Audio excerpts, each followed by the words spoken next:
Good morning, everybody. Let me share my screen.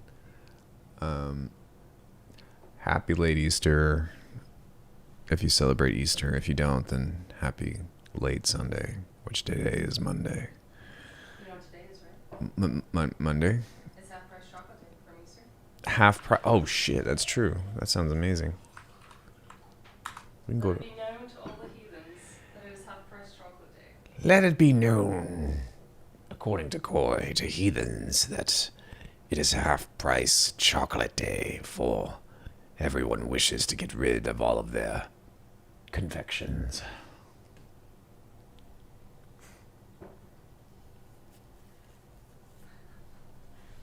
At some point, I'm going to eat those donuts, but I'm not really in a rush.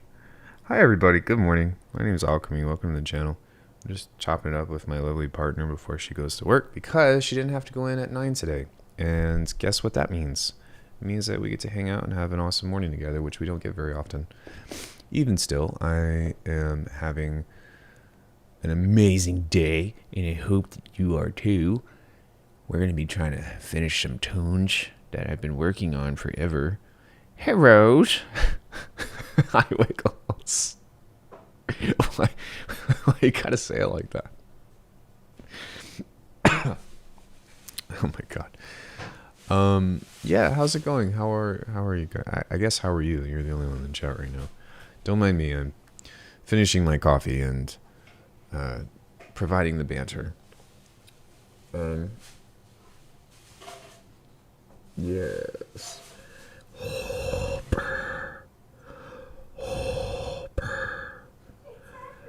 Wiggles, I have come for you.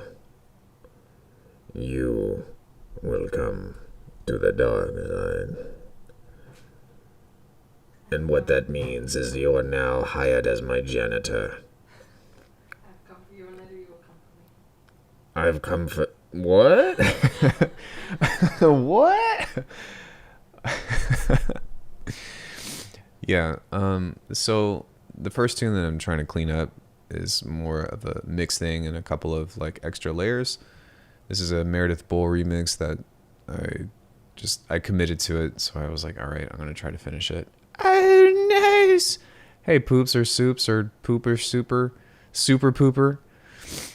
How's it going? Good morning. Good morning. La la la la la la la la la la. How are you guys? What's going on? Wiggles is good. Corey, do you have anything you want to say to the chat? What do you have to say for yourself? Wait, she's wearing my shirt. That's what I gotta say. You know what I'm saying? You know, I love it. If you could only see what I just saw. Can't say. Yeah, so we added this little arpeggiator thing that I'm trying to make fit within the mix. It's worth it.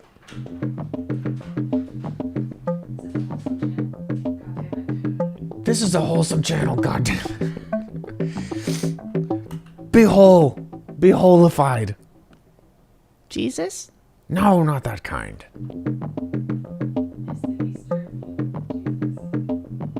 Oh, we did, huh? We missed the Easter. Some kind of rope? Why? Why would I get a rope? Are you telling me to hang myself? What the fuck? Robe. I thought you said rope. For the grand. You just wear a cape. It was not by my hand I was once again given flesh.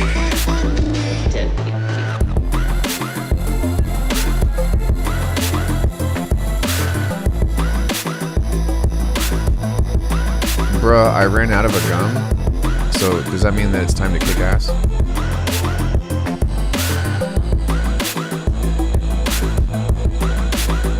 Or brushing his teeth. This is out of gum. No. You know what I'm talking about.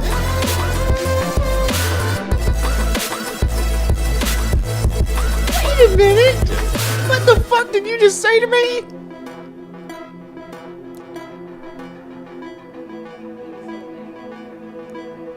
only only memes. Yeah. Only fan, you just post memes, only memes.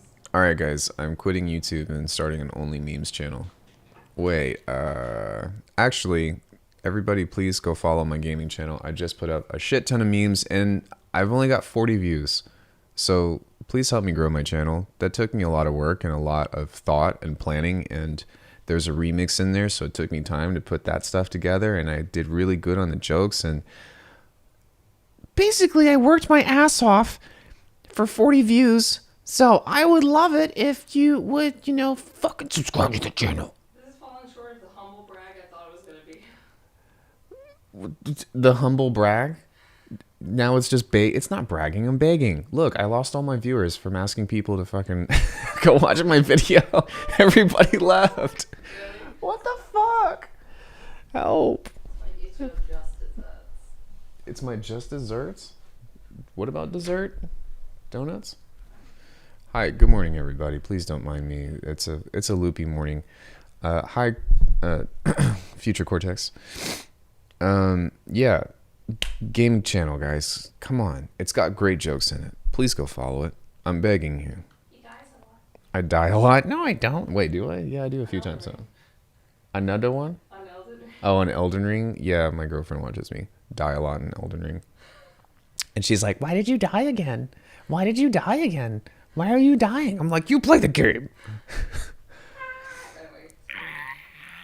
Anyway. Okay, let's wrap this one up. It's I stop. That's not what I meant. I didn't mean stop. This is why I like her being here, because I thought that's why I got STI tested, so we didn't have to wrap it. I don't know if if I should repeat what you No, just said. we can't. Yeah, I was like, I don't know if I should say. I don't know if I should say what you just said. Hopefully you guys didn't hear, but damn, you wasted no time after killing the last one. Wait, wasted no time after what? No, I started this before I started working on the other one. I've got like 6 or 7 tunes that I've been working on throughout the weeks. The weeks? Did you bring the wing? But I will say I've been on a wonderful creative spur, and I'm just trying to keep the momentum going. Based on how this morning, so I'm just rename your channel ADHD Central. 80. I don't think you can say that. You're right. I can't. That was really wooed. It's fine. It's fine. I like that she's only sassy to me whenever I'm live, because she can get away with saying whatever she wants. So yeah, we're just gonna bounce something out like this pretty quickly, and then we're gonna use this as a reverberated transition for the beat to start, and then we probably want to add some white noise, and then we're gonna be done, because I don't want to do anything else left to this tuna. Who wants to hear some good news? Wait, hold on. Is it? Hold on. I'm gonna keep saying that until I find what I need.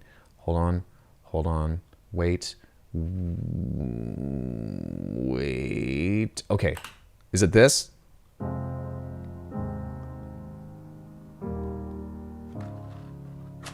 Hello. It's John Cena! John Cena! Is that your good news? Wow, nobody laughed. Hello? No, what's your good news? Making decisions. I sold my old bike to John Cena. Nice. What kind of bike? We're talking like pedals, or are we talking like room? It's the one with the training wheels. He stole it from a little girl.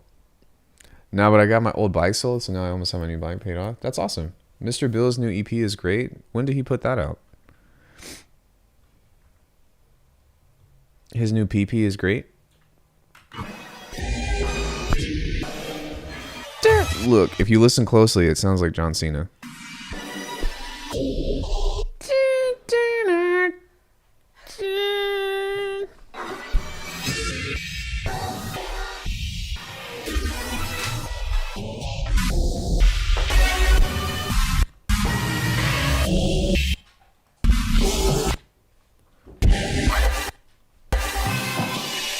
Sorry, I'm trying to find something that's just a little bit more like washy.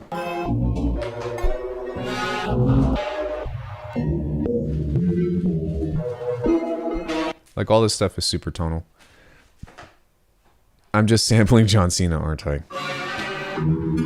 Possibly. Why you gotta call me out like that? What do you have to prove, huh? So after over the last 48 hours, you put the John Cena thing in every applicable context. The next video, every joke is John Cena. I love him. No webcam with bunny ears. It's Monday. Ian, I'm gonna DM you some drums I did that slap free of charge just cause. I mean, that's okay. But wait, what about the bunny ears? That's what I'm gonna see you in. Like, no, I'm just kidding. I'm joking. I'm joking. Sort of. I told you I'm open to. Second day of Easter here. Artifacts is here. What, dude? Unreal. There's like ropes. There's like a cotton ball for the. That's what I'm talking about. You know what I'm saying? Is it? Everybody go follow Artifacts. Say hello, introduce yourself, make sure that he knows who you are.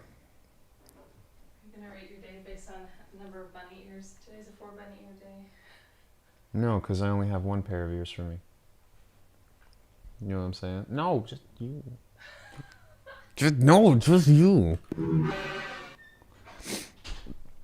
I'm not real. I am not real. I am nobody. Pretty sus. Yeah, drums are cool. I will admit that like I never use drums. I never use other people's drums. And it's not because your drums aren't good enough, it's because I choose to do them from scratch. Artifacts. Artifacts in Logic. There is another artifact on YouTube, and I have to say I really admire that person because they upload a lot. It's an artificial artifacts. No, it's not artifacts. It's art effects, like like an effect, like an effect. Listen, unless if any of you can tell me the difference between effect and effect, we can't be saying shit. No, I'm just kidding. Artifacts is literally legendary. One of my first follows, long before Modus or Alckemy. Dude, Artifacts has been around for like almost a, if not more than, have you been around for more than 10 years on YouTube? No shit, Sherlock? What? Where's everybody going? Oh, wait, this needs to be here. Bow.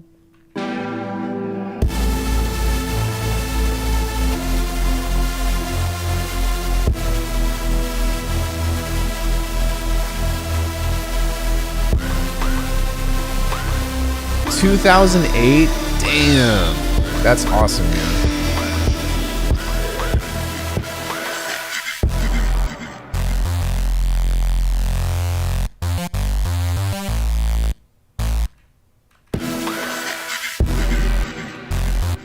Okay, that's all like out of key and shit. Gotta fix that.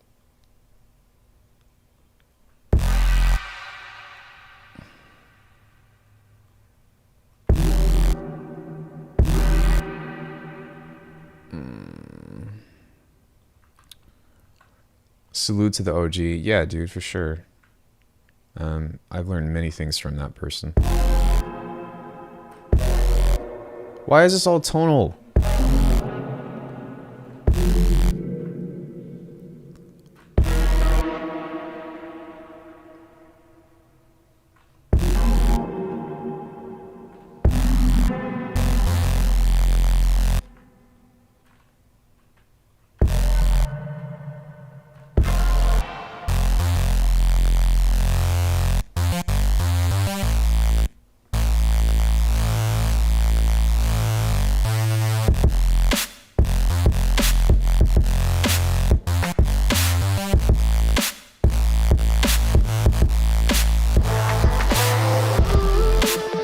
Yeah, I still remember when like your channel intros had the little artifact sign that was like, and like the sounds came out. That was super cool.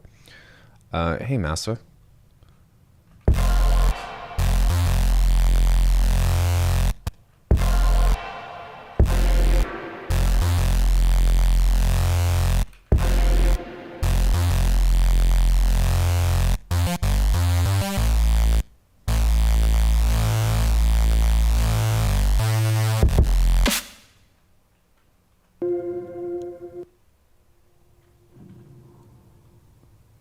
That is not making any sound. It says it was, but it's not. So it's broken or something. Next thing you know, Seamless is going to show up. Probably not. Seamless is a busy person. We get a Dash Glitch comes in here a lot, though. It's super fun having him in here. Every once in a blue moon, I might see a rare Pokemon. Hudson might pop in. Sometimes I get a copycat. Sometimes I get a cage. Who else do I know that comes in here? They usually just come in and say hi and then they leave though, but I always appreciate when they come in and say hello.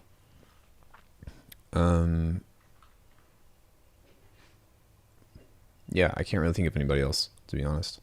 But we do have a lot of regulars that is really cool. And also, you guys are here. You count too.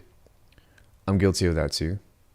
We busy boys. Well, I mean, you should be, right? Like, it's really hard. Hi, I'm Seamless, and today we're going to learn this sound. Brief turds. Furtsy. Sorry, I read that incorrectly. Let me try that one more time. Everybody hold on one second. Gerber Refertsy. Seems legit. But yeah, it's hard to keep up there. But yeah, that's what I was saying is like even like being a streamer on your own, right? Especially if you're trying to be like consistent, it's hard to be on other people's channels. But I do really appreciate that you come in and hopefully like I hope that it seems like it's also worth your time too for well, I mean for anybody that's in my stream, but for you specifically because you know you come in and I hope that like I can still direct people towards your channel, you know, and that way it's some way to kind of show some reciprocity because networking, man. Networking. Speaking of networking, hey, can you guys go follow my gaming channel, please? Please? You took a lesson from Seamless? How was it? I'm actually curious about that. I just add all streams to a playlist, and then I feel like watching something, I pick one, but even then there's almost always someone streaming. So, yeah, and that's super true as well. Like, Dash usually streams in the morning. Data Broth, he's kind of random. Sometimes turned out to be a convo instead. That it doesn't surprise me at all. Who else is on? Venus Theory kind of streams at random as well.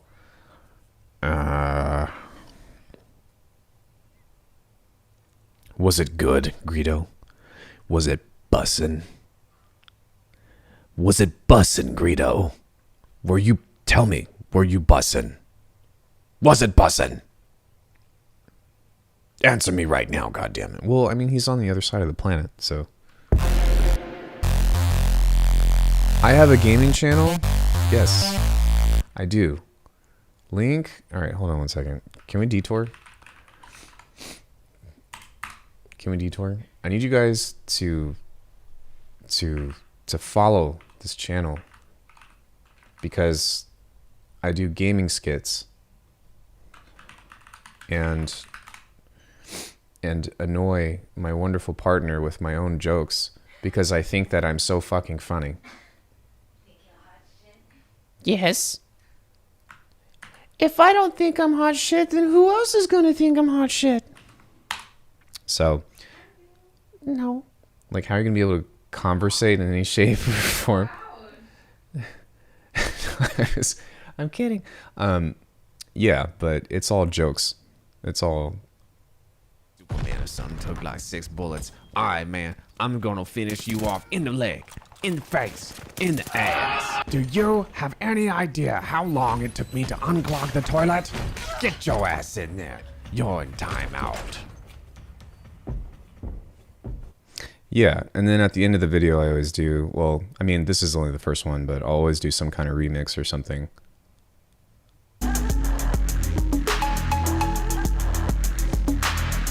Maybe 2 remixes if you're lucky.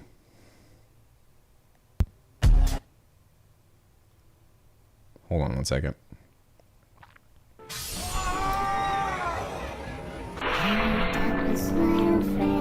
Somebody on Discord notified me, includes Black Box.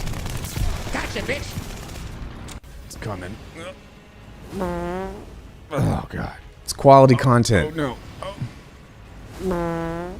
Because everybody loves a fart joke.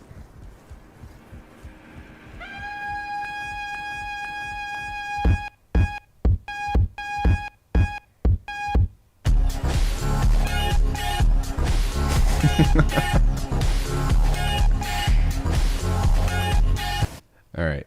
Black Box is an awesome saturator. I'm reporting this. Oh, dude, that's a banger. One of my favorites for sure. Hold on. It's free? Or is it on sale? Yeah, I'll drop the link out. It's Discord. Thor trailer. Be right back. What? Free at the moment. Oh, this looks cool. Okay, yeah. All right, I'll download it because it's $100. Is this from Eventide? Oh no, no, it's from Brainwork. Okay. Excuse me. It blows. She blows. Yes, she does. Which channel do I drop it? Yeah, probably free stuff. Thanks, thanks Artifacts. Appreciate it.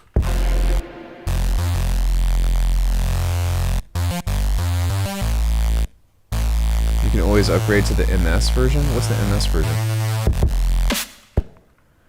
Okay, and now this needs some white noise. Oh, somebody already did. Thor trailer blows. Oh, you guys are serious? There's a new Thor trailer coming out? Was it because you were watching an ad, or were you really excited about the Thor trailer? Choose your decision carefully. I'm this close to... Oh, midside.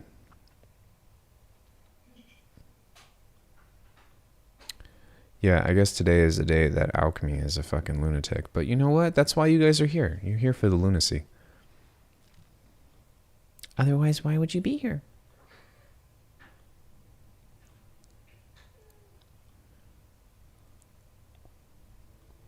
Don't answer that. I'm talking to you, Corey. No, I'm kidding. I'll make my own mid-side version. Yeah, you just... Yeah. I words. Those.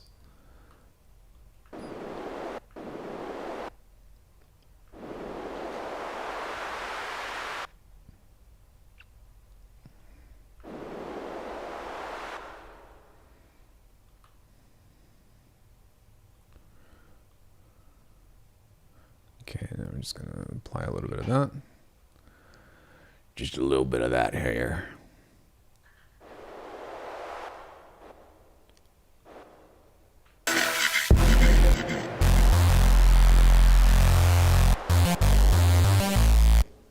That needs to be longer.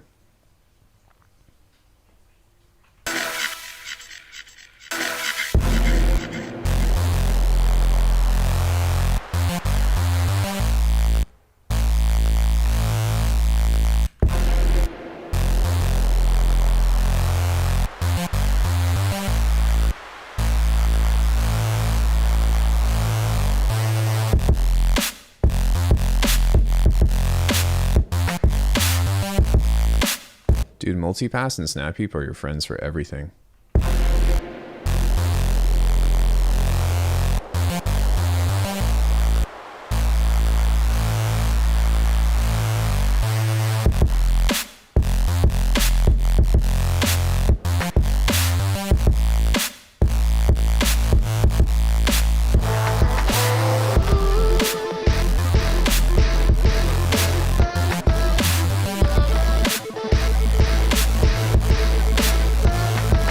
much extra clicks though. You know, I vibe with that sentiment.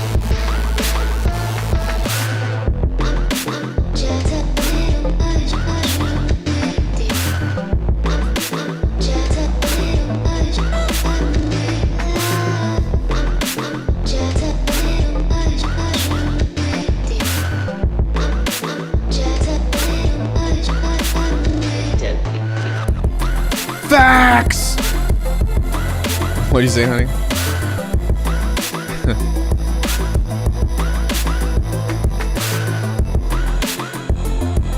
Into MB7? What is that?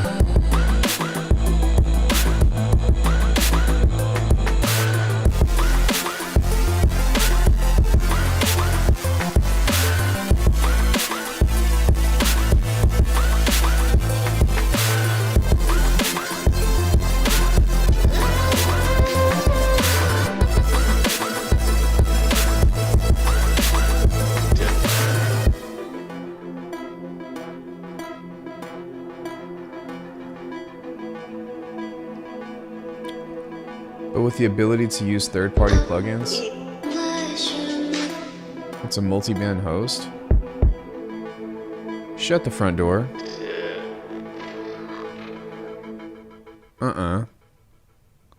I don't believe you. But with third-party plugins options, hold on one fucking second. Oh, you're okay, babe. NB7 VST. I don't believe you. MB7 mixer.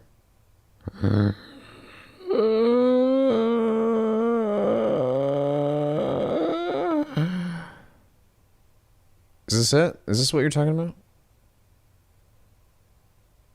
Only downside is that it only has 2 slots P-band. Those P-bands, man. You know what I'm saying? They'll fuck you up. Yeah, that's the one. Okay, alright. Okay, look, I understand what you're saying, and I get this, right? I vibe with this, but the problem is that where are the modulators? Where's the goddamn modulators? Where's the randomizer? Where's the host within the host? Hey, thanks so much for the follow, Rick. You're gonna have to forgive me that you're coming in during a time where I'm at my coffee peak, so yeah, it's one of those things. It's one of those kinds of days. This is Snake, and I'm a fucking lunatic. Subscribe to the channel, please. I'm sorry, guys. I don't know. It's Monday. It's Monday, and I don't know what the fuck to say. That it's got multi-core processing support. No, I need more coffee is what I need. Please, more coffee. Oh Lord, please give me more coffee. Yeah, I mean, this is cool, but it doesn't have any modulators, so I cannot. I can't. I literally can't. I can't. They had to make that bold. Multi-core processing.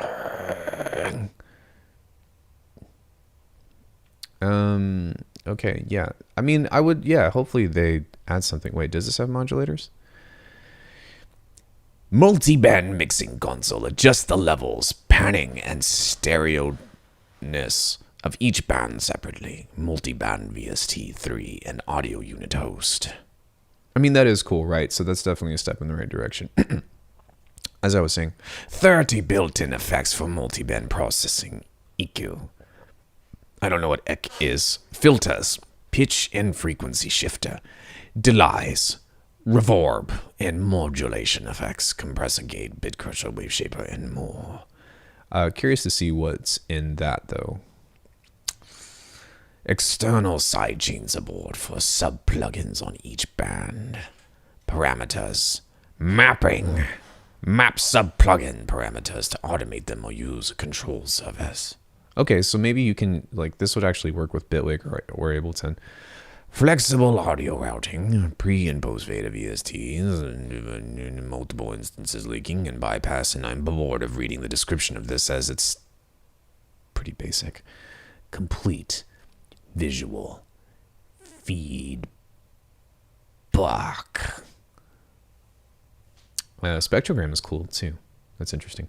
Stereoness, I'm definitely using that as my producer name, but it's the only one I can discover besides the effect grid. It's quite old, needs an update. Honestly, if I want an MB tool with modulators that support VSTs, I just build a rack in Ableton. Yeah, I mean, I vibe with that. But at the same time, it is kind of tricky because of the whole crossover deal. And you know what? I'm actually curious now, though. Hold on one second.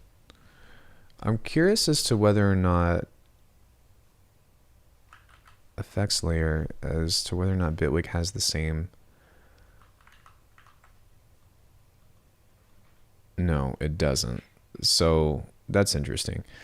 So one thing about this is that Bitwig does not have the layout to where you can kind of crossfade in between. I didn't realize that, but now I know that. Whereas with Ableton, you do. You've got the crossfader that you can set up within these modulators here. Or wait, maybe there is a way. Hold on one second. Controller script, MIDI map. Hit him with the MIDI map and it's like that. Yeah, yeah. You guys know that song?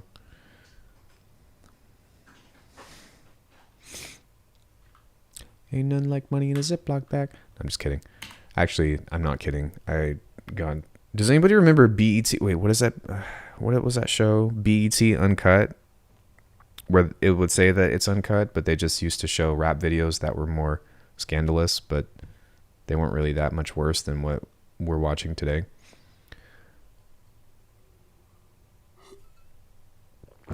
BET Uncut though, man. That's the shit. Yeah, so interestingly, you can, but you can't crossfade in between. And you could do it via modulators and just set up a macro or something to where there's that. So, but I'm kind of curious as to what that would look like if you wanted to change the crossover bands. I don't feel like doing that right now, but I'll keep that in my back pocket. Mix check. What do you guys think about this right here? Can somebody tell me what's wrong with this?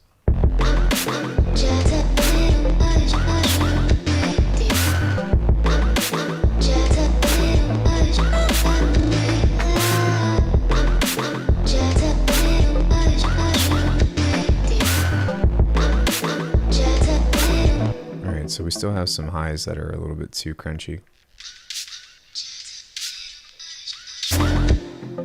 Okay, so I'm going to try to flatten this out a bit.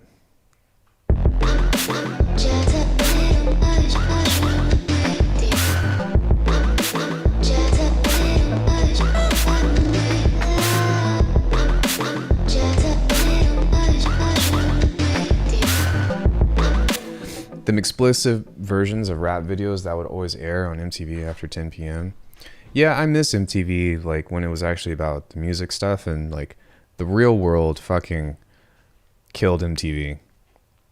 Cause holy shit, that the reality TV shows, man, that was the fall. But back in the day, there was MTV, there was The Box that always played the top 10, there was 106 in Park. That always played like the top 10 videos. There was BET Uncut. And then I'm trying to think. I feel like there was one more. Yeah, we're old, huh? We're fucking old. People were like, what the fuck are you talking about? I think 106 in Park is still up. MTV was a psyop. Yeah, it's unfortunate that like MTV just became nothing but reality shows. It was like, what are you doing, man? Yeah, we had MTV and TMF, the Music Factory, would basically a Dutch MTV. Oh, dope. Yo, thank you so much for subscribing, Vivi. I really appreciate it. I'm just a little mushroom person.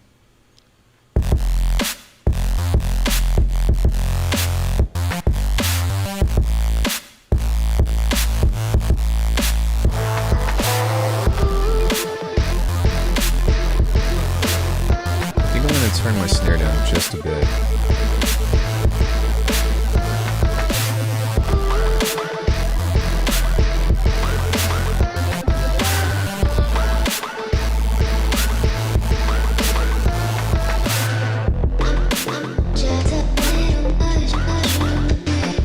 Hey Scorpio, how are you? We also had Sky Channel. I don't know what that is.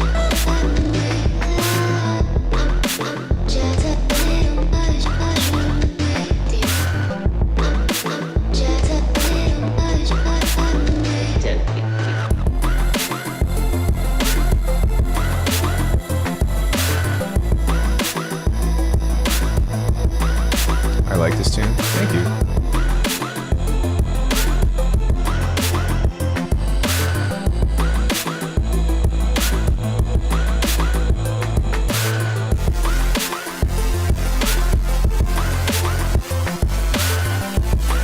Wait. No, I turned my kick down.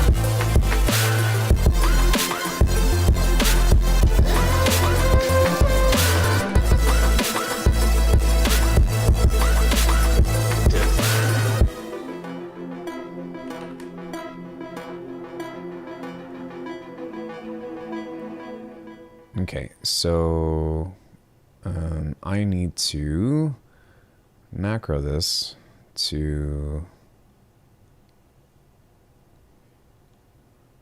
the LFO here, and also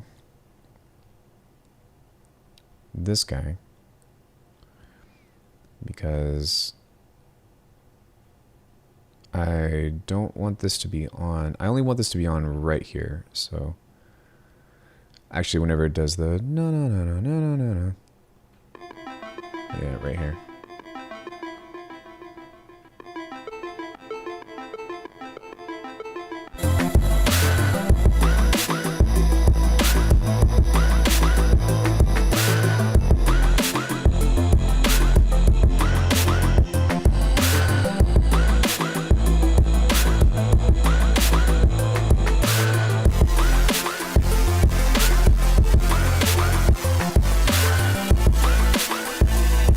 Fun Factory? Yeah, Spike came later, like when DirecTV came out, I think. Which I don't, is DirecTV even a thing anymore? And Dish Network and all that shit? Does anybody even use satellite cable anymore?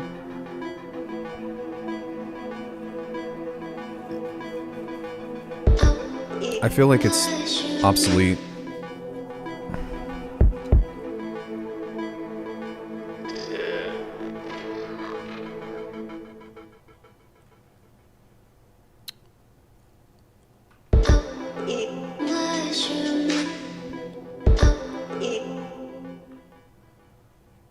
Let me see if I can make that a little bit longer.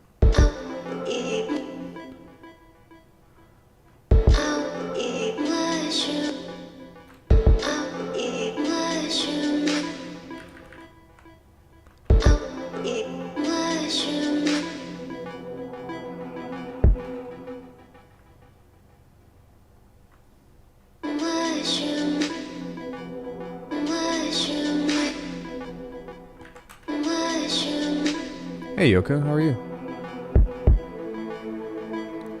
Okay, we're also going to add a delay on there that we will automate to be here. And then we're gonna duck it. Fuck it, we're gonna duck it. And pull the mix down, and then once we go here, I'm just a little mushroom lady. She's been sucking on mushrooms lately. No, I'm just kidding. But I know some poor areas in Rotterdam, and you see the dishes still a lot.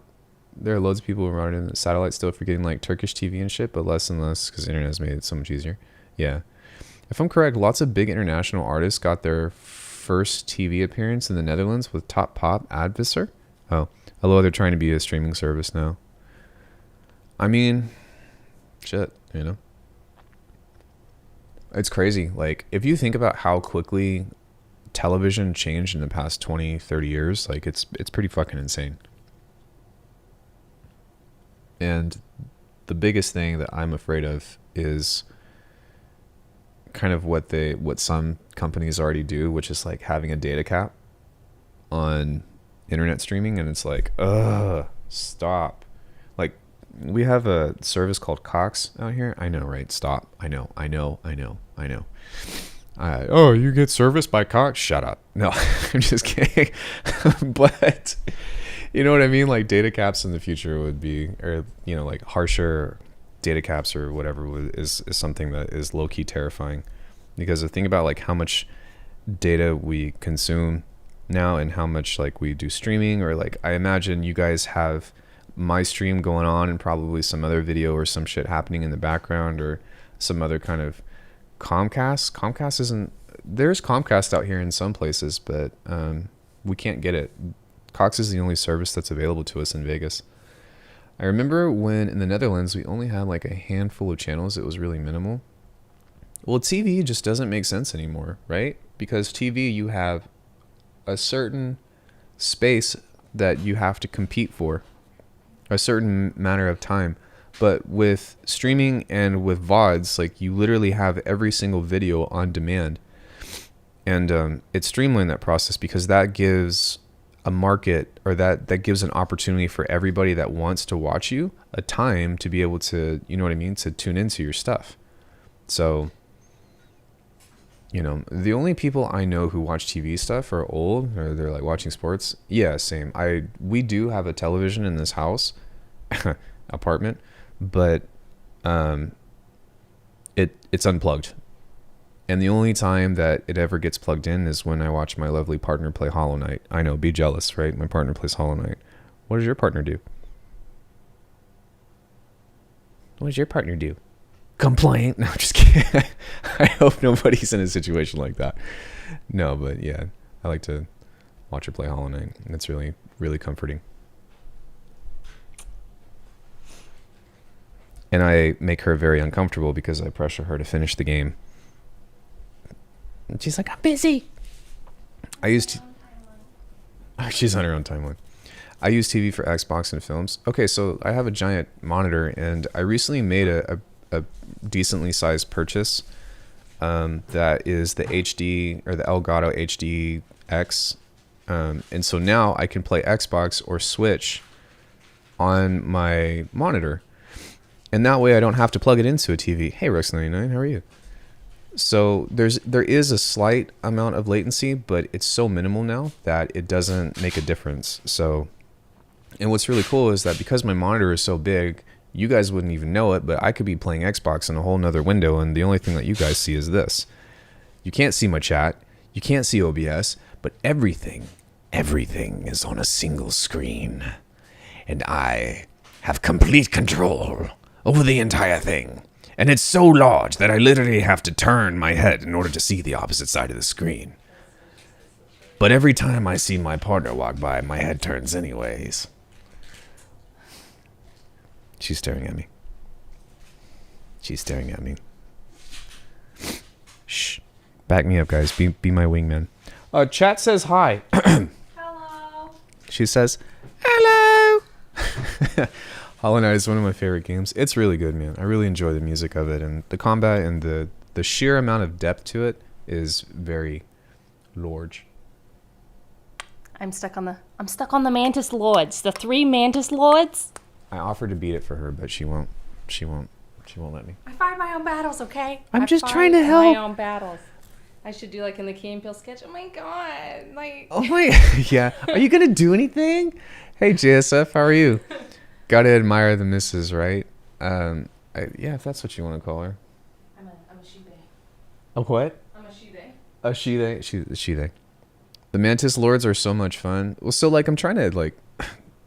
Shh, hold on, I have to whisper so she can't hear me. I'm trying to educate her on teaching her how enemy patterns work. So that way she can memorize that and be able to react to it. But we haven't quite figured that out yet. We're getting there, though. Getting there.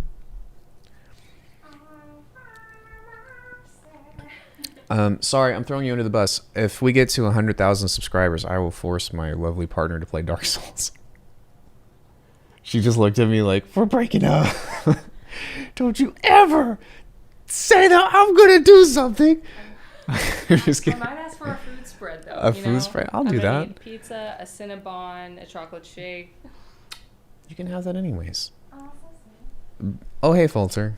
But I wait, what? This is a wonderful narration.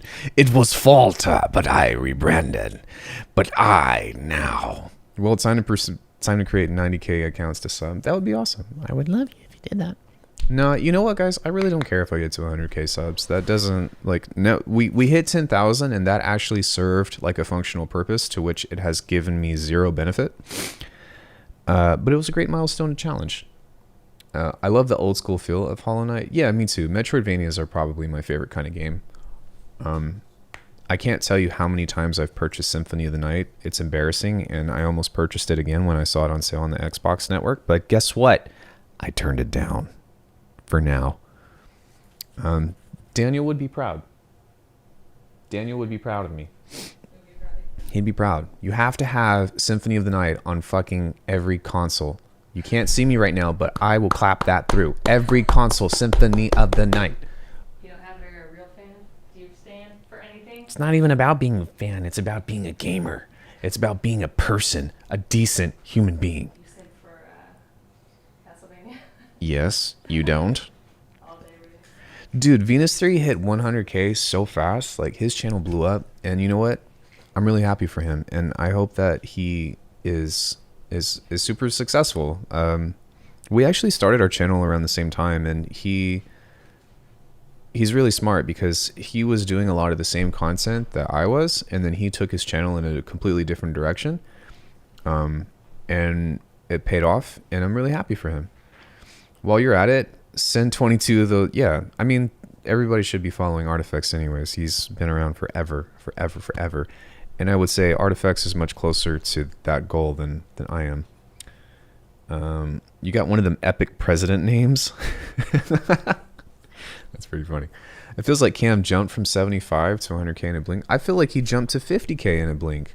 Like, it's crazy, man. I struggle to get like 400 subs in a month. And to even think that some people subscribe like in a matter of, you know what I mean? Like that many people of just like, I don't know.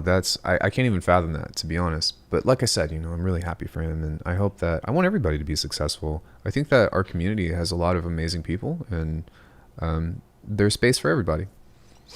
As long as you're in my channel when I'm live. Right? And as long as you guys subscribe to my gaming channel. Artifacts is cool. He's sus is what he is. That's what he said to him about himself.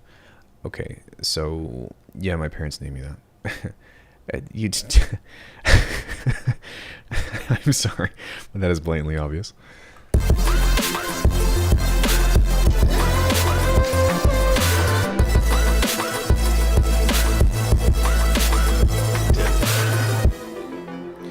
Yeah, everybody knows each other.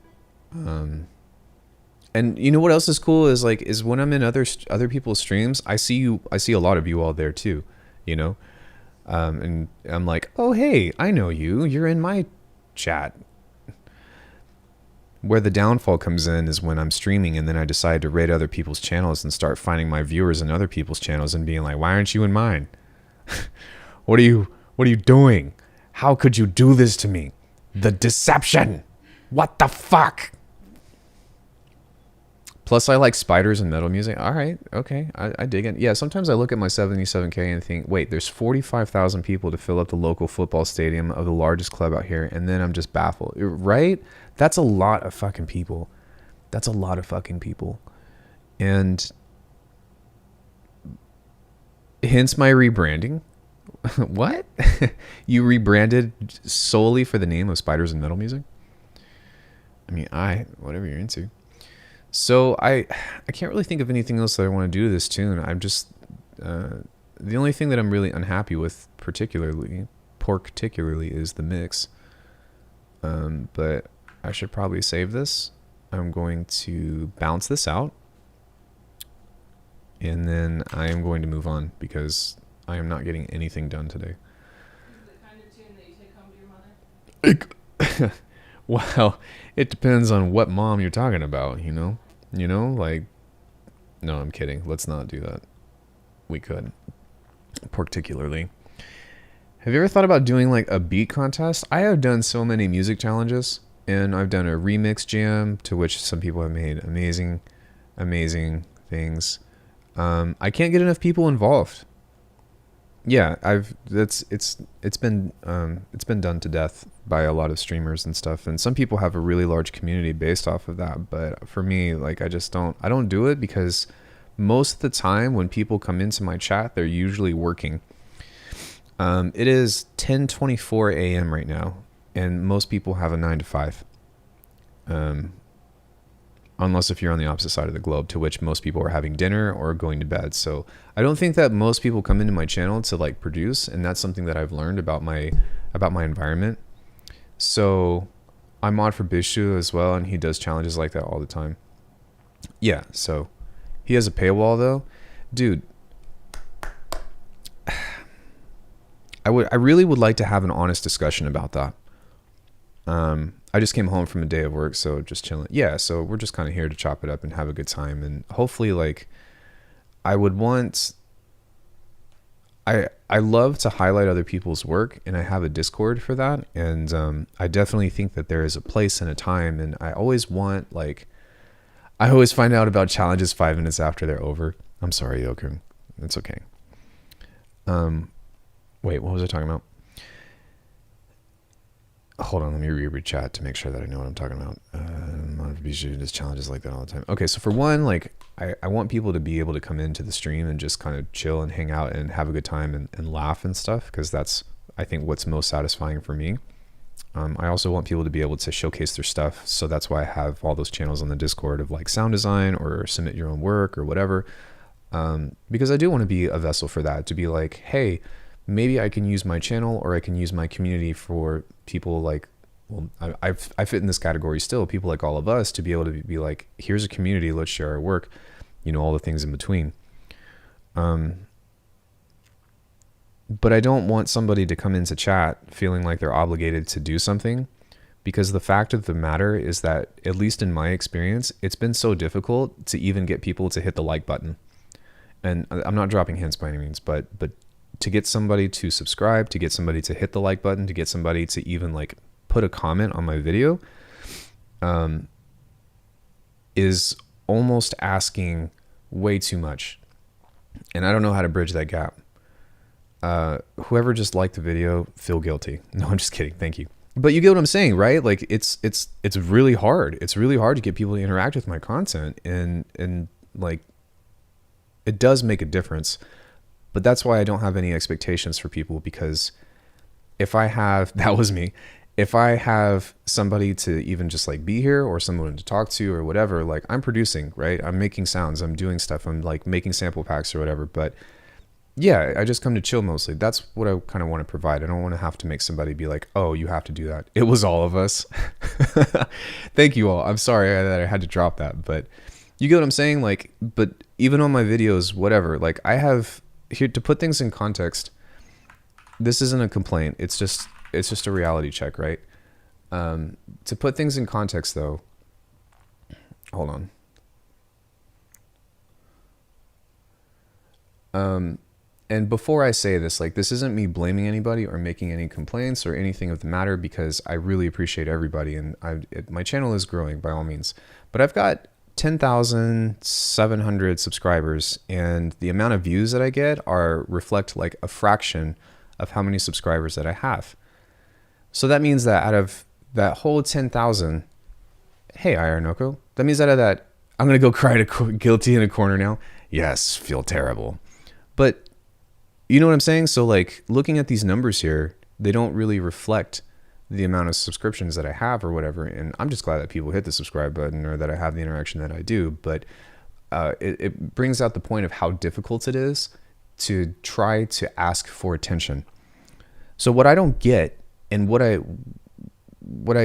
find hard to find, like, make an ethical choice, is putting something behind a paywall to even interact with the stream. Most are inactive users. No, I know. But and again, guys, I'm not complaining, but even still, right?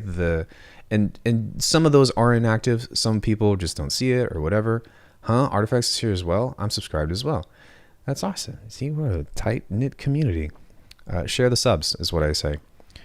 But yeah, so I don't get how, like, I tried to do that with feedback of being like, hey, listen, feedback takes a lot out of me, and I'm sorry, I require a donation if you want me to do feedback. But I stopped doing that because I started the paywall because every time I do it, I get copyrighted, and that's why I don't do feedback on the stream anymore. And B, I don't spend 30 seconds telling you to fix your snare. I spend usually like 15-20 minutes being like, hey, here's an idea, here's an idea, here's an idea, here's an idea, here's an idea. So if I do 20 of those, which has been done many times, if I do 20 of those in a single stream, like, I'm dead. I don't want to do anything, so I want to make it worth my time.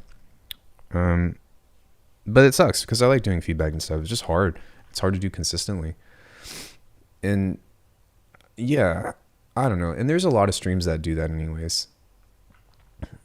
I'm not a huge fan of the paywall. He should get so many submissions on his stream that he wanted to cut down on the amount of link submissions. Less stress for him to play them all. Well, that makes sense then. And good for him. If he's got so many people that are, that are submitting and that he's only got, X amount of time, then that makes sense. But I don't have that kind of, that's not the kind of channel I have. Excuse me. I found diamonds in a Minecraft world just now. Oh, sick. Yeah, why are you making beats? You're too busy playing Minecraft while you're listening to me. Did I bounce this? I didn't. Yeah, that's not my kind of channel. And it's fine. It's fine. I think like one of the biggest things is trying to figure out how to turn this into a business, but also being authentic. I had donations for feedback, the same problems, loads of copyright issues, and it takes some energy to give good feedback for like hours straight. Yeah, and and the thing is too though is like people deserve good feedback, right? Like, it shouldn't just be how can you monetize it. It should be how do you help somebody finish their tunes? How do you help somebody, get to increase their production? And so for me, I'm like, just do it. Just like book a lesson with me. If you really want my opinion on that, just book a private, and I'll teach you everything that I can possibly within the time that you pay for. Because you'll get so much more out of it. You get a whole hour, at least an hour. I always go over dedicated to yourself, and you get the video. And rather than trying to like share your song on stream, which is what a lot of people do. Like, for one, my streams, like if I'm doing feedback, my stream goes into private immediately. So that way I don't get a copyright strike. Miss feedback streams though, I like doing them. It's just like, it's just not worth it though. It's not worth my time. And it's kind of, I guess if it's free, it'd be worth your guys' time, but freedom isn't free. It costs folks like you and me.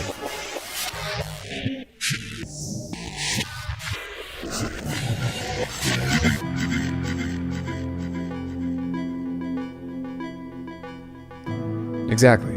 Most people that come in here too are like, teenagers that are still in school, and I'm not trying to like I'm not trying to make a teenager go broke. People will be getting demos and given a tune like max 2 minutes at a time. That feels wrong. Yeah, because that doesn't tell the whole story, right? So it's hard, and I get why they do that, but I don't know, man. It's an ongoing problem that I don't know how to solve.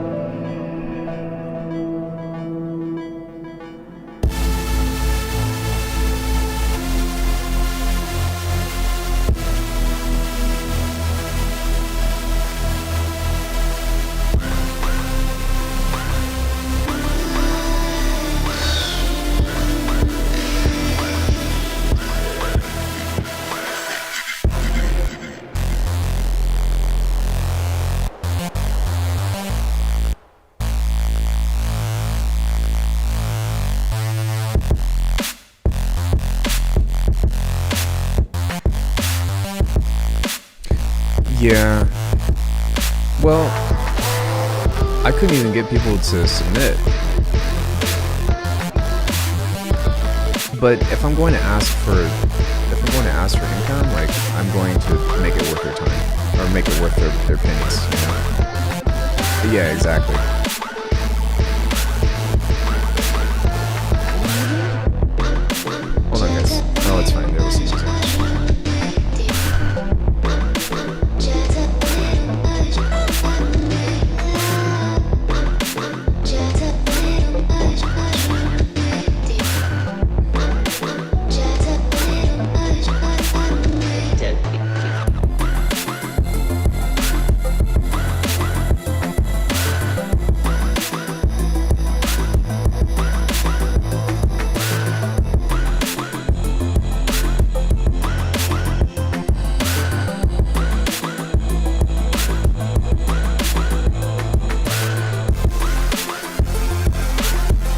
That's dope. Next.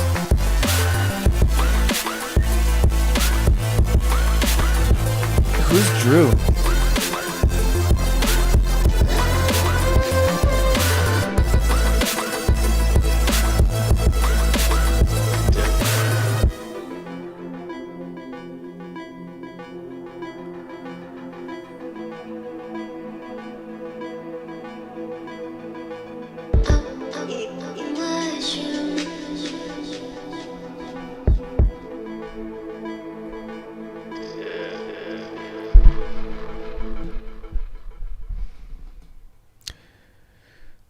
Yeah, there's still some problems in this that need to be cleaned up, but even still, I'm kind of getting to the point where I'm like, I don't really want to put any more energy into this.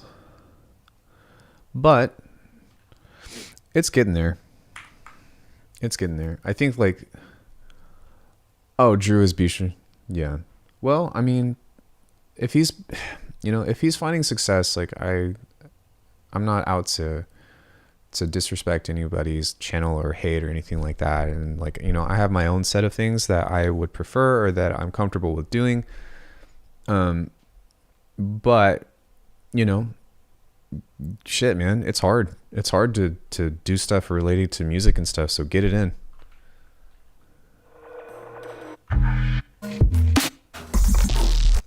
Okay, we're going to work on this one a bit because I want to focus a little bit more on the intro.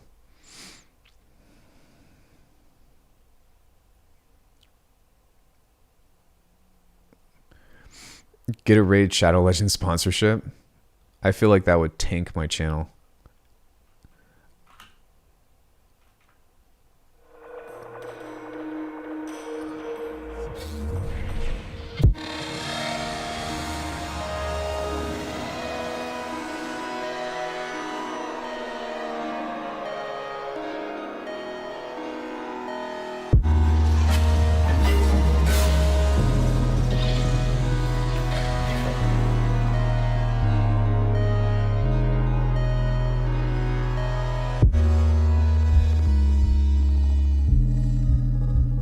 Everyone needs a Raid sponsorship. You got an email recently from Ridge Wallets? What are your thoughts? That might actually be cool.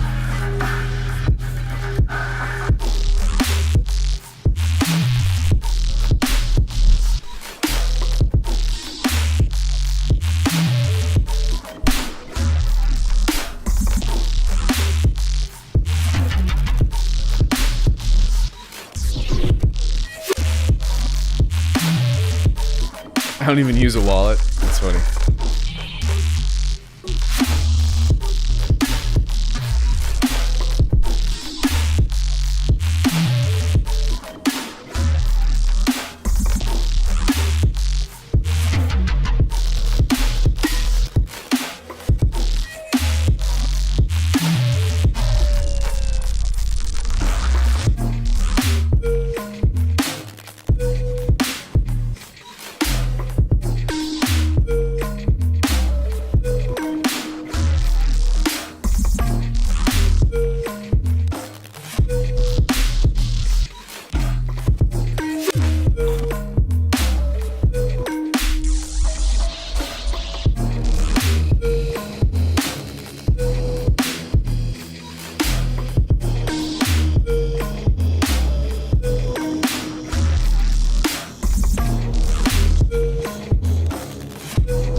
I think that I'm actually going to create a break here. I'm so screenshotting this and sending it to the people of, alright, you could. That's a really fast way to lose a friend. No, I'm just kidding. I'm joking, but I actually have a Ridge wallet from years ago before they started playing the YouTuber game. Yeah, I bought like 20 card holders years back for some Chinese site and still using the same first one and still got 19 backups. Oh my gosh. B, you can actually make an ad into your advantage. Yeah, yeah. If you make it like original, right? Like Internet Historian does, you can, yeah, if you make it original, then there's that. But, you know, I don't know. It's tough. It's tough. My channel is not even at the point where I have to play that game.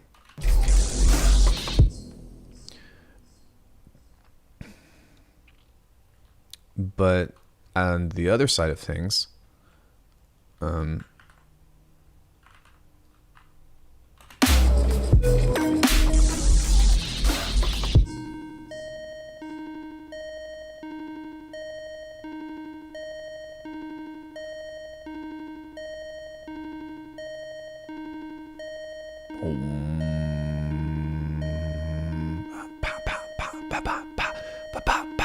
okay. Sorry, I'm trying to get a gauge for what I'm going to do next.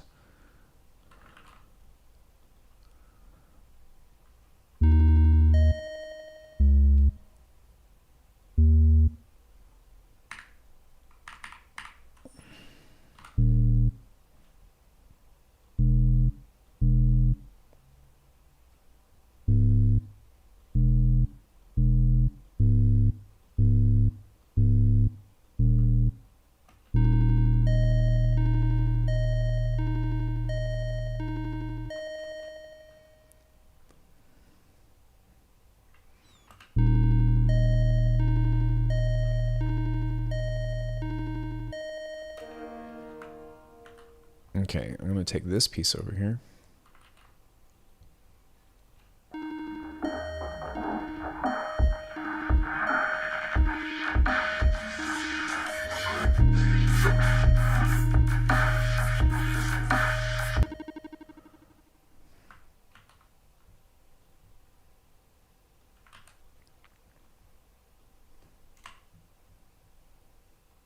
Okay, I'm going to duplicate...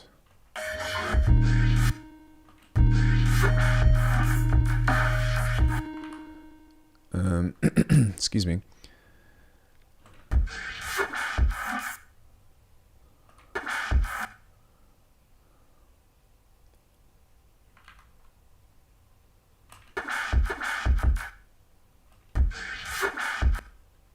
That's gonna go here.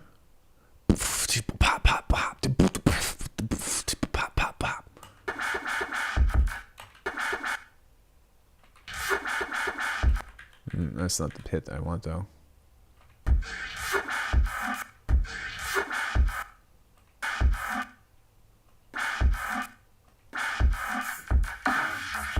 That's the one I want.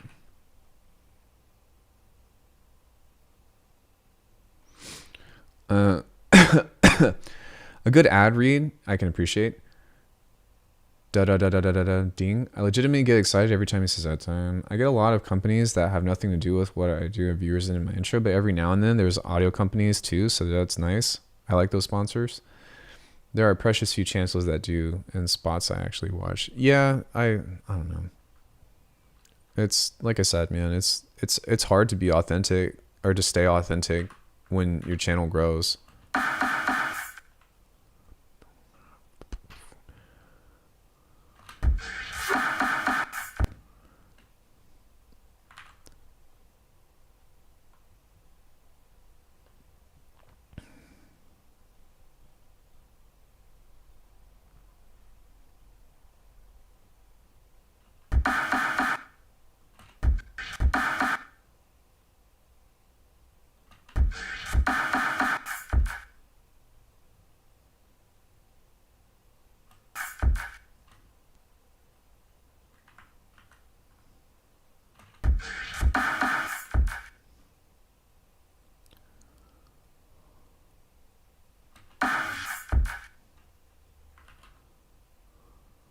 Okay, I'm going to select this piece here, copy it, paste that.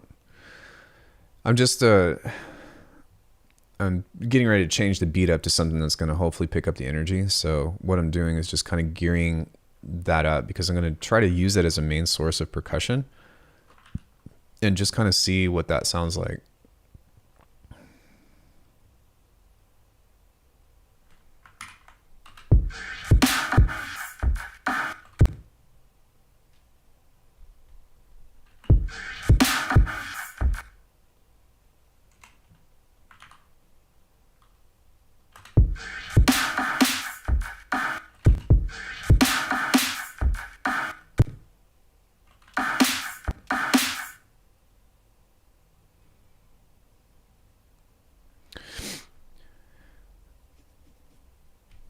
But heck, even when I get plugins and I don't really like them, I don't feel like having a sponsor video, then I don't push something on my viewers I wouldn't use myself. Anytime that I've gotten like a I've never been paid. It's always been like a, hey, will you review my plugin? And if they don't pay me, well, even then, I've never reviewed something that I've been like dishonest about, for one. But whenever somebody sends me a piece of software, I always say like, hey, like I'm a pretty unbiased reviewer. Is it okay if I'm honest, right? And a lot of times,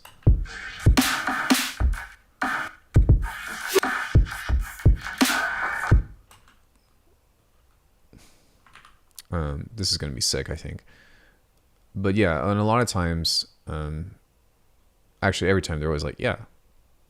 But I never like feel like I'm pressured into something or whatever. It's usually fine.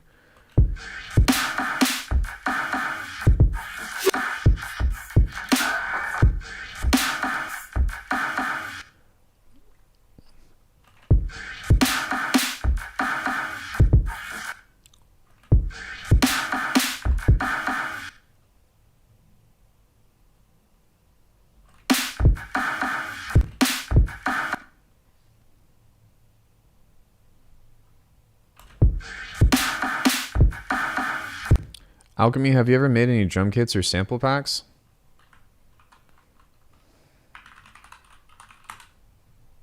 Hold on one second.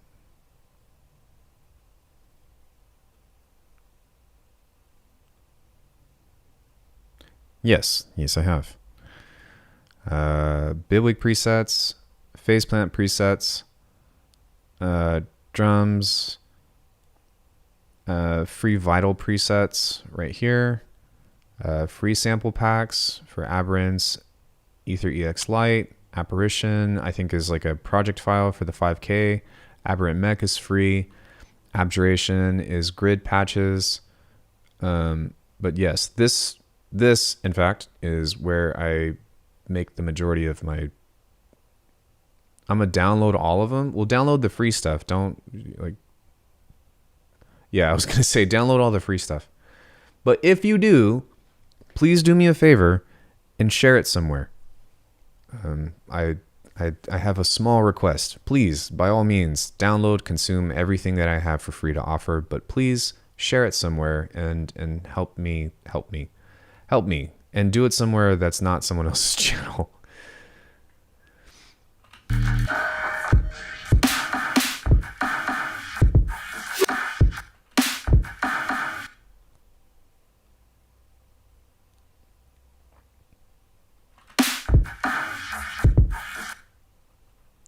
Let me open up LimeWire. I think people will see right through that if you did artifacts. And when they want to pay, wait. Having plugins and I don't really like them, then I don't feel like having a sponsor. Yeah. And then when I want to pay, and when they want to pay only if I back their product, I'm not going to push. Yeah, exactly. Fuck that. It's not worth it because, like, in the long run, like $200, $300 is not worth the integrity of your channel, right? Only one of them says free. All the other ones say $0 because it's donation ware, so it's pay what you want. You can just say that you don't want to pay anything.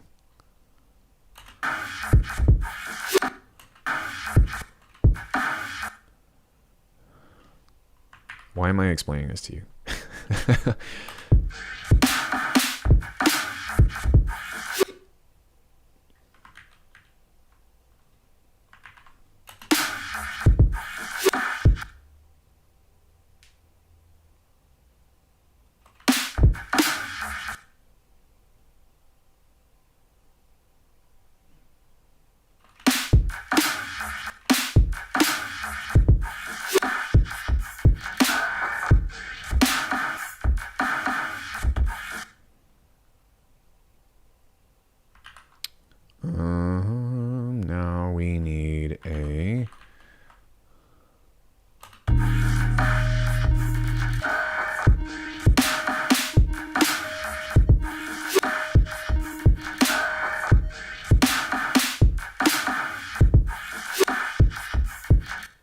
too bad I ain't paying for any of them. Okay.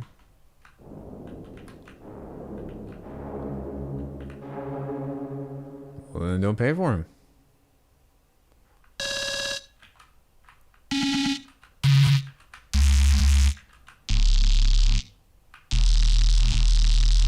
I mean, most people are.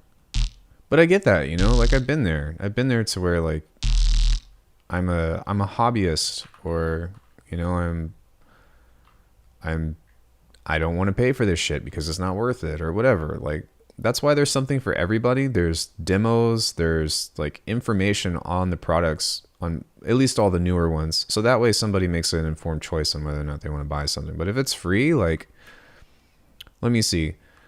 For the Aberrant Mech Pack, I think I've made maybe $15 off of that, and I put that out 2 years ago. For everything else that's like donationware or whatever, I've maybe gotten 50 cents or $1 for that. If it's free, trust me, people are not going to pay for it.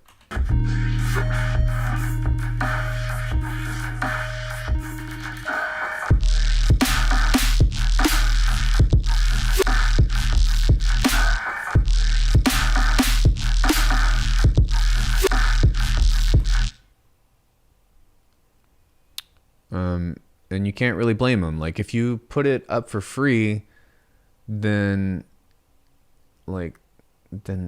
it's fucking free, right? Like I think that like trying to rely on people's good faith has never been a good strategy. Thanks, Wiggles. You've been around for a long time though. And I hope that you know that like I really appreciate that. Anybody that's ever purchased anything off my website, thank you so much. You guys help me pay my bills. And I'm not trying to get like, yeah, it's like complaining that your open source project got fed. But what's it called? What was I saying? But yeah, like I'm not really trying to get rich. I'm just trying to like live while doing shit that I love. Hey, chicken sandwich, how's it going?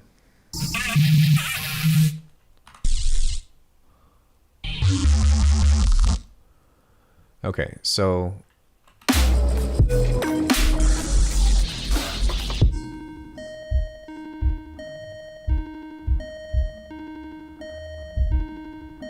yes, I have, thank you. And that's why you're a mod.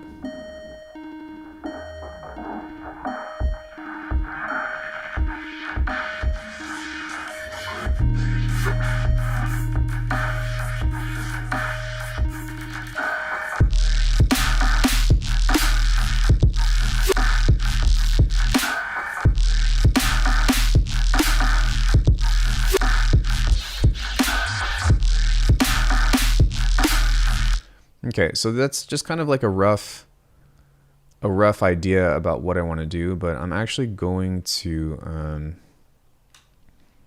I don't think that I'm going to use this per se. I think I'm going to bounce out another like top-in layer, but what I'd like to do is probably just pull from the snares. So I might just make another thing right here and turn this off, because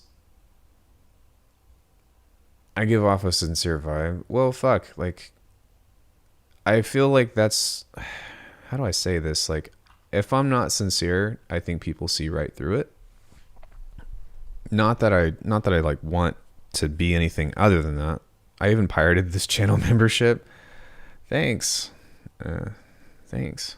You know, definitely really helps me out 100%. A whole lot. Really fucking appreciate that. Thanks for making me go broke. Yeah, no, I'm kidding, but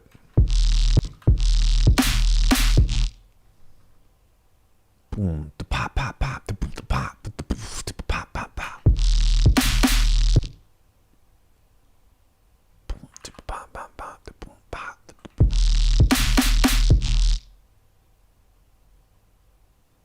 Teach me your ways.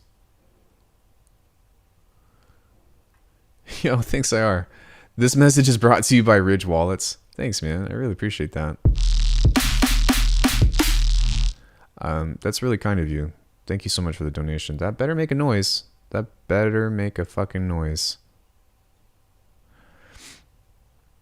Most YouTubers are so fake. Sup guys, welcome back to the channel. You know what I'm saying? We're gonna sit here and make a banger. Yeah. Thank you so much, IR Noko. I really appreciate it. Thank you. That means a lot. Thank you.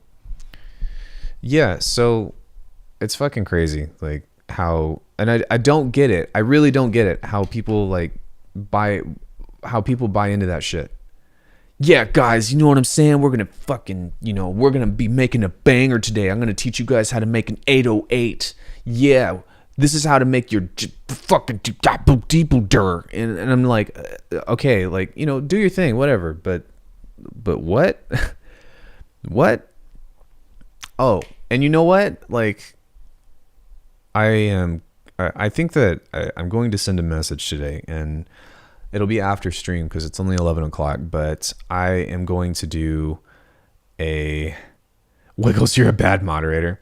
Yo, let's check out this great plugin. So it's really good. Browse this preset. See, it's really good. You just do 2 clicks. The chord unison MIDI. Sorry, wait. Oh, I didn't finish the name. Yeah, no, it's like, come on, man.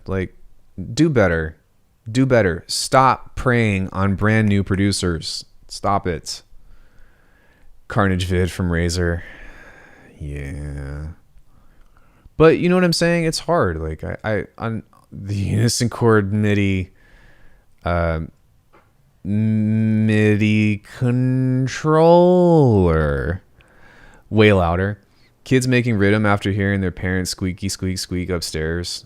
Yeah, it's, you know what I'm saying? It's just, but very way more stronger. The sauce. I remember Cymatics. To be fair though, Cymatics did make good drums.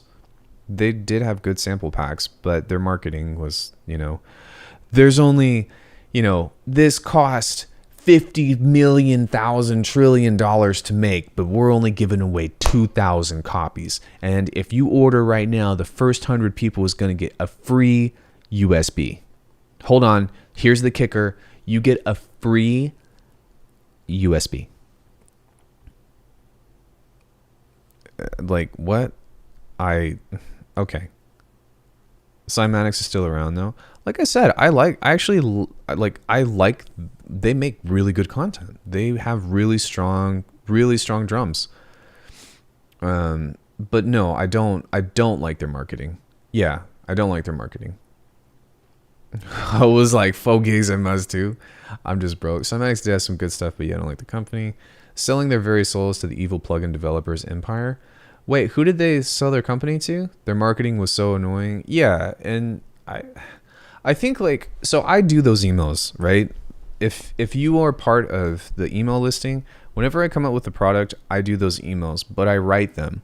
I write them myself. Nobody does it for me. And I always say, hey, this is how long it took me to put this together. This is what this pack is trying to showcase. Here is a link to the stream that I always do. So that way, I don't want somebody to just blindly buy something. I would feel terrible if a bunch of people bought some shit and they hated whatever it was. And the other thing too is that because I'm a 1-person team, I make imperfect shit, right? There are small little errors. I'm sure I have spelling errors or, you know what I mean? Just other stuff that's imperfect within my sounds, or maybe they're way too, maybe the characteristics of them, or my drums, for example, are way too bright. I know that. Hopefully that encourages people to, to manipulate the samples and stuff too, as opposed to just be it's ready, but I never claim that. I never say that my drums are professional. I never say that my sounds are professional. I just say, here's what I make, here's how I use them, and here's how they can be beneficial to you. And whether or not that holds true should be dictated by whether or not you choose to buy some shit, right? Because if it doesn't work for you, if you don't like it, then don't buy it. But that's also why I like feedback of being hey, how is this working for you all? How, what? I don't have the fucking answers. Long story short, dude, yeah, I love this job. I love this thing that I do, but they are, if you're selling them, they're literally professional, but you know what I'm saying, right? There's this this mindset that your caliber are supposed to be, the caliber of producer that you are, because you're putting out, you know, stuff for sale, is like supposed to be like way high. It's the difference between walking into a jewelry store and then buying a bracelet that somebody personally made, right? That's what I'm talking about. Yes, they are both technically professional, and I agree with that, but at the same time, there is there is a major difference between like character versus, you know, buying a fucking ultra super crazy something carat diamond. I don't even know how to describe that shit, but you get what I'm saying.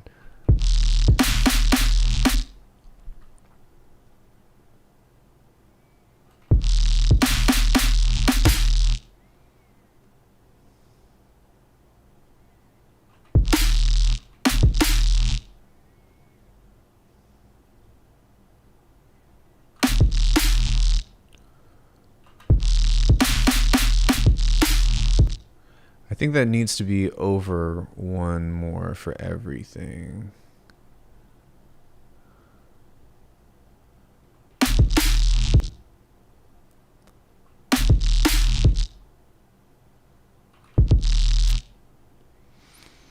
Because you get a lot of support, but you also get tons of stuff. Everybody wants to sell you before you realize it already comes with your DAW. What about analog vintage? I don't know what that is. Nice snares, by the way. Thanks. Yeah, I can't seem to get the right timing of this, though.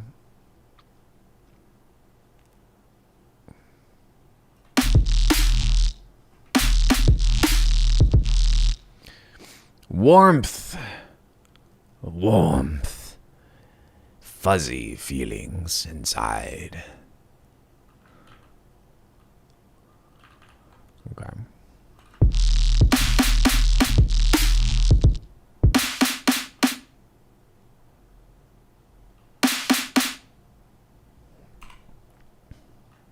So what I'm doing right now is I'm not actually going to use this drum pattern, but I'm going to pull this through a convolution reverb and get like some really cool like smacky smackies. If you ever get a discount code for Kick 2, I'll use it. I still haven't picked it up. Honestly, dog, I wouldn't recommend it. I make all of my kicks and snares in Faceplant now. Like, don't get me wrong, like Kick 2 is an amazing plugin, but to make the kick like to make kicks like that, I just use Faceplant now. So I might have said that about one of their packs. Oh, really? Interesting. Yeah, and like for any of you guys that's interested in learning how to make these kinds of drums, like I have master classes. I have tutorials on this stuff. I have, you know, that's the kind of shit that I'm trying to give to people, is say, here's what I have, here's what I offer. The master class is available for all the Arcana members, and for anybody that is quote unquote an Arcana member, I've got several master classes. I just put one up that was about how to finish music.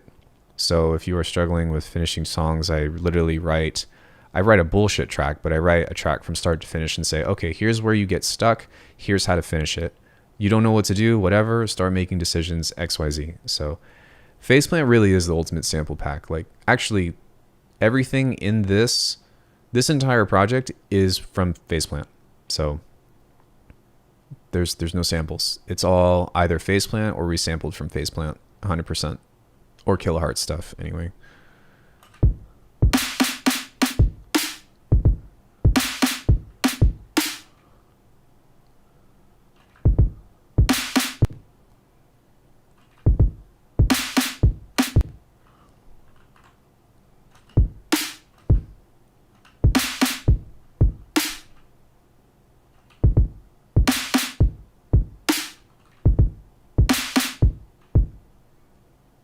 Boom, pa pa, boom, boom.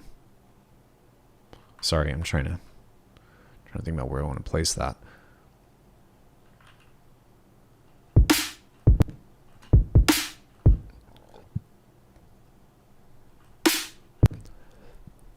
I haven't been keeping up on Killer products for months. Is the granular engine coming soon? I don't think so, to be honest. They haven't even put out Faceplant 2.0 yet. I think that they're...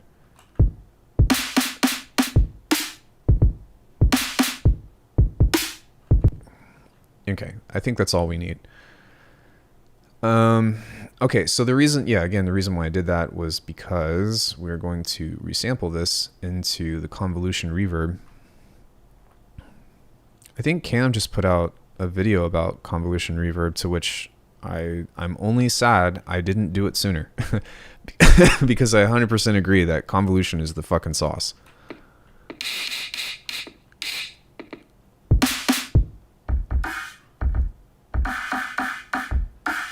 There we go. That's the one I want. Except I need to, I'm going to group this because we need to do some other processing to it. Oh, it's got other processing on it. But we need more processing on it because it needs to be a bit brighter. A little bit brighter. Oh, that also makes sense too.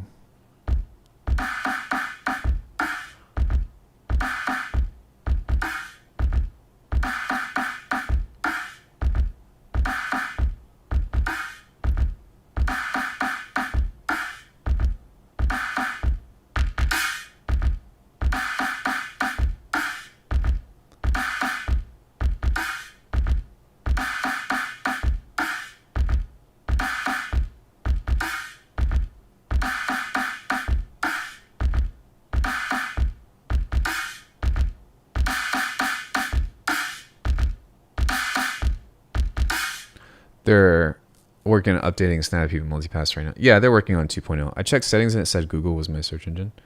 I just used Safari.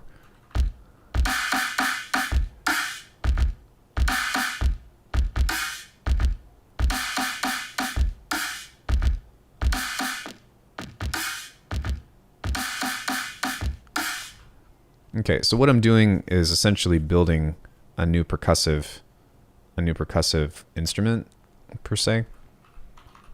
No pun intended. No perk intended.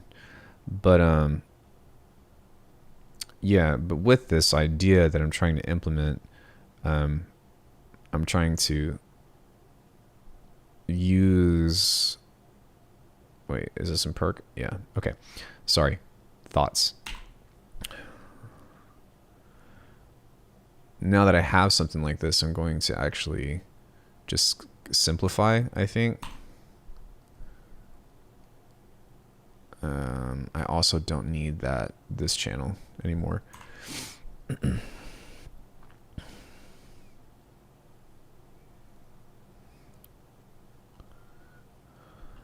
Sorry this is taking so long and not working very quickly, but it's alright. It's alright.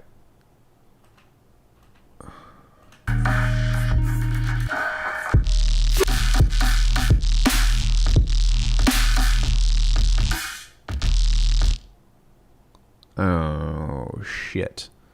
I might be able to fix it. I might just need to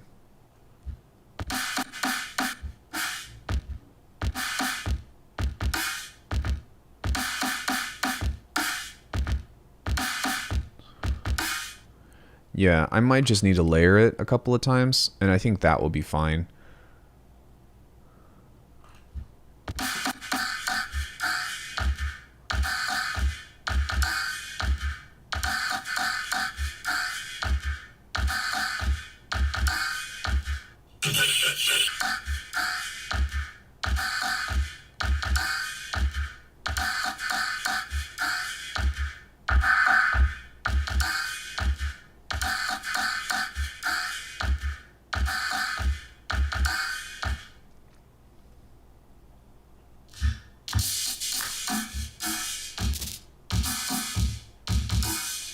There we go.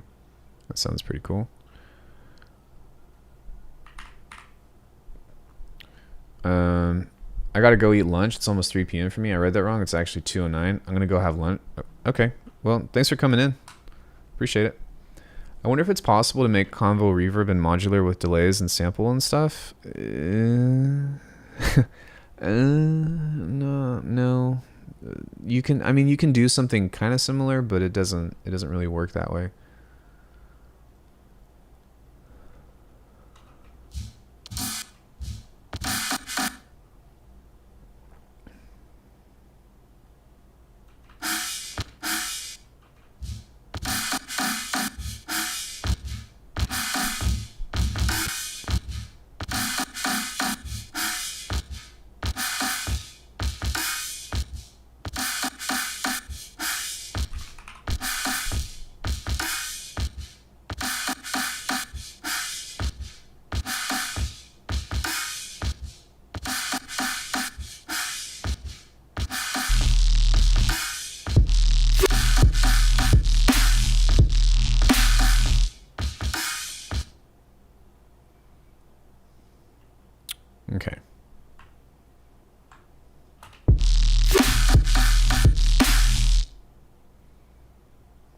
we're also going to, I just use this as a placeholder to think about what I wanted to do, but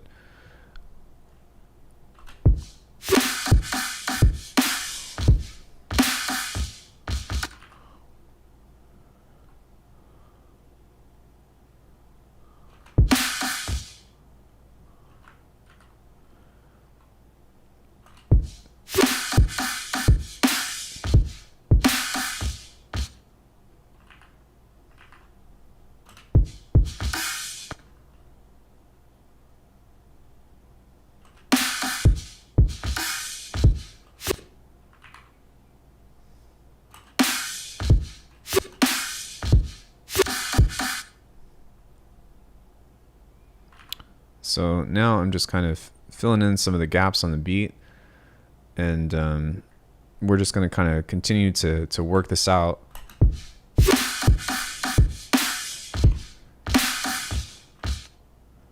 Because I'm trying to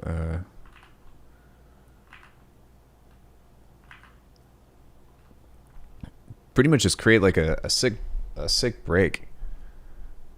A sick break. Although I fucked up somewhere. I know I did. I put something. Oh no. No, maybe I'm right. Wait, hold on.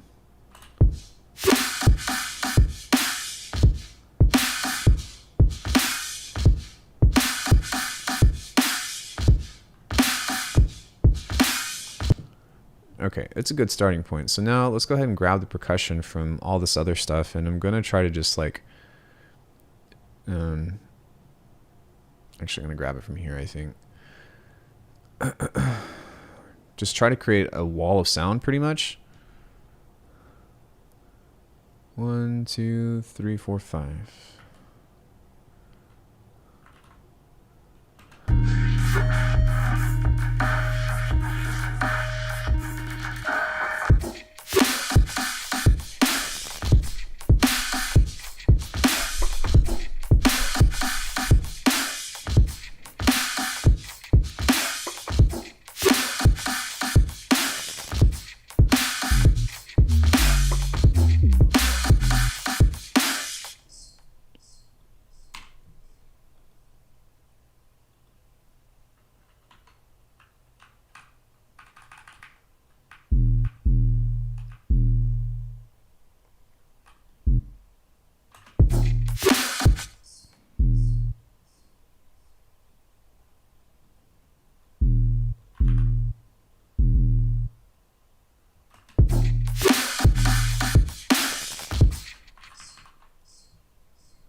There we go. Then we can kind of have that fill there. Okay. So one thing that I'm also going to do, I think, is open up Ableton here in a bit, and I'm going to record my own vocals. Oh, I've already got Ableton open. Why?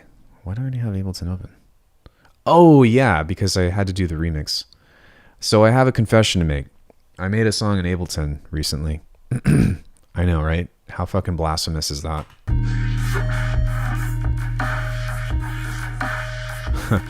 What have I done?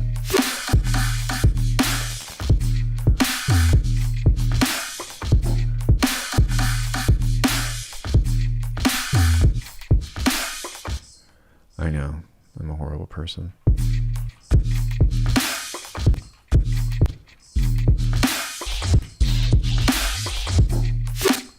Okay, so what we're gonna do here in just a second is just pretty much record a bunch of shit like that. But what I need to do is go to new live set, and I'm just going to record a ho, because that's what I need. Ho. Now to try to save my computer from exploding, I'm going to turn this off for a second. Oh, none. Remind me if I try to pull this back in and nothing is working, then please remind me to remind me that I turned all that shit off. But what I'm going to do is record into Ableton, because I don't have the ability to record into Bitwig while I'm, you know what, I'm just going to set it to this and that should be fine. But yeah, I don't have the ability to record while I'm streaming, and it drives me fucking crazy.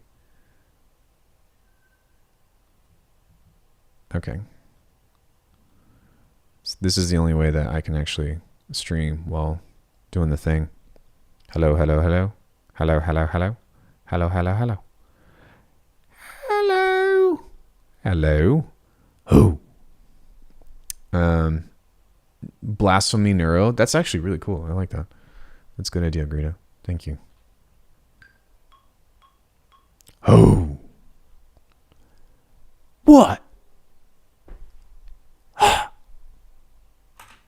Okay, that should be enough. So I'm going to take this and I'm going to do this doohickey. And then actually, for the sake of organization, I'm actually just going to grab this and throw it into the sample pack, and I'm going to say, oh, you guys can't see that.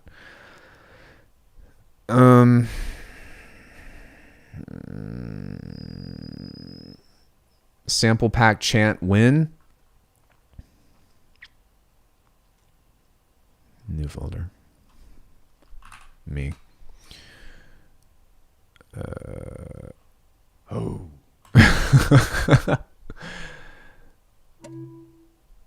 Maybe I'll do that if I hit 20k or something. Maybe I'll do that, and I'll it's pretty funny.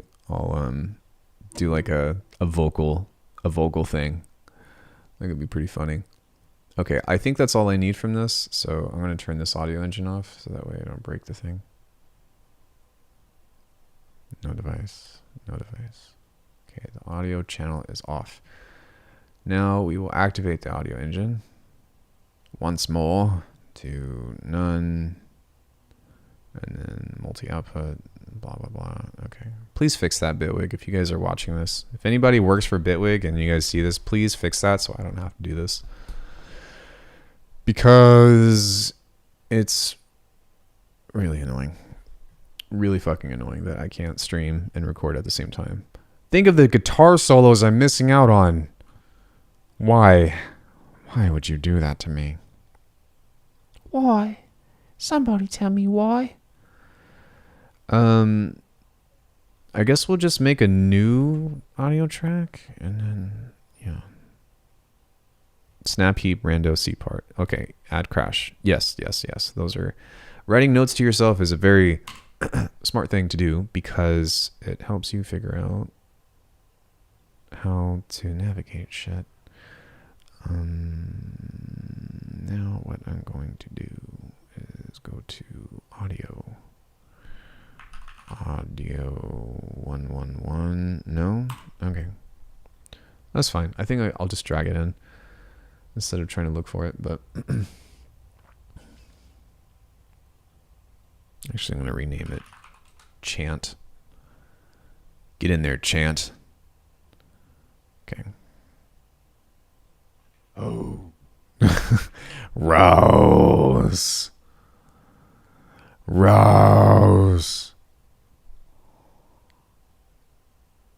Oh. All right. We're going to split some of these up for these little ad libs or whatever. Because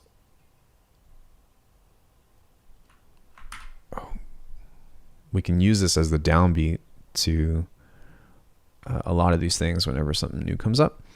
So what I like to do is use a pitch shifter and kind of just spread it out kind of like this, and then turn the grain down, and then move this at -12. Is this on the correct thing? It is. You see how that kind of spreads it out? It makes it a little bit nicer.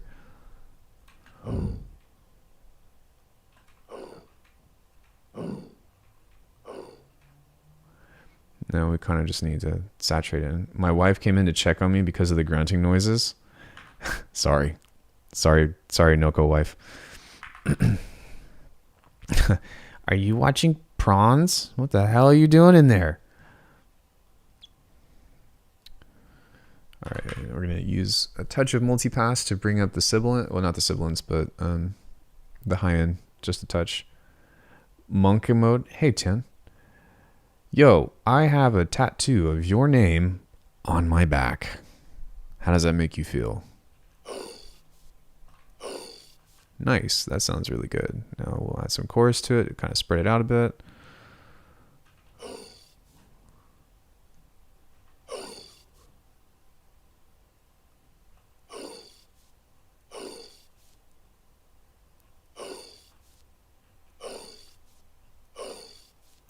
Awesomeness. Now I'm going to saturate it.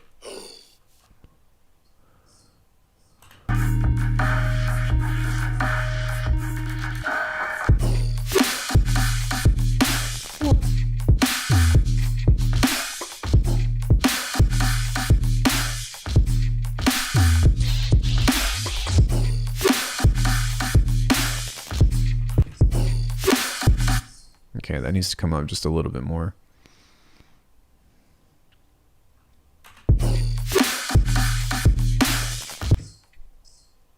And then I need to change the color of this because I can't fucking see.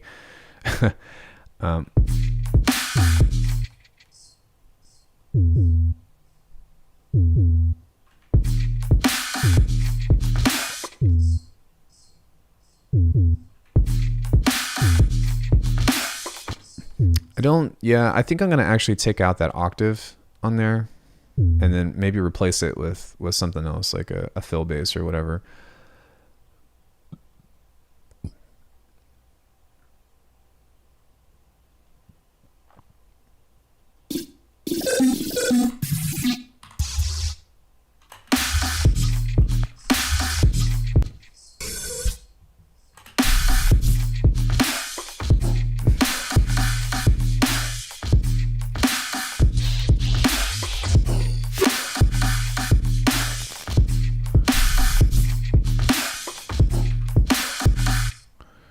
Okay, and I think maybe with this we can add some kind of delay.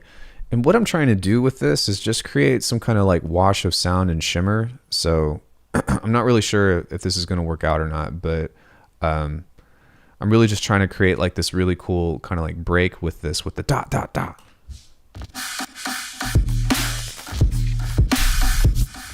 And one other thing that we can help use with this is some noise. I know that I've got it somewhere in here. Maybe I don't. I think this is it. Yeah. I'm going to duplicate this patch, and then I'm not going to use that here. I'm going to do it somewhere else. And instead of it being kind of like the va va va va va va type thing, I'm just going to actually make it noise. Hold on one second.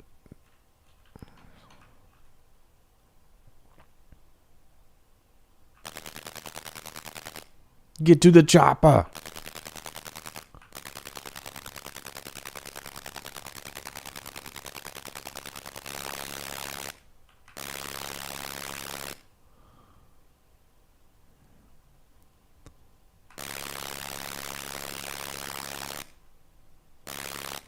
And then we're going to take the fundamental away from that because we don't actually need it. So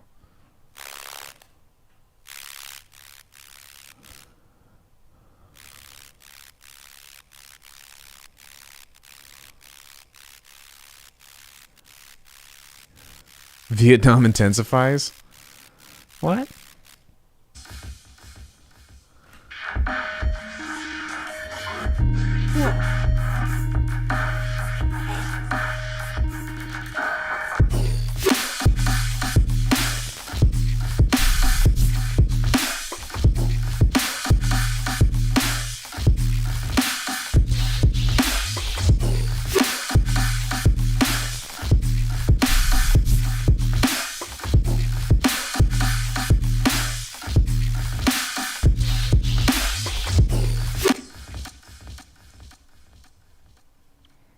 Yeah, it's close, but it still doesn't quite have the energy that I'm looking for.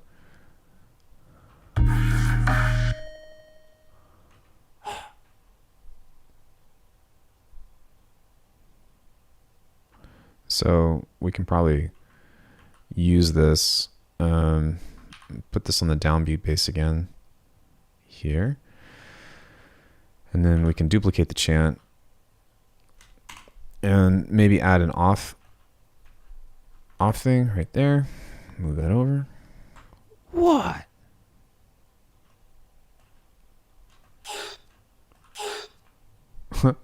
Oh, okay.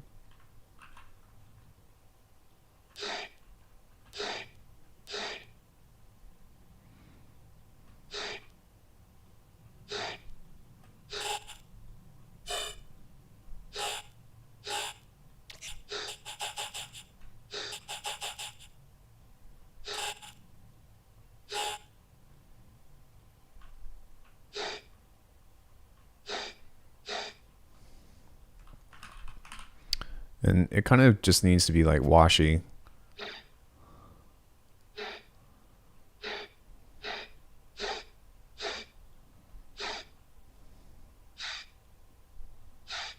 There we go.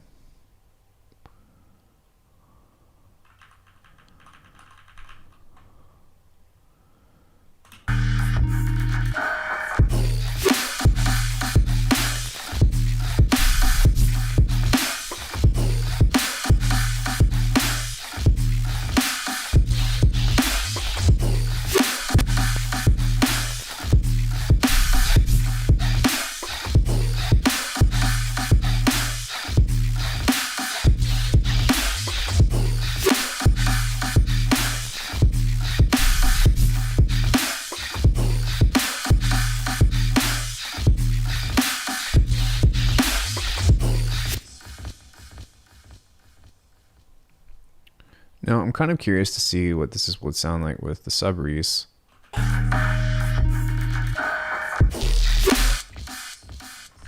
Oops.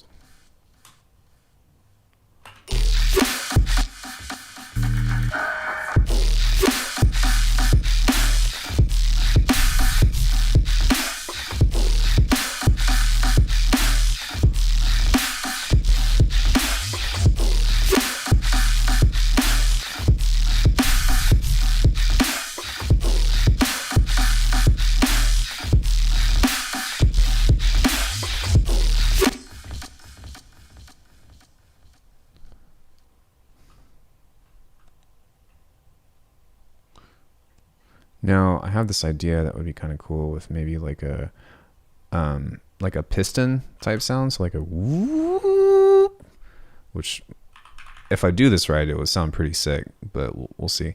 I think that there's like some mid highs that I can take up with that, so we'll see if I can make this work.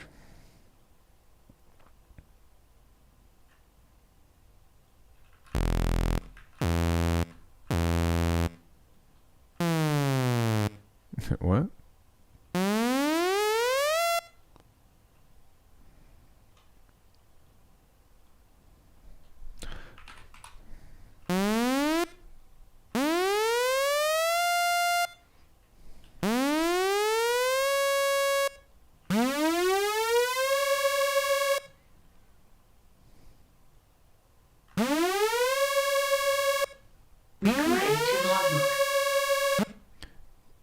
Yo, Smile Z, thank you so much. I really appreciate the follow.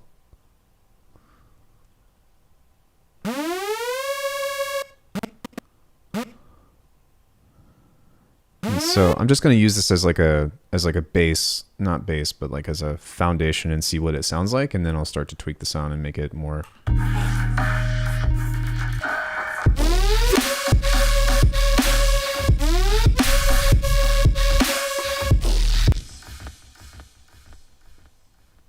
Yeah. So we're gonna make this. I have another video coming out soon. Probably not today, but maybe tomorrow. But how I create like super saws is actually I take just a touch of white noise and then FM it to this, because you can see that it makes it super. it gives it these nice, just little things like that, and it makes a big difference.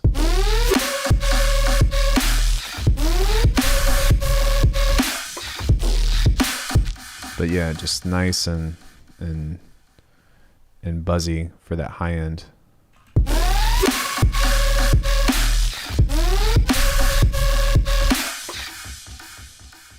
And then what we can also do is grab one of these and have that follow along the same.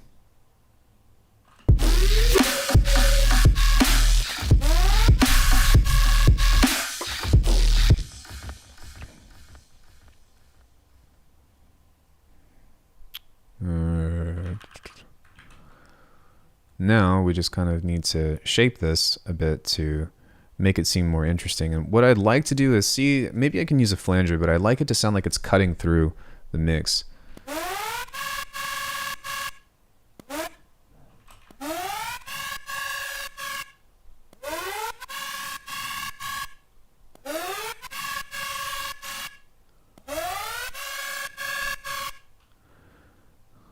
There we go. That sounds pretty nice. Maybe we can use a slice EQ to just tame this a bit.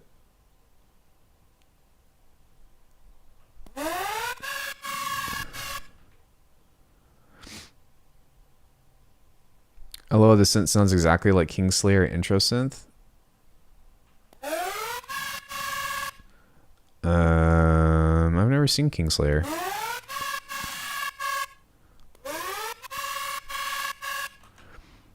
Maybe what I might also do is spread this a bit, and I kind of want to see what this would sound like if I just took out the mid signal. Mid-side, middle.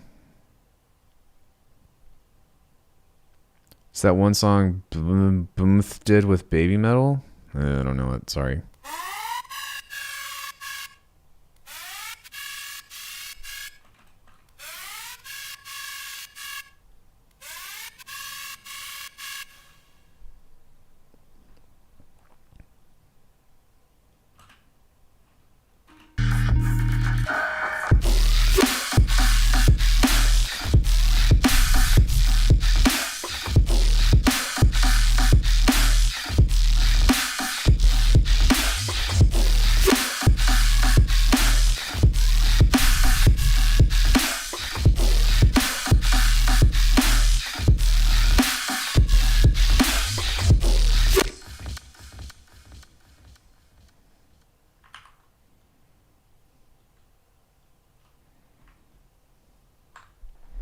Cool. I like that this is just a little bit in the background, but not too like overpowering to the middle, because obviously there's a lot of shit that's going on. So what I'd like to do is maybe see if I can find some more, I guess just like, hold on, what am I trying to say here? Wait, let me just listen to this.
and then I think what I'm going to do here is pretty much duplicate the same synth, but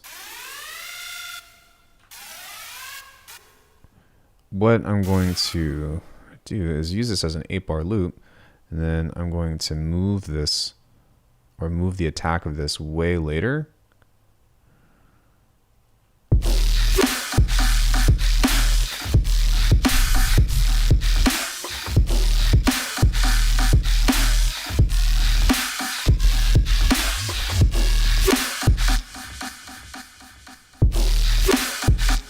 Okay, instead, I'm going to pitch bend this.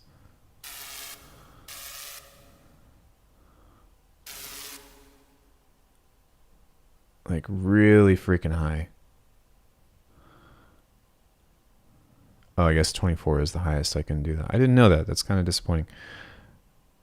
Oh, you know why it's like that? Probably because that's what I have my pitch range set to. So I'm sure if I set it over, then I could maybe make it go further. But it's okay. I'm going to take this off, and then what I'm also going to do is attach a note here to an LFO, and I'm going to pull the gain down like this, set it to be really slow, attach the note to the speed of this and see how fast that goes, set the pitch range to C#2 because I think that's what this key is in, and set that to here. So let's see what that does.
Is arranging an automation in Bitwig considered to be easy, as in not so mouse clicky? I think so. I mean, there's just these little dots right here, or these little lines, and then you just go here and then click on the parameter that you want to automate. You can also do a drop-down menu if you want, but I never look for shit this way, just because it's too much. I would rather just click on whatever, or touch whatever it is that I want to automate and then do that. But it's pretty simple, I feel.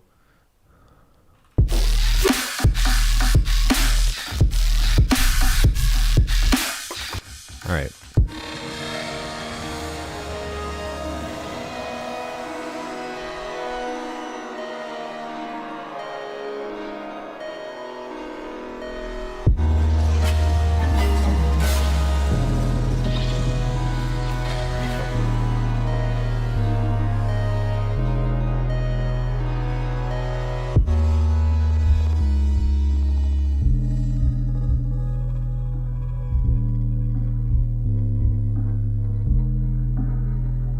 Some kind of high end that we're building right here.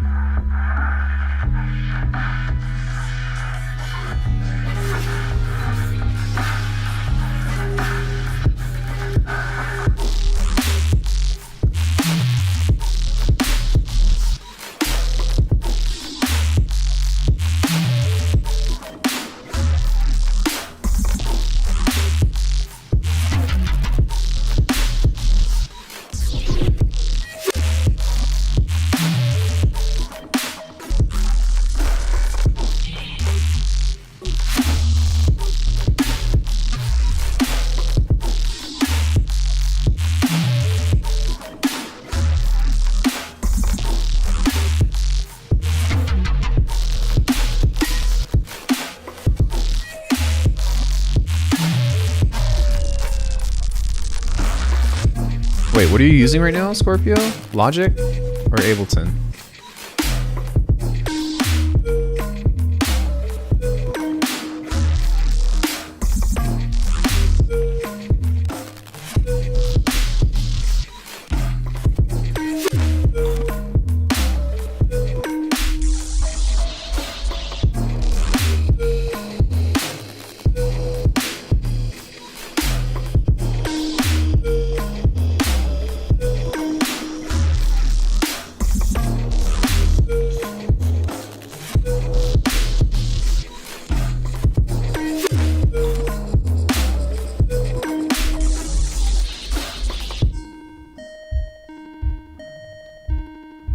needs to be some kind of reverb cut here. And maybe a filter.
Reminds me of Street Halo by Burial.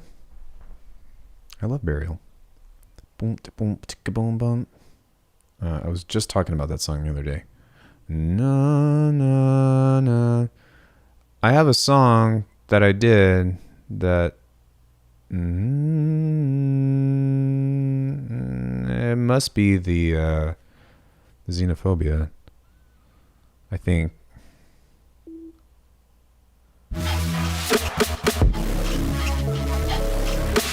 Oh yeah.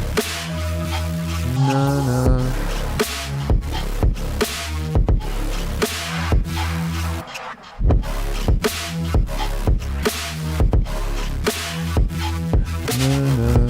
Yeah. No, no, no. I love Southern Comfort so much. I fucking love that song. That stupid, it's not stupid, but that stupid Reese that plays over and over in the background, that boom, boom, boom, boom, boom. It's like, oh, dude, it's Burial. Oh, fucking Burial is. I love that guy.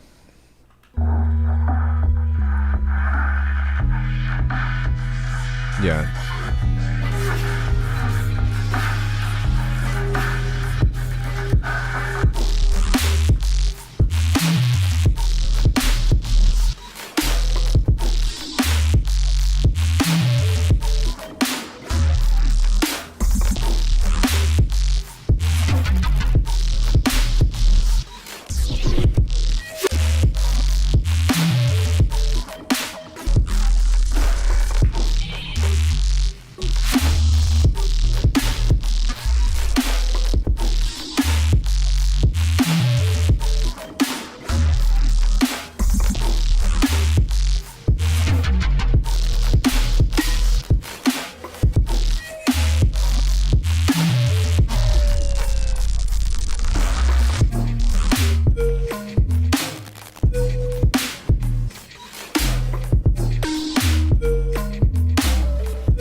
Just trying to think about how I want that to sound, because I'm not quite happy with the timbre of it.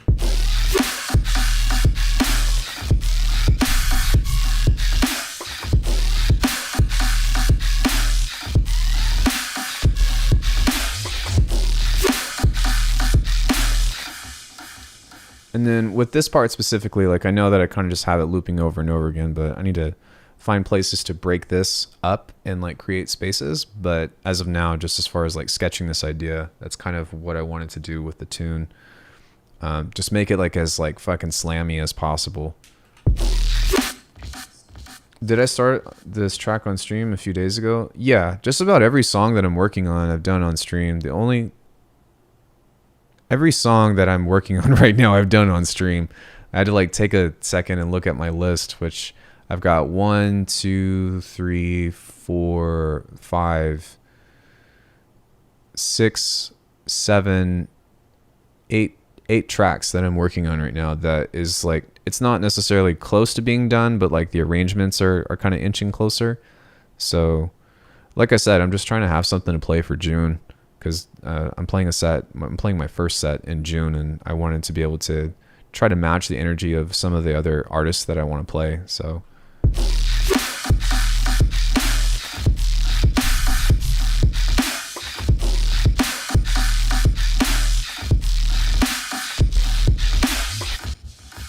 yo, NAFTA, thanks, man. I really appreciate it.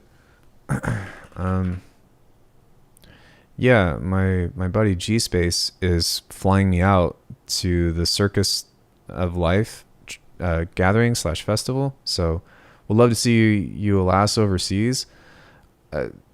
Oh man, thanks. I'm not a DJ though. You know what I mean? So like I really appreciate that, but I definitely don't want to try to say that like I'm nobody.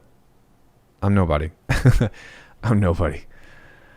I'm nobody except somebody that's stressed out, that is trying to make something to, play something half decent.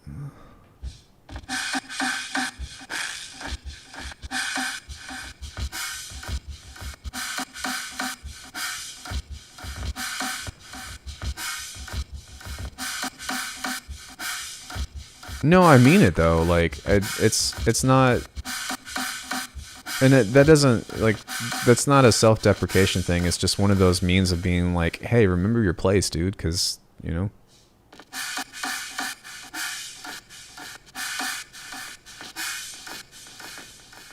Yeah, for sure. Well, the cool thing about this is Grady, like G-Space, has been a friend of mine for a really long time, and he's a tricker, and that's really how we met. So I didn't even know that G-Space was his, like, it was his producer name or touring name and all that. I didn't even know that he was touring until we had already known each other for a while. But he was like, I want all the trickers to and I think I want to make a point about that, is that I don't think that he's flying me out because he thinks my music is dope. I think I want to say that he's flying me out because he's being a really cool friend, and that I'm also a tricker that just so happens to be a producer. So, you know what I mean? Like, this is not a flex. This is me, like, being fortunate with an opportunity. And so I want to try to make the most of that opportunity, if that makes sense. I mean, yeah, being aware and grounded to earth is always makes you improve more, right? But you're not, I mean, but that's what I'm saying though, like I'm really not, like, I'm not signed to a label. I've never DJ'd a set in my life. So I'm not a DJ, but at the same time, it's like, well, because I've been selected, I'm going to try to, have something to show for it and kind of like honor that, because like, it's not every day that somebody calls you and is like, hey, I'm going to buy you a plane ticket to come play a set. So I'm like, okay, well, like, this is to me, like, me doing this of course I want to make music and finish music anyways, but that's like putting effort and time into this right now for this specific purpose is like the least I can do to honor that honor. He's certified. A few of my friends are good friends with Grady. Really? Are you a tricker as well, Easy? That's dope. Love to see people that may have not come otherwise. Yeah. So like, I can't say enough good things about Grady. He's always been super kind. He came out and played a set in my hometown. You're humble and grounded. I love you evermore. Thanks, man. I appreciate it. But like, it's not even like, to me, like when I say stuff like this, I don't say it to be like, to come off as humble. I say it because it's really important to consider like, dude, I'm just a guy. You know, I love what I do. I love making music. I love making videos and all that other shit, whatever. And you know what I mean? This is what I want to do for a living. But at the same time, like, you know, there's millions of producers out there, millions of people doing the same shit that you guys are doing with me. And, you know, I think that it's just a better choice to be grateful. So yeah, like I said earlier, okay. All right. Well, I'm gonna stop talking because I'm not fishing for compliments. Thank you all. I appreciate it. But, yeah, I'm just trying to, you know, do something cool and honor the moment and make the most of it. Right. Cause it's not every day that somebody says, hey, come to New York to play a set. No, I'm just from Orlando too. Met him at the last Zen Awakening Festival. Did you meet Andy R as well by chance? Cause I think Andy R is actually based in Florida. He's a Florida tricker and he also does music. I'm trying to think about who else does music in Florida that's also a tricker, but that's really cool. I'm glad that you met him. I fucking love Grady. I love all of his sayings of rock bottom and in this economy. I'm sure he's probably said that a few sets, but yeah. Well, either way, sending you only best wishes. Thanks, man. I appreciate it. So I think like out of 100% transparency, I'm actually just going to do a pre-recorded set to make sure that everything kind of flows well. I want people to have a good time. I don't want to try to show up to a place and be like, I'm a DJ all of a sudden. So I'm not against it. I'm not against like making a pre-recorded set, and I'm not against being transparent about it either. Being like, hey, everybody, like I curated this set. Let's play it out, you know, and kind of see how it goes. And hopefully you all like the music. That will give me time to be able to do flips and stuff on stage and all that shit too. So I don't have to worry about what's going to happen. But yeah, like I said, like I'm really big on not pretending to be something that I'm not, you know? So that's just and again, I don't know if that's like the best choice to make, but if it is, then I'm going to do it. And by best choice, I mean like the smartest thing to do. Cause again, I just don't want to like put a fucking set on and just totally embarrass myself. People are showing up for having a good time, and whether or not, people know, or hold on, if the music is good, then I don't think that people are going to give a shit whether I'm mixing live or not. Cause I don't think anybody's coming for the mixing. I think people are coming to hear good tunes. And that's what I'm hoping for, is to just give people some good tunes and be like, here is a selection of old tunes and new tunes and other artists that are upcoming and artists that have influenced me, and people that I look up to and people that like that I can create a universe around. So I'm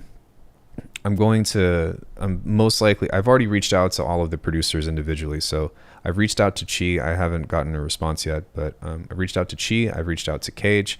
I've reached out to Hudson Lee. I've reached out to Copycat. I haven't yet, but I'm going to reach out to Frequent. I'm going to be playing some of DMTR's stuff. And then there's a couple of other people that I want to play some stuff out. I haven't found any songs yet that I want to do, but it's basically going to be like a halftime set, and we're just going to kind of have some fun with playing that stuff. Because I mean, for me, part of the reason why I like halftime so much is, for one, like I grew up with like, you know, like boom bap hip hop. I guess that's what we call it now, but like old school hip hop and, you know, like just super swingy beats, Jay Dilla type stuff or whatever. But the other thing is that it goes really well to tricking, you know? So having halftime to like shit like this is kind of why I'm inspired by it. Yeah, I'm probably not going to play Ivy Lab. Not because I don't like Ivy Lab. I fucking love Ivy Lab. Don't get me wrong. But everybody that I've mentioned, like I've talked to, I've had a conversation with. And so I know them to some degree on some matter of personal level.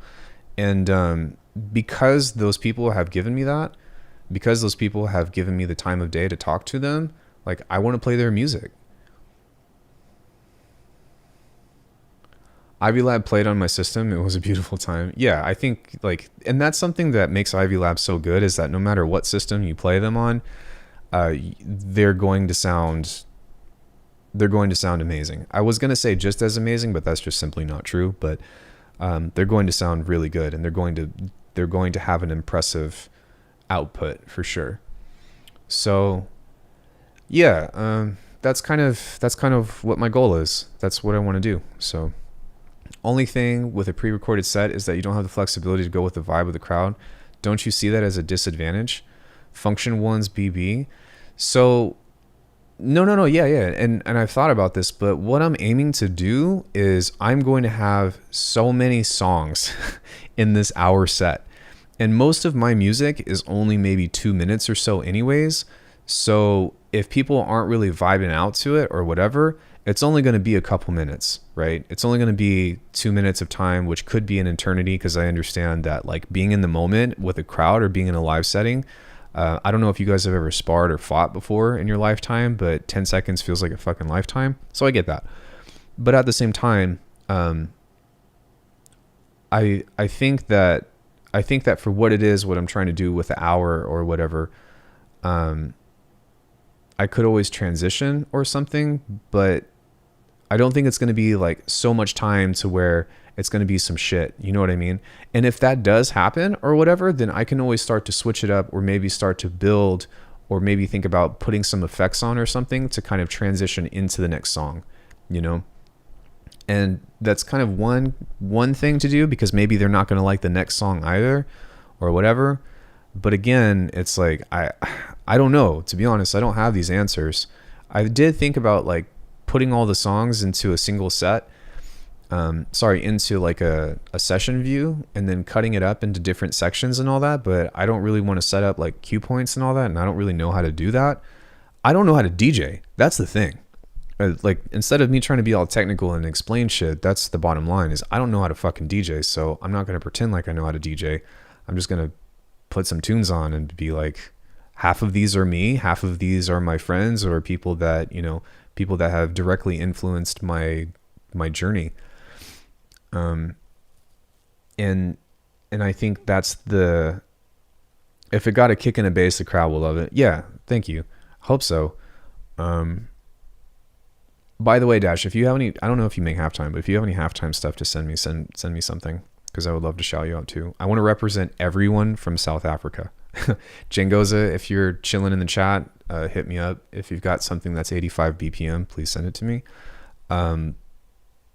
Maybe I should hit up Tasha Baxter too. Do you talk to her by chance, Dash? I talked to her maybe once or twice, but picking up any new ear protection? Yeah, I don't know what I'm going to use, but I am going to look into that. But yes, absolutely, I'm going to fucking use ear protection, because I don't care if my set sucks, whatever. Hopefully it doesn't, but yeah.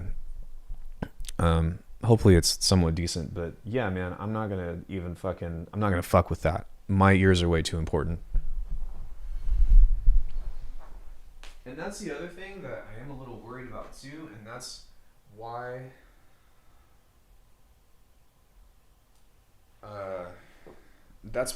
I'm going to do a pre-recorded set, because something that I'm low-key nervous about too is like I don't know what I'm doing, and I haven't used the hardware that they're going to have. I've never used CDJs, which I think that's what they're going to have. But since I've never used that stuff, like I don't want to accidentally play something and like blow someone's ears out, right? But yeah, if you're going to prearrange a set, have a backup channel, an extra track that you can just switch to. Yeah, exactly. And then maybe with that, like I could just keep everything on the left channel. And then if it doesn't work or whatever, then I can like slowly fade into something else. You know what I mean? So like I'll have all the tracks individually or whatever, but you know what I mean? Like I guess there is that, because it's not just going to be push play on my iPhone. It's going to be an actual like, CDJs. So what I usually do in context is have the same set arranged into a few different arrangements. Oh, that's really smart. So that way, if something's fucked up, you can like just scoot it over to a different key point. Yeah, I feel that.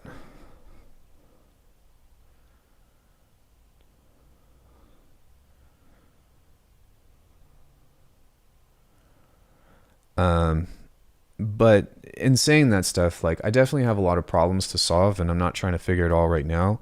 What I'm trying to focus on is be like, I need to have something to play.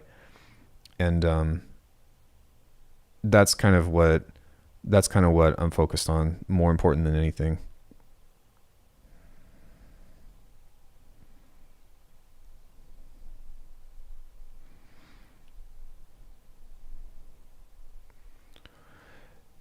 So it's more like DJ work than a presentation per se, but you're going to play in a festival. Yeah. That's a good way to approach it. I did that back in college when I DJed. Dope. Yeah. Maybe have a few pre-recorded forked pass. Yeah. Thank you for that suggestion. I really appreciate that. And I'd like to, oh my God, that's so fucking cute. Someone just got a new dog.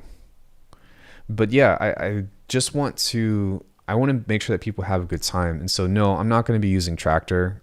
I thought about maybe picking up like a DJ controller or something, and I'm like, that's a waste. They're going to have shit that's going to be way better than whatever I could afford. But again, I want to make sure that everything goes as smoothly as possible, just because it's my first time.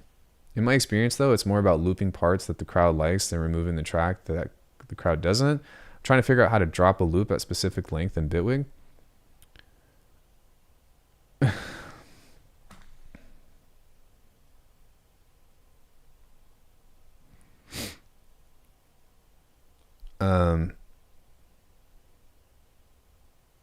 Hold on one second. Sorry, my instructor's sending me a message. My experience, though, it's more about looping parts of the crowd and the specific length onto the arrangement view. Yeah, I don't even know. See, the thing is I don't even know if I'm going to be able to plug in my laptop.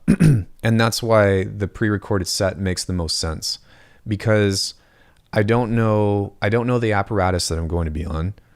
I don't know what the sound system is going to be like. I don't know how I'm actually going to upload the tracks to there, and I don't know how to even fucking launch the thing. Like I don't know anything about this. And I'm not like, I'm not shitting bricks or panicking or whatever, but in that matter, like it's just playing it safe. And I don't think that there's anything wrong with playing it safe when the context is to be present in the moment and have a good time. And, and I can also like have stage presence and stuff too. It'd be like, oh, this next one coming up is something is a new tune, or this is my friend DMTR, or this is my friend Dash, this is my friend, or this is from this, or, you know what I mean? Like giving some information about the track and having a crowd presence, that I'm not afraid of. So like being on stage, I've been on stage for many years. I used to be in Circus Soleil, so that doesn't bother me at all. But again, just having something as having a solid set or a solid couple variations of sets for one, and then also, you know what I mean? Just having some good shit to play.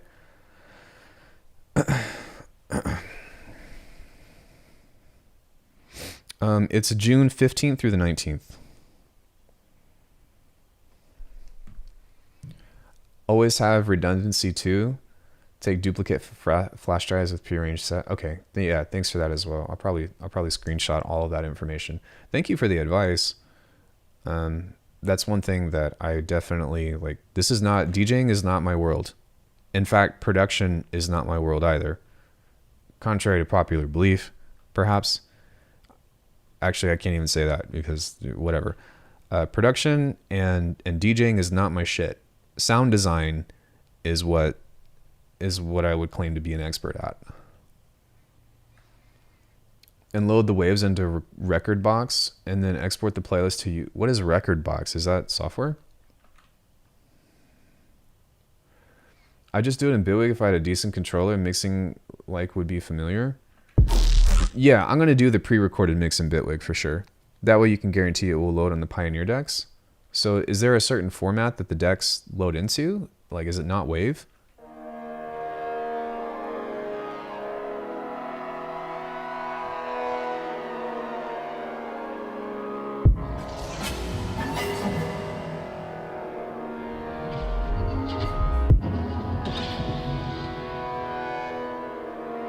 Record box is software.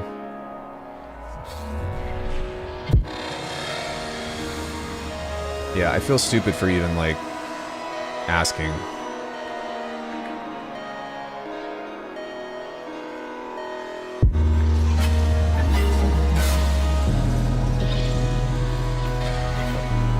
Oh, that's good to know. Yeah, I'm on a Mac and I can't even format something to FAT32 or NTFS. Ew, yikes.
That's what I thought about doing first, was cutting up all the tracks into different sections and then just taking like, and then just moving the tracks in between. But again, I'm not there yet. I'm not even at the stage of putting the set together. I'm still trying to just finish tunes.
So Dash, I actually had another question for you.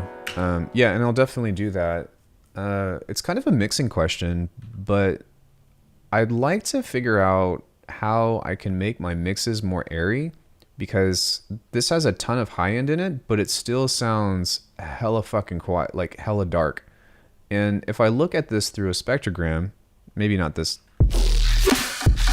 Yeah, this shows that there's a lot of high end in there, but I just feel like it's missing like a matter of clarity and like well shit, I guess airiness. So that's something that I've been on a journey to try to fix with my tunes. And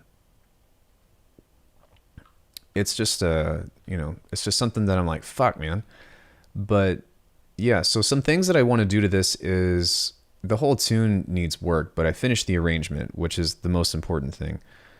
Thank goodness. But the intro needs more tension. I need to have some kind of riser build up here and maybe some kind of high pass thing to make that more there. I need 15 kilohertz transients? Really? Seriously? That was a really unexpected answer. Like hi-hats, your percussion has very dark texture, so it's very difficult to get that airiness. I didn't know that. I thought you usually want to back off of the high-end transients like that. That's interesting. But thank you for telling me that. Yeah, so the other thing too is that this bass line is kind of just like samey throughout the entirety of the first half of the tune. Wait, sorry, it's this one.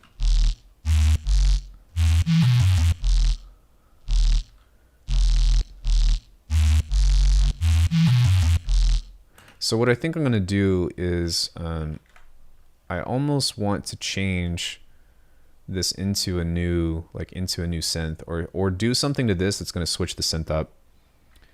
Hi-hats, your percussion has very dark textures, so yeah, that's interesting because like if I look at my percussion, and I've done it way like terribly over time. I've actually like over distorted like my percussion and my high end, but that's what was so confusing because it's either too dark or it's too harsh.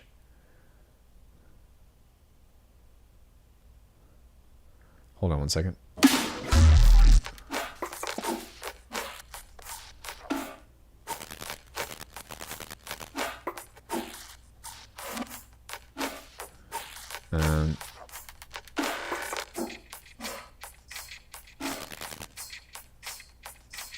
Oh, that's 9K. Well, that's 16K.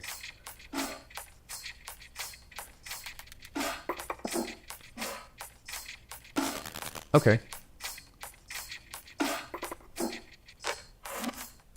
Anything between 2K and 10K will be harsh. But how would you approach getting half convincing ensemble sound out of things when unison just doesn't cut it? That's a really good question. There's a lot of different ways that you could approach that. So mid-side EQing is a really good one. Layering with a pitch shifter is another thing that you should definitely try, or even a frequency shifter that's slightly off. Or actually like grouping a track and making like several different layers of this, and then panning one to the left, pan one to the right, and then have one sit in the center, and then like quietly mix that in. That's another way that you can solve that problem. But I also struggle with wideness too, so that's something to be considered. But I'm so stubborn, I'm actually just going to make a hat. And I think that it would probably serve me better to actually make a hat anyways, because that way I can get what Dash is talking about out of this idea. And also, let me make a note on this really quick as far as mixing goes, because that's something that I'm going to remember. 2 to 9K is harshness. Mid-side EQ sounds like a great idea.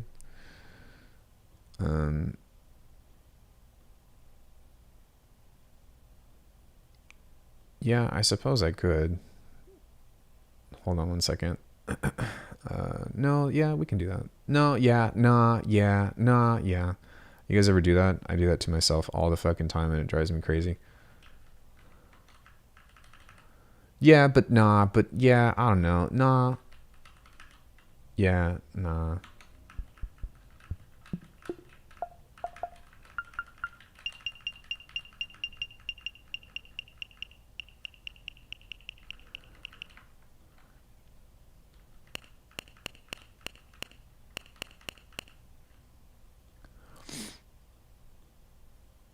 But nah, but yeah, but nah.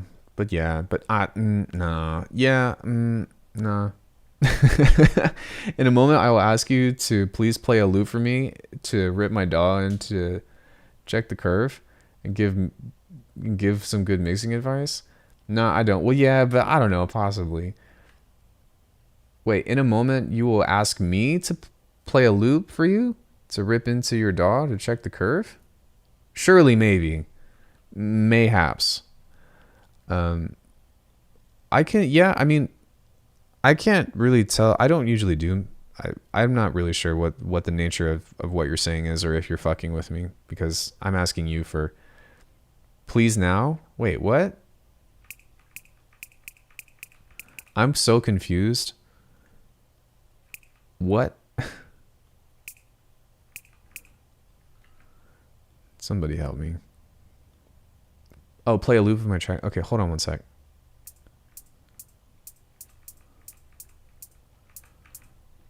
Okay, that should be somewhat serviceable. Play tune and he records the stream to analyze the mix down. Oh, okay. Sorry, I didn't understand.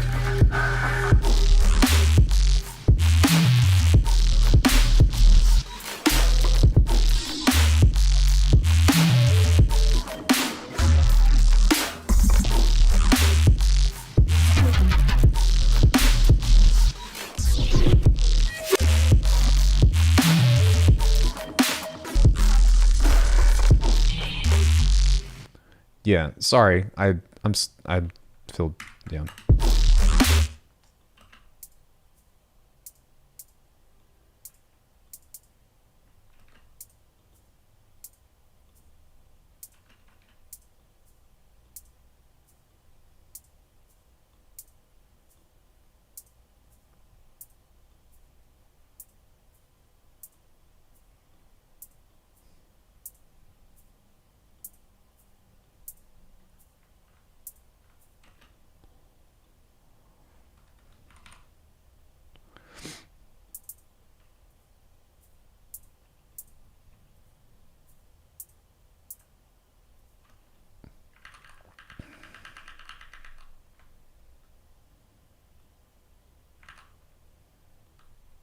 Okay.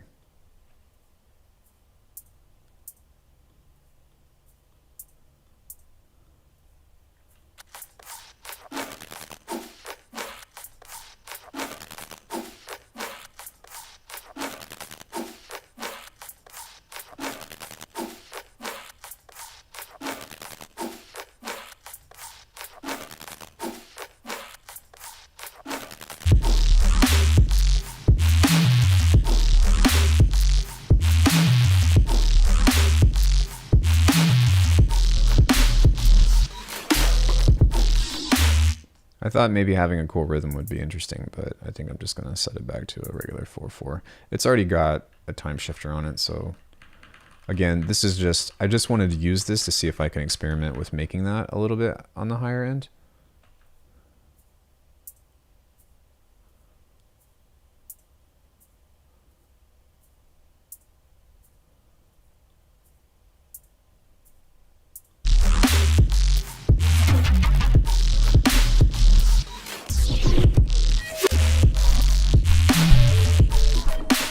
And I thought I should cut everything below 10K. Is it just subjective to the style?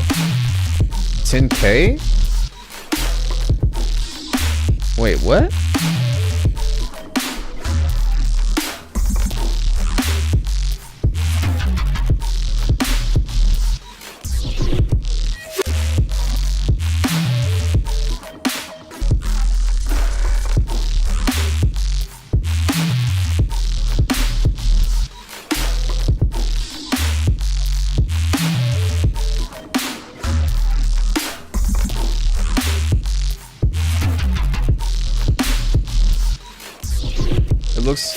Okay, it looks like the percussion is very present in 3 to 10K, then slowly drops off, but the most references I see is there is a bit of a bump around 15K.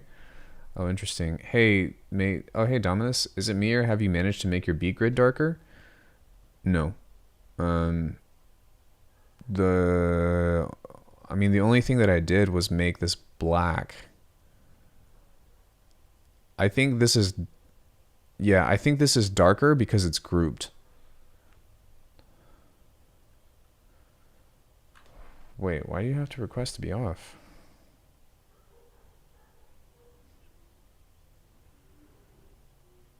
Wait, what?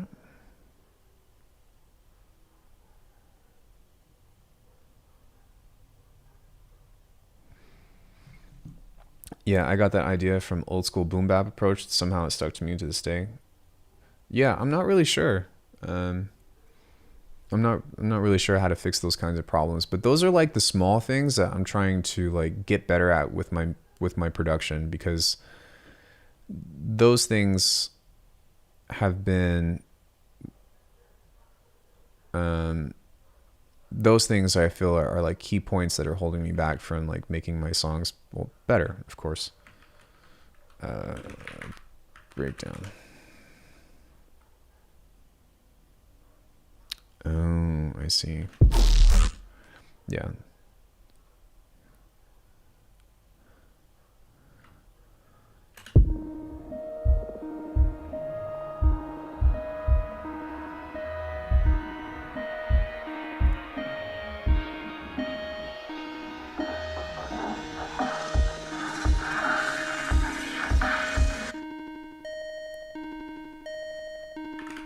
I'm gonna see what happens if I add maybe like a portal thing to this, because I want there to be like more interest in building this up here.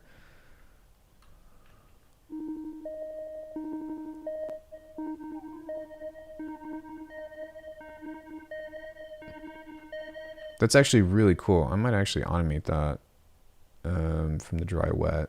Portal is so good, man. Especially when it comes to like manipulation of melodic content. Like, it's just fucking, it's great. It's everything. Portal is what movement should have been, I feel.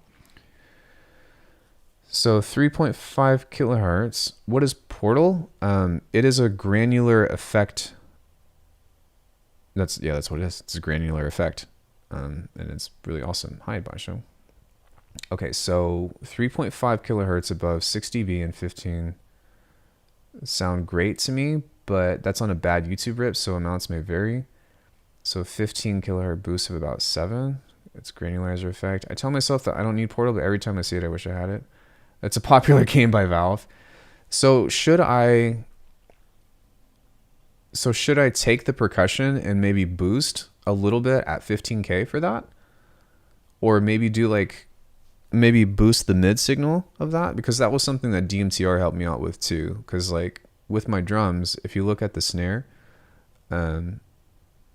let me see. Do I have processing on that? Yeah. So if you listen to the snare by itself, it sounds much better, but you can see that I have a shit ton of dipping here. Actually, I did okay. That's not too bad. Most of my other snares though have like way too much fucking high end. Hey Artifacts, welcome back. The cake is a lie. So cut a wide Q around 3 point. All right.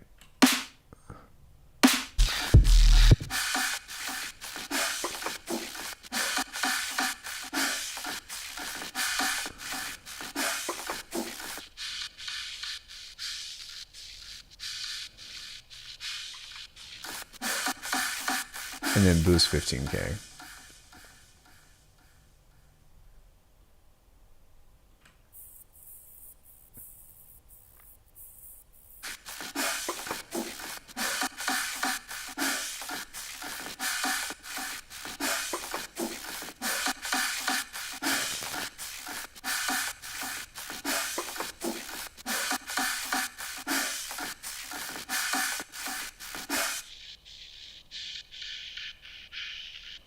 Try around 6 or 7 dB each. Okay.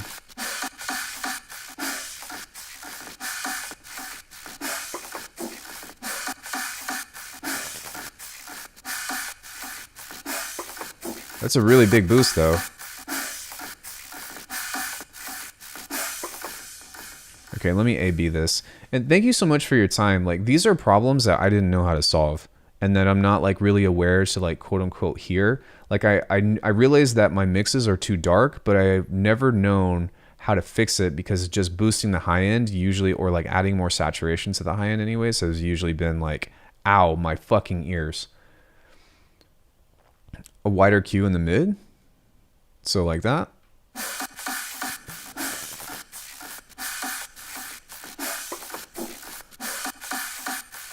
And thinner Q at the top.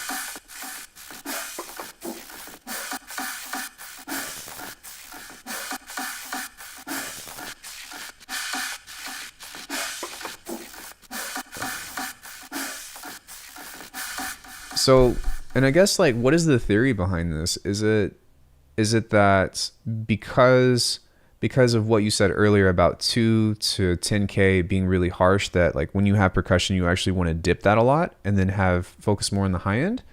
Or the idea is to play around the harsh zone, which is 2K. Okay, I see. So really trying to control this section here as far as percussion is kind of the key to that, and focusing more on pulling the high end up is kind of what we're looking for.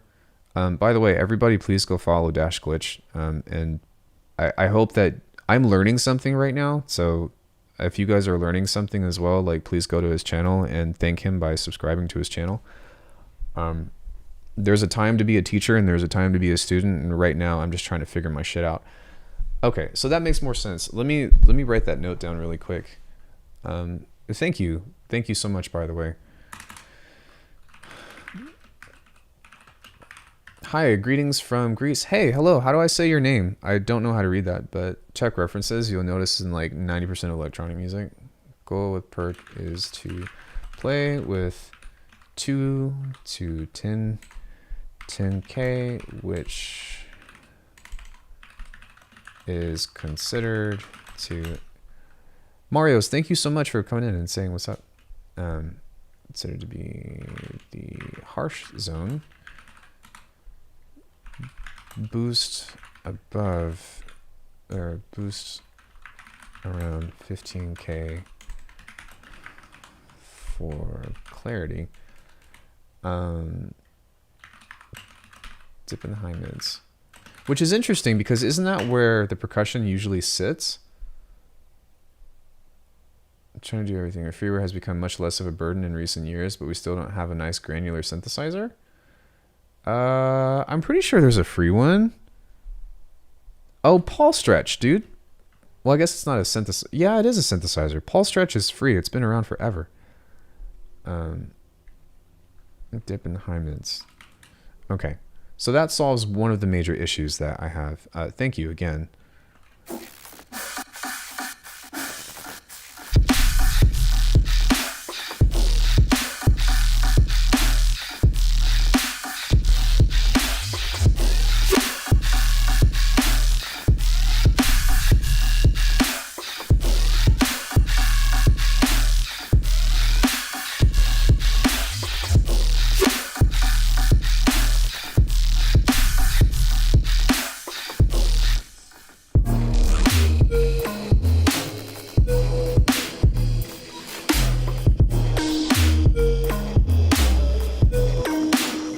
Yeah, they definitely sound a lot more snappier, but I am curious, like, does it feel like because I dipped out those low mids too much that the timbre of that snare, or I guess like that ghost snare, seems a little bit empty now?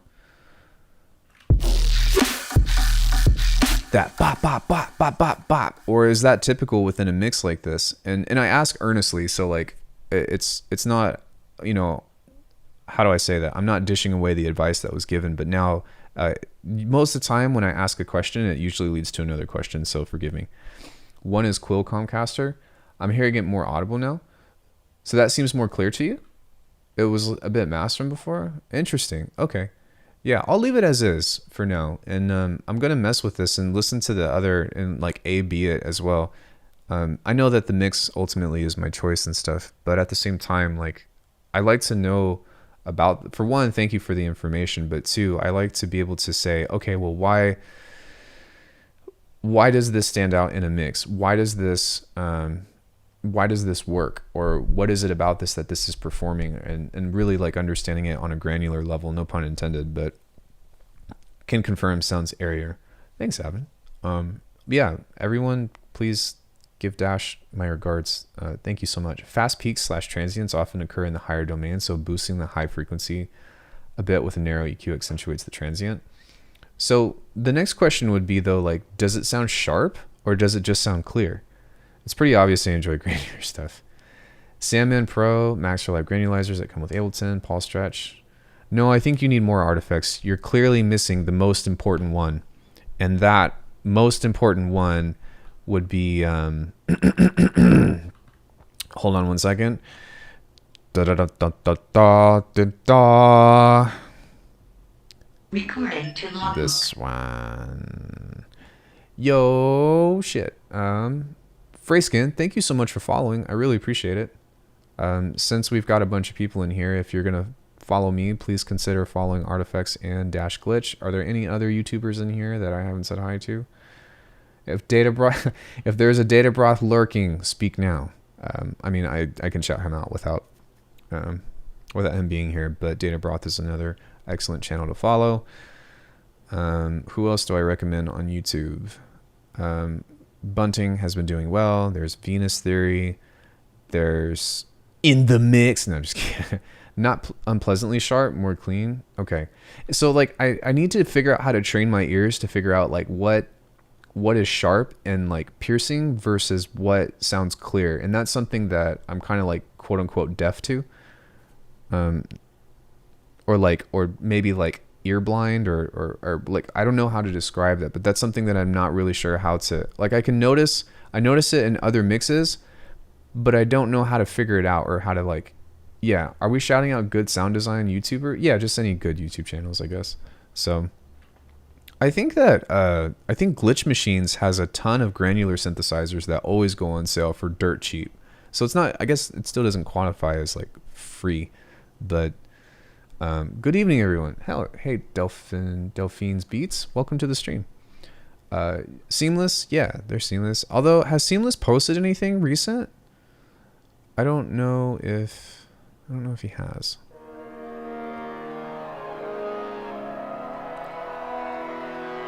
The Glitch Machine stuff was on sale the other day. It might still be. Yeah, Glitch Machines, their plugins are ugly, but they work really well. Depends on how recent you consider recent, like within the last week or two, maybe within the last month would be recent.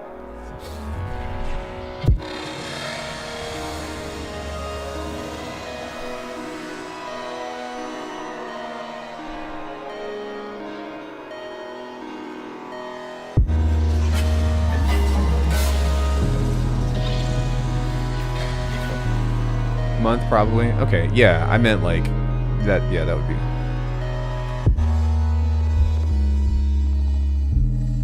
I would consider that.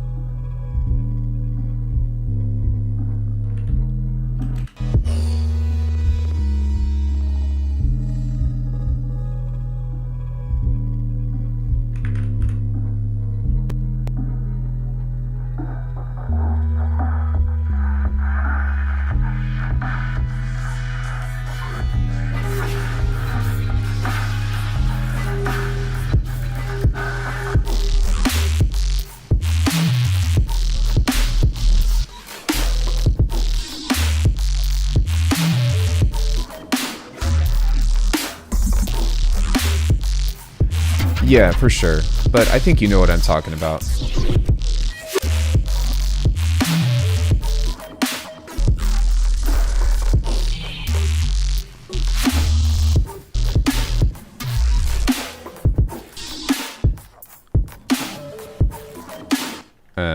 Sorry, we lost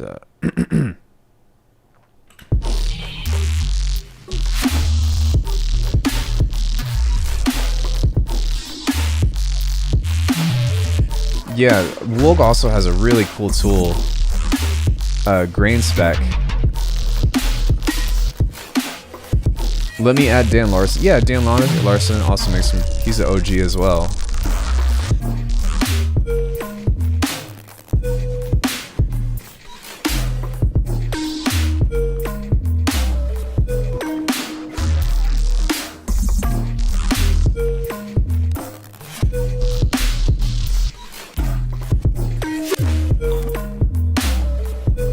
Dan is my friend. I know you highly appreciate it.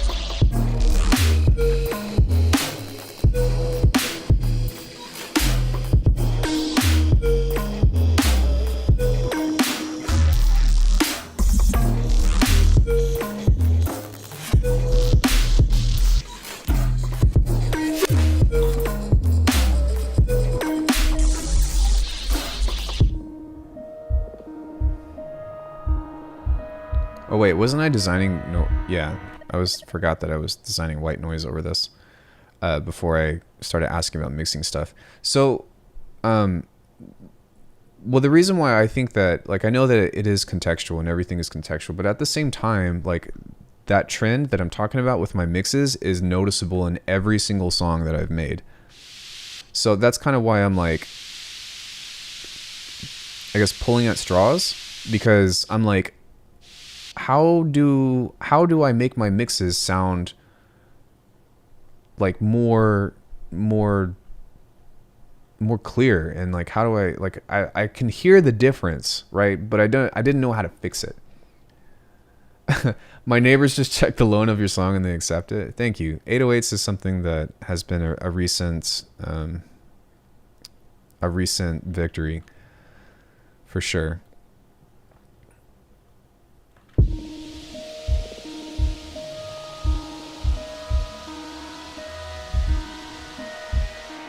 No.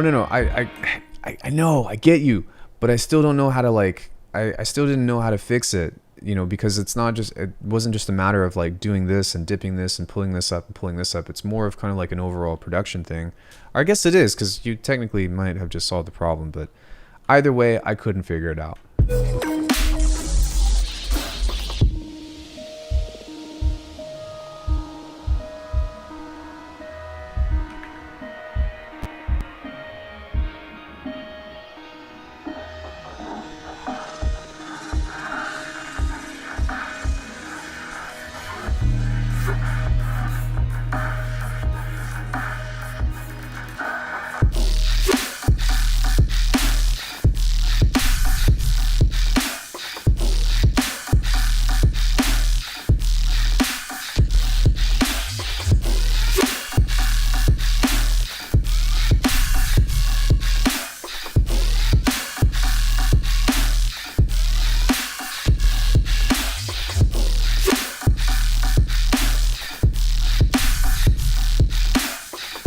I hear something triplet right here, so maybe like...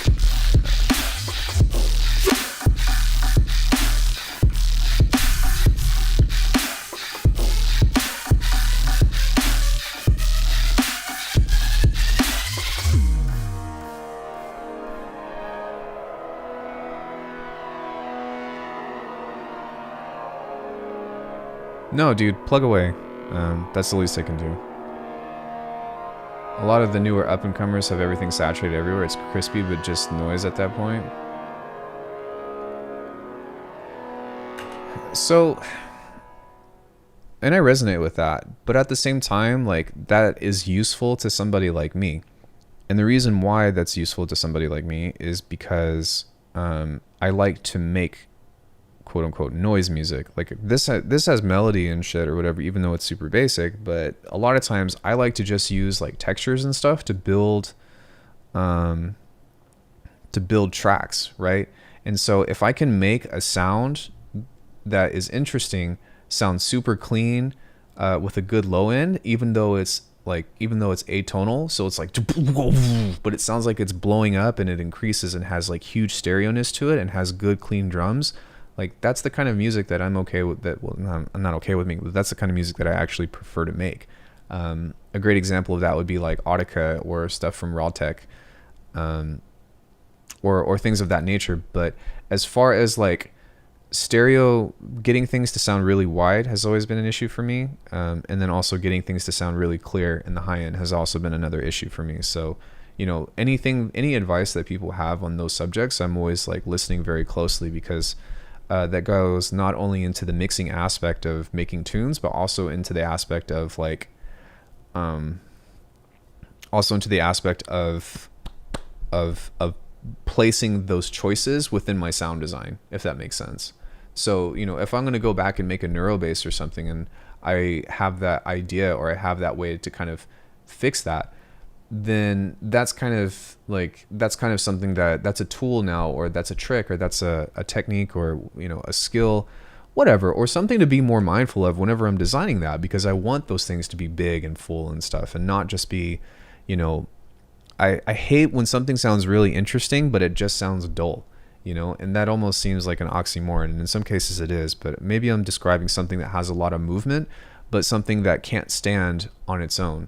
And to me, if you can figure out how to make a sound stand out on its own, then you don't have to do a bunch of layering and shit, right? You can just have like one big ass synth, and that takes care of the entire frequency range for you and has all the interest because it's saying, hey, take a look at this or pay attention to this single rhythm. And then you have all these little, or like a couple of little things in the background to help support the polyrhythm. And it makes it a lot easier to create, or it makes it a lot easier for the track to come together. So, and even for me, like this, like I have gone down the route of minimalism with my music making process. So we've got 1, 2, 3, 4, 5, 6, 7, 8, 9, 10, 11, 12, 13, 14, 15, 16, 17, 18, 19, 20, 21, 22, 23, 24, 25, 26, 27, 28, 29, 30, 31, 32, 33, 34, 35, 36, 37, 38, 39, 40, 41, 42, 43, 44. We're not using that. 45, 46. So we've got 47 tracks.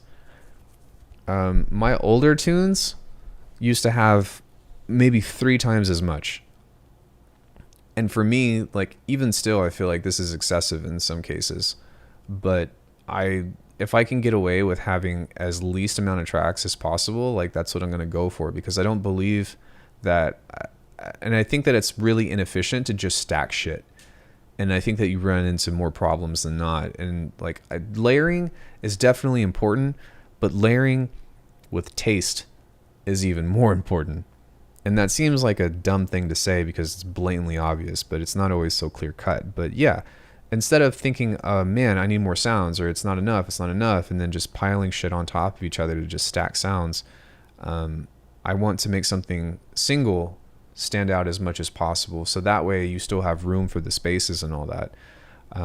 Especially for this kind of music, you know, where you have these little like moments in between that help push the rhythm or help have a space and then like pull you right back in. And that's one of the funnest things I like about this genre in particular, right? Is because it's not just a straight on beat, which I like that stuff too, but I like when it's like,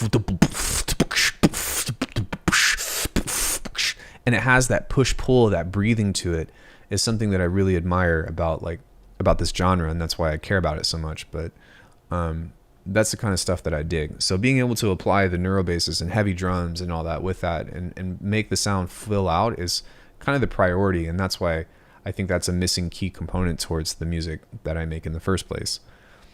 You know how they do it? Because sometimes I see Ableton users creating a whole track for like one effect that happens once in a track, and you know how they do it because they need specific effects. There's a lot of that in here.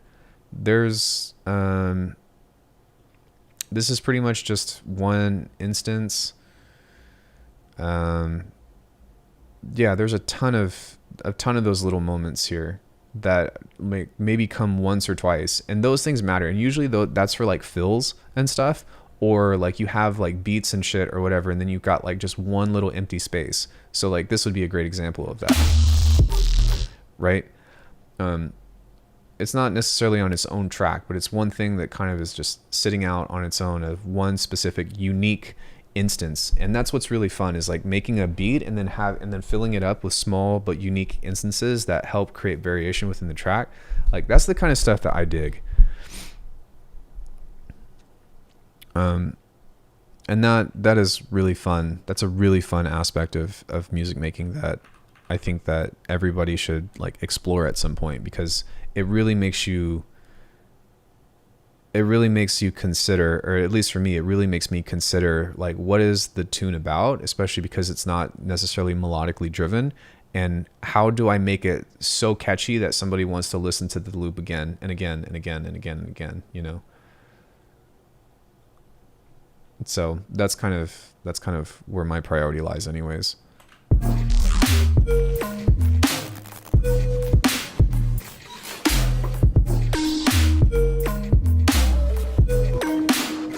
You know, I haven't gotten much work done on this track today, but it's all right, because I'm still just enjoying like the conversation, and I've learned some very important stuff today. Maybe what I'll do is I will layer this. Sorry, I'm trying to think about how I want to variate this.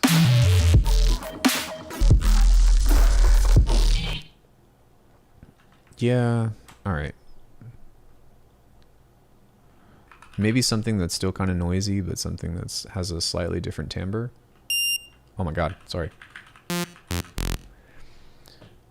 It's a bit hard sometimes to get a balance right between looping and chaos. I think my drops when I do them are too chaotic. Well, there's a place for that, right? Like there are genres that cater towards that. Like that's why IDM is so fun, because you're literally just doing like fills. it's like a very simple melody and then just going insane with doing fills, and that's a lot of fun to do. Satisfaction.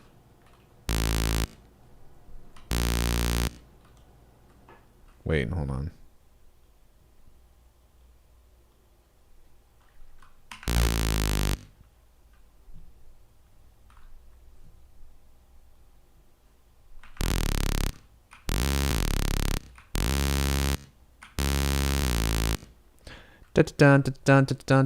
Oh, no.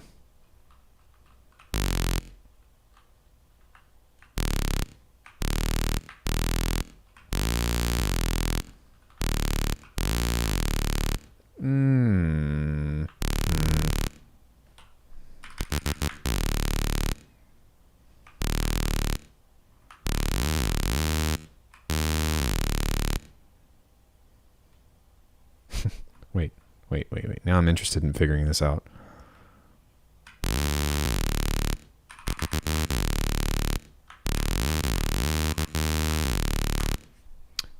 Push me. No, I'm just kidding.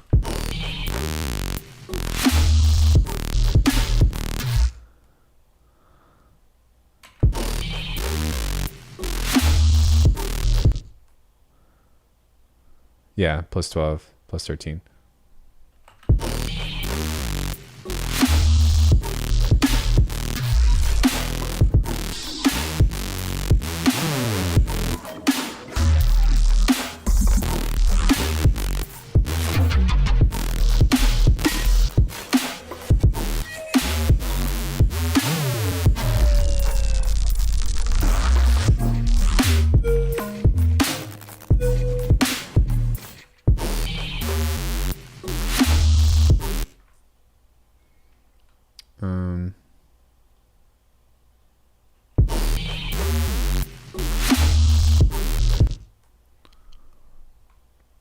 Actually, what I think I'll do is just use one square. And this was something that I recently did a tutorial on. But I think I can actually make this sound really, really big by using a detuned square on a single waveform and then doing FM. Time to fly. See y'all. Thanks. All right, dude. Thanks for coming in.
Yeah, so I can make that way bigger.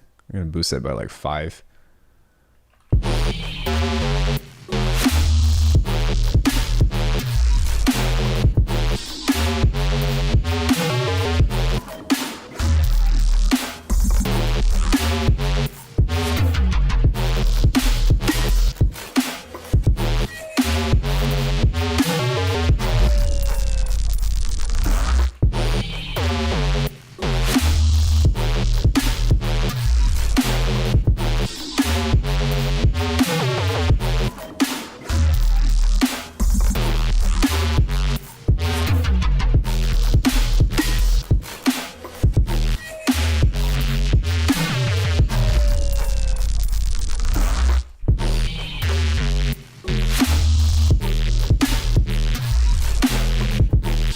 Yeah, that sounds awesome now.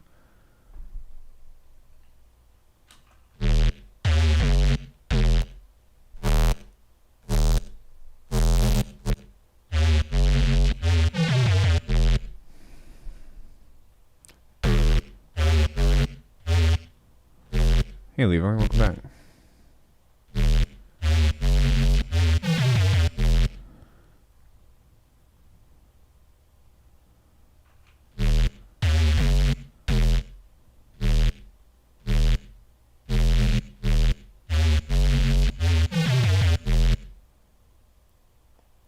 Even the synth now is dancing.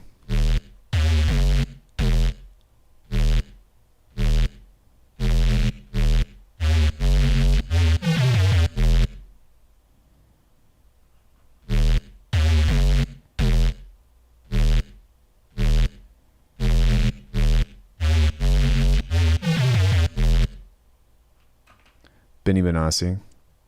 Turn me up, up, up, up, up, up, up, up. Right? Anybody? Anybody? Anybody? Maybe. So I think what I'm also going to do is have some fun with using, a rack that I always fucking make anyways. So what I might do is grab maybe one of these. And I'm going to turn this on for a second and just listen to it.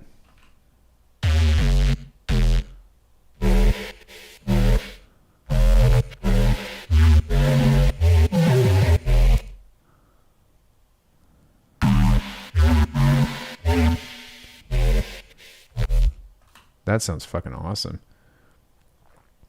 So maybe what I can do is I am going to automate this, but I'm not going to automate the movement. I think what I'm going to do instead is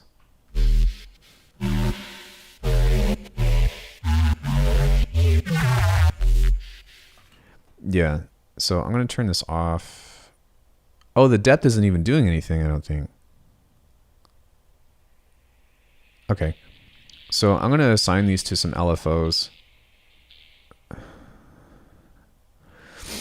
Maybe some slow ones like this, and that way I can kind of neurofy this and make it more interesting and more fun.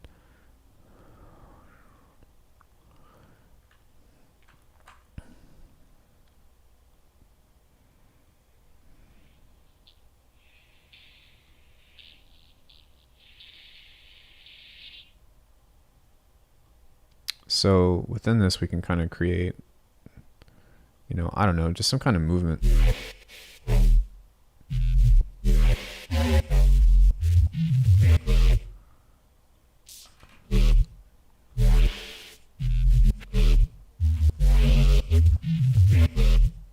Yeah, that sounds fucking awesome.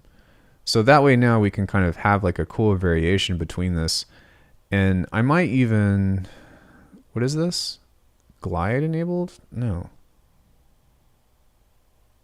What is, no. What? Okay. I will map this to a macro. And then,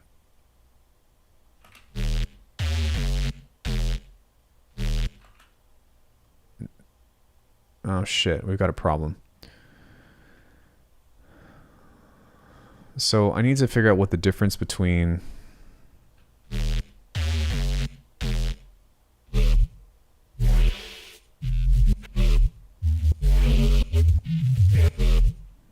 Okay. So I'm going to reduce the output of this by 6.5, and hopefully that'll even that out, so that way it's not too much of a difference.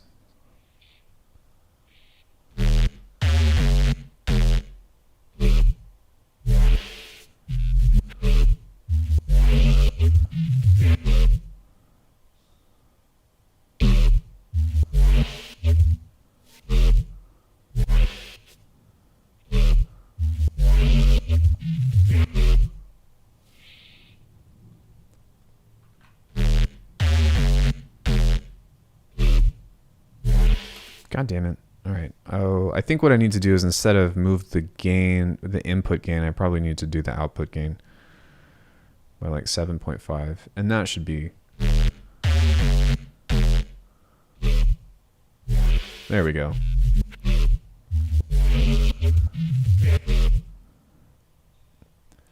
How's the mono compatibility?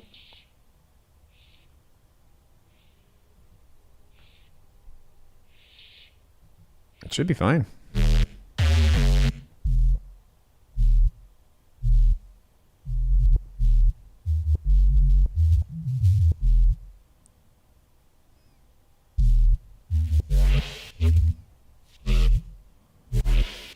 I suppose what I could do is just take everything below 130 as well. And then the triangle wave is a sub, so...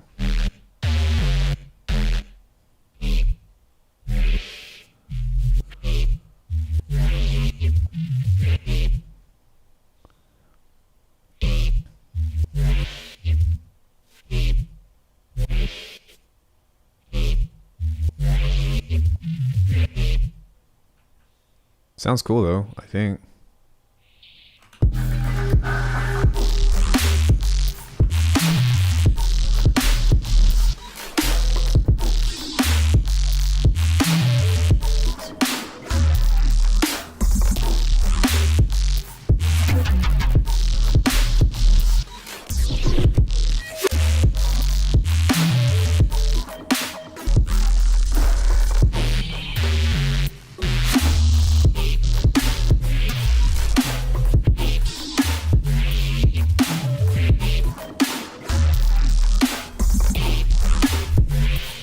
How the hell did you get your arrangement background dark gray? It's all grouped.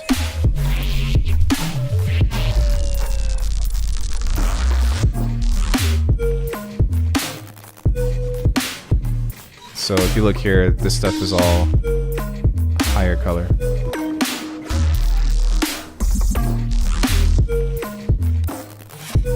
I think there are some instances that work on there, but can you make the second part of the drop to stereo bass?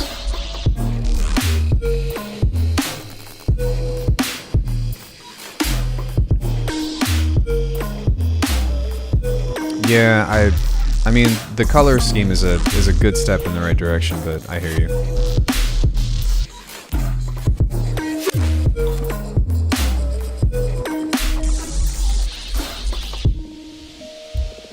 Yeah, so this is in stereo for sure. You check codec settings.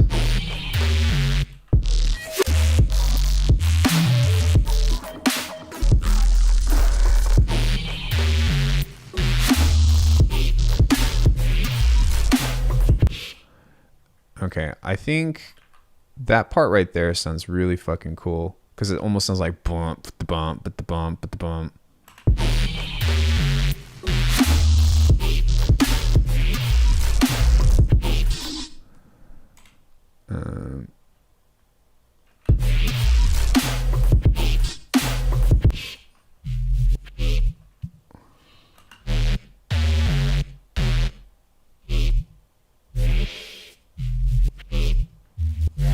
Yeah.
I actually really like that.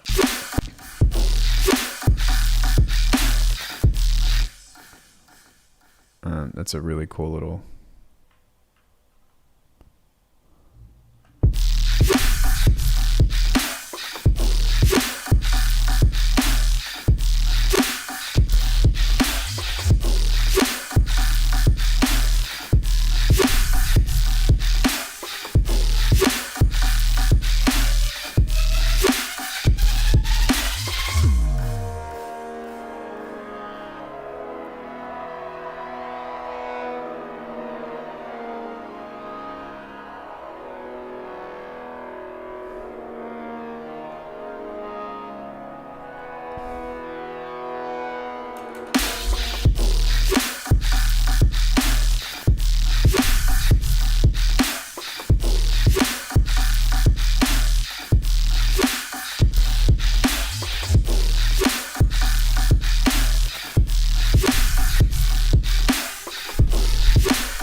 Okay, so we did the variation to this, but it doesn't quite match up yet, I don't feel. I don't think that it's quite as smooth as it should be.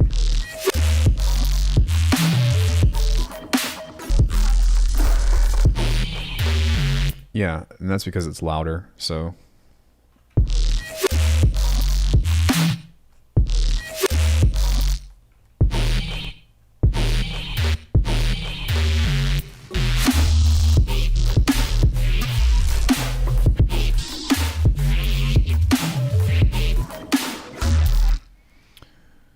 Okay, so maybe something that I can do as well is pull away from some of the percussion over here. Alckemy, you're the best. Love the vibe of the song. Thanks. I appreciate it.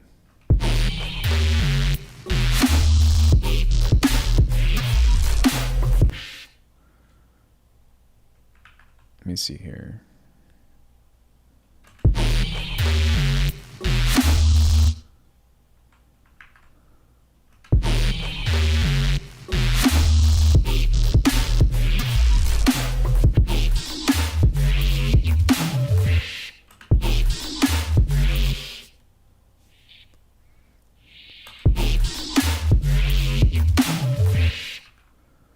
So creating spaces like this can sometimes, I think, be helpful with that push and pull thing that I was talking about.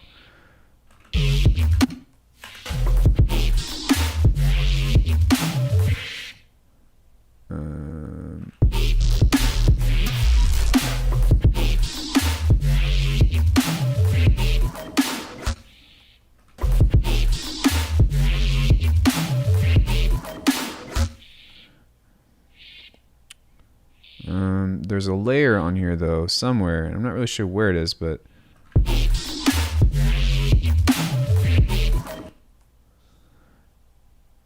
some kind of noise.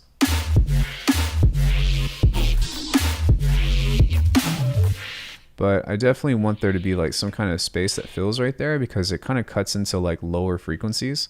So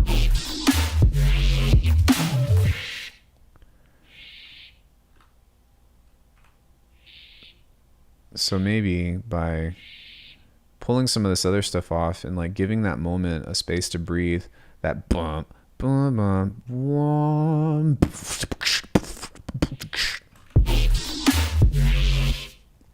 Oh, maybe by pulling off of the snare could also be helpful, possibly.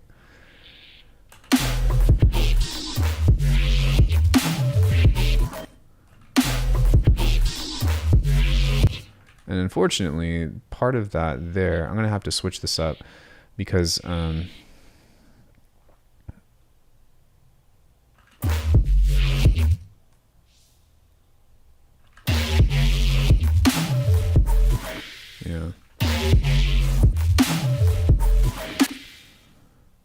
Maybe not so much.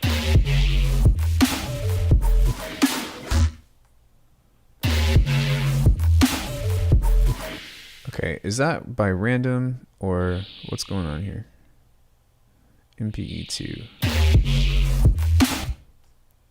Okay, that's LFO2. So whatever is mapped to map me to. So this is the one that needs to change.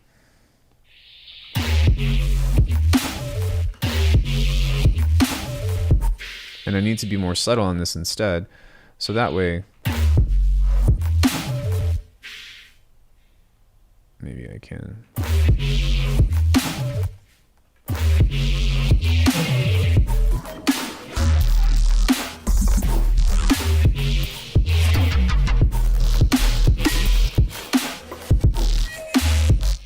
Maybe what I can do is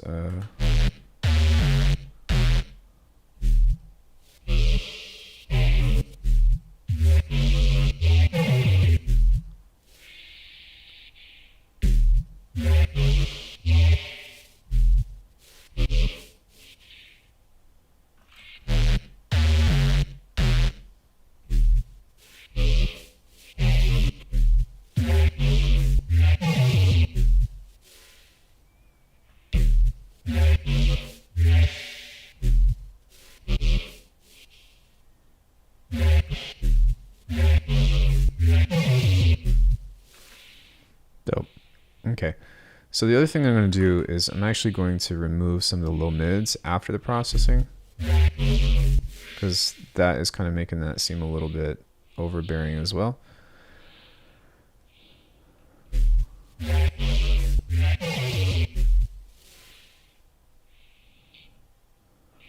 And maybe we can try that same trick that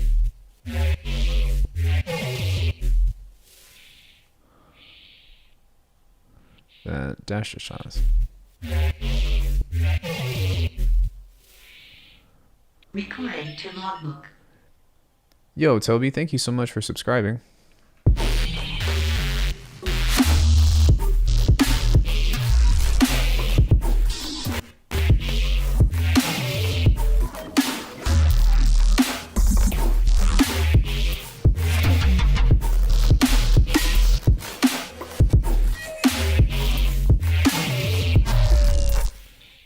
How does one make engaging drops based on the idea that it's all in sound design?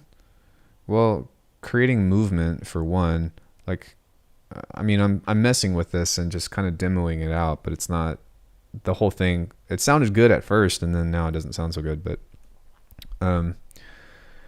what's it called? There's a lot of different ways to do it. Is just find something to latch onto and find a way to repeat it, and then you can create small variations within it. Like this bass line is a melody, right? Dun dun dun dun dun dun dun dun dun dun dun dun. And so kind of what I'm doing is just playing with the different macros and stuff to maybe I should just do that. I'll just fucking do that because that will be a lot easier to do. But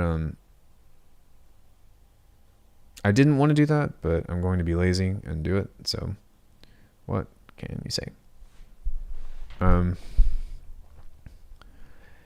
yeah, I think, and if you're just focused on texture, then find a texture that sounds really cool to the point where you want to repeat it, you know? And that's probably the most like beneficial advice that I can give.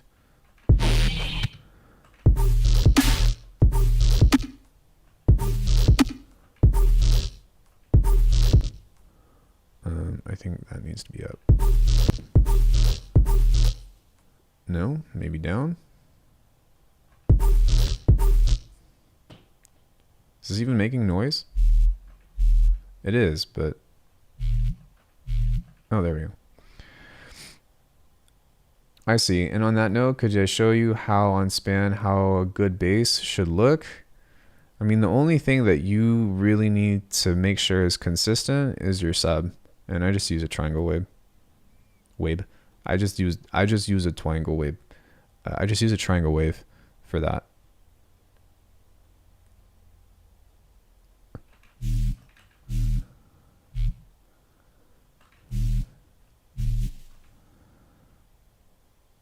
But it's really contextual for that kind of stuff.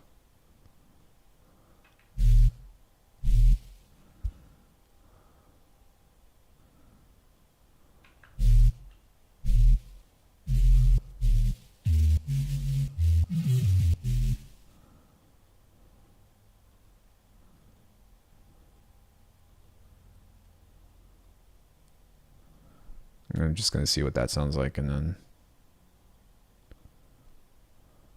see what this does over time.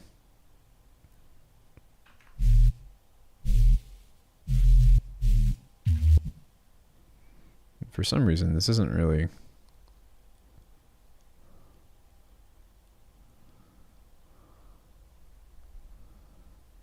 doing a whole lot of movement, but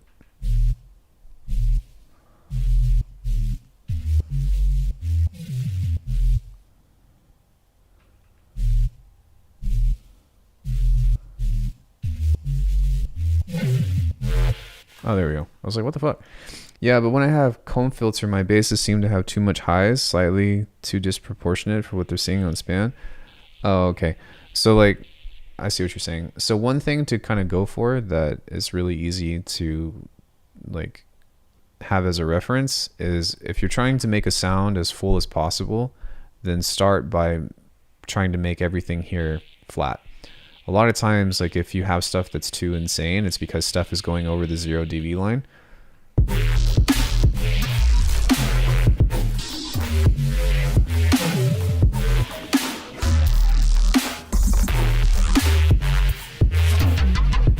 So you see that right there?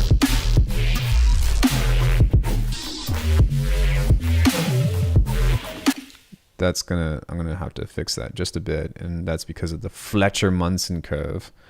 No, actually that's not true. It's just because when it's getting higher for whatever automation I recorded. And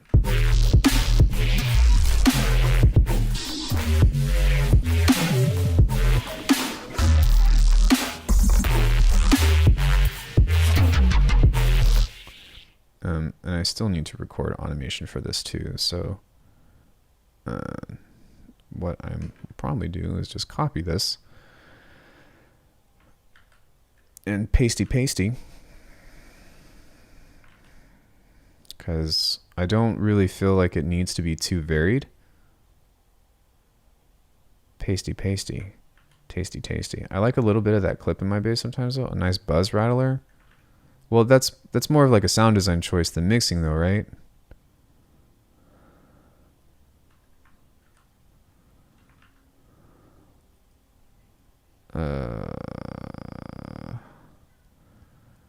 Copy that.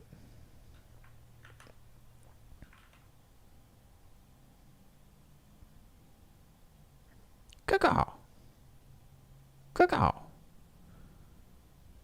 bitch. Cacao.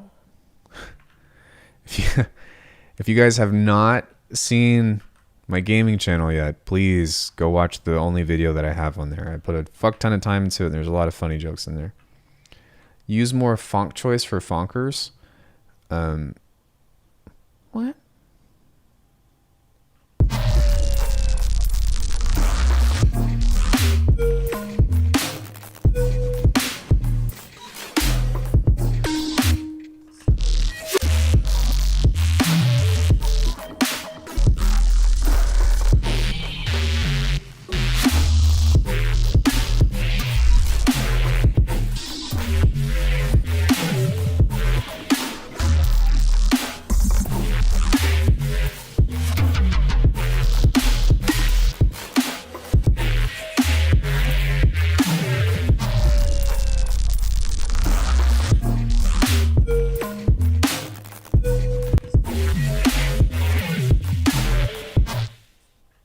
Oops.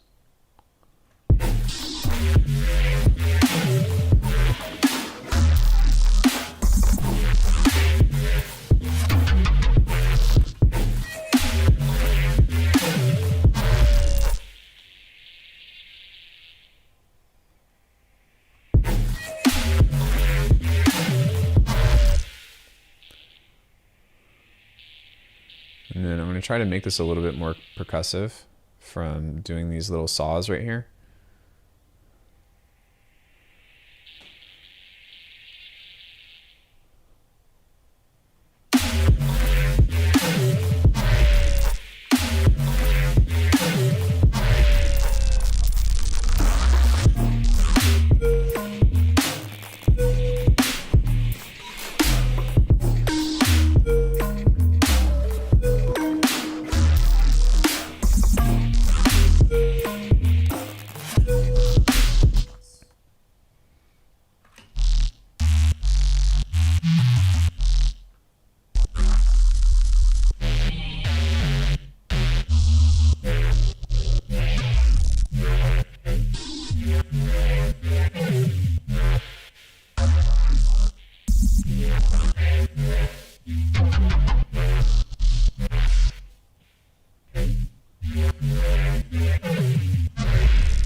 Okay, hopefully that'll be compressed to a similar volume to this, because this is hitting at, what, minus 1.4? Yeah, 1.3-ish, so...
Alright, so we need some kind of impact right there to kind of reset the beat, but it's fine. I'm not too worried about it, because I know that's an easy fix.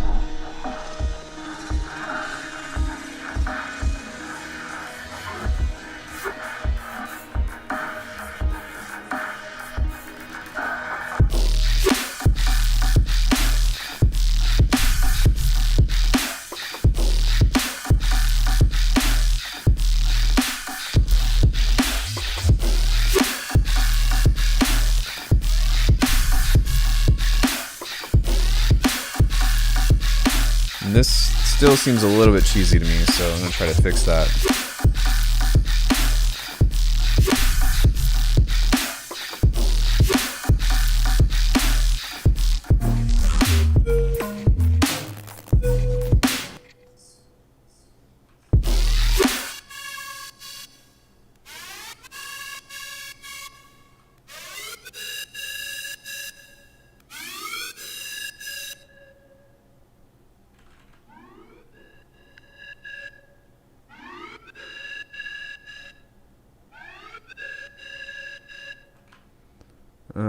Maybe something I can try is...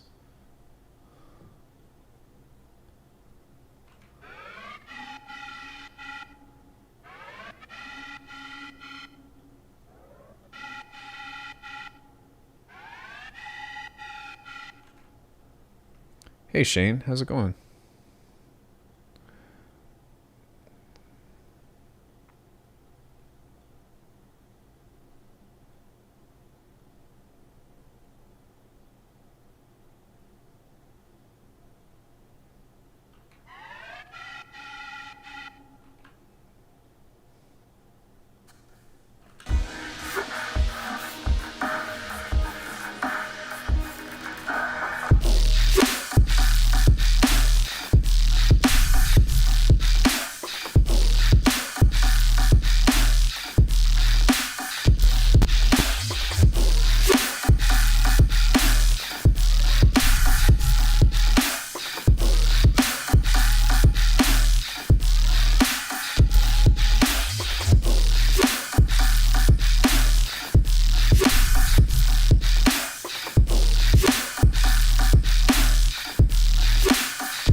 Yeah.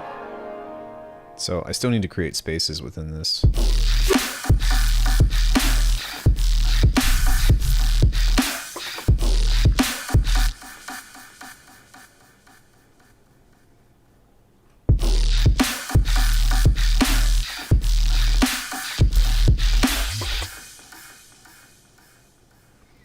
Loved your new vid on making simple stuff more interesting.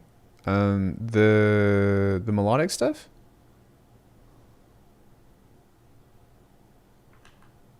Thanks.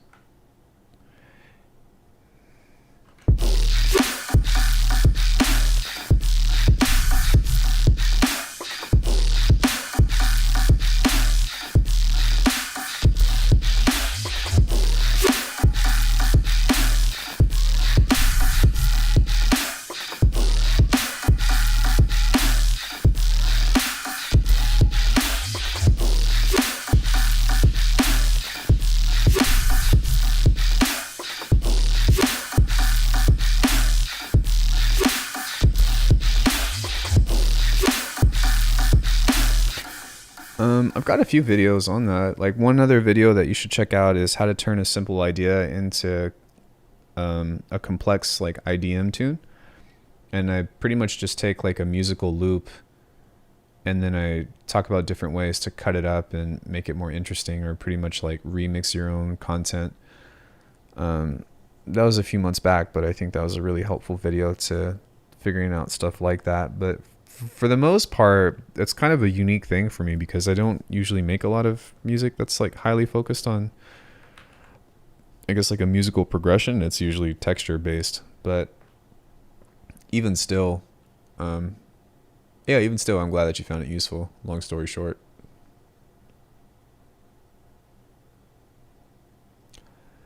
Even still, I'm glad that you found it useful. Long story short. And by the way, if you have not checked out my gaming channel, please go do so. Please go like that video that I put tons and tons of work into. Hold on. 1 second. Hold on just a minute. I have gained a subscriber. That's amazing.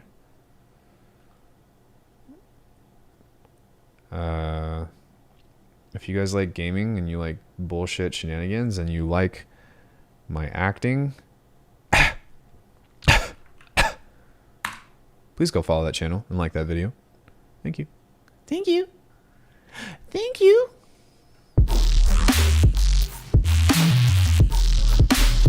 Yeah, for sure.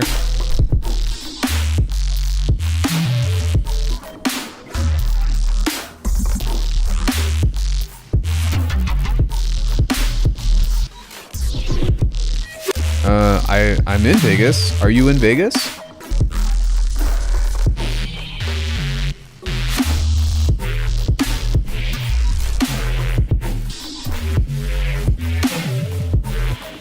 You know, I think...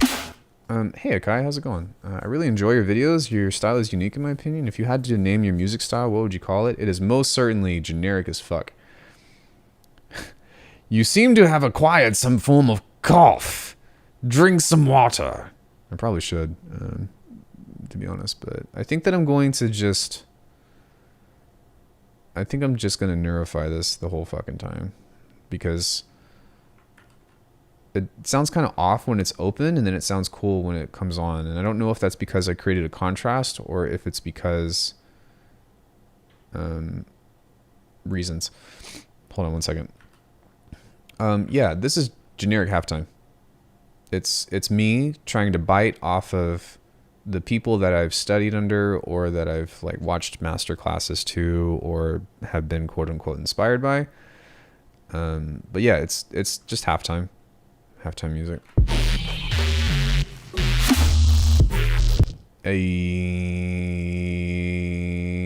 Are there more of you?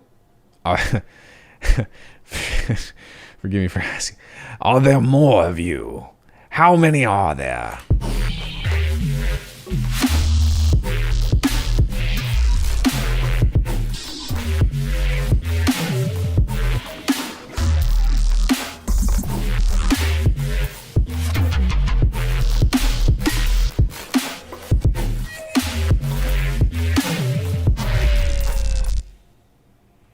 Yeah, to me, okay, so that sounds cool, but it seems like I've lost a lot of the energy.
think what I'm going to do now is I'm just going to clip it and just add maybe like 1 dB of gain and see what that does. Let's see if I can make it fatter.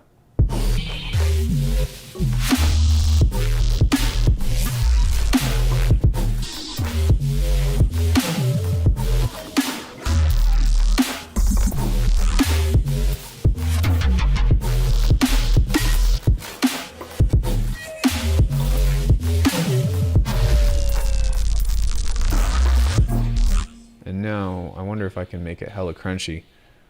Because it sounds like it's got some fuzz on it, but it doesn't sound like, it doesn't have the crunch.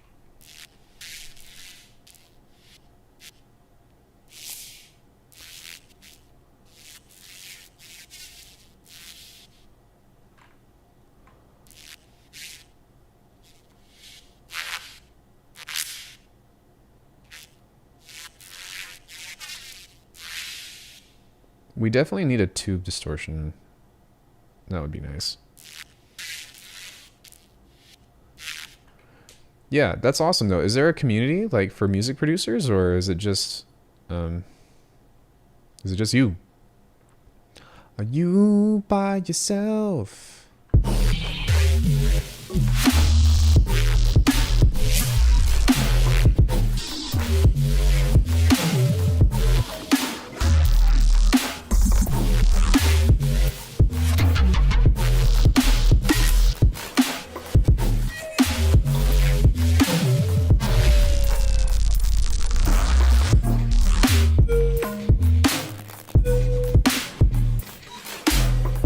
Yeah, it's getting there. It's not quite there yet, but it's coming.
Yeah, I'm talking to you, Shane.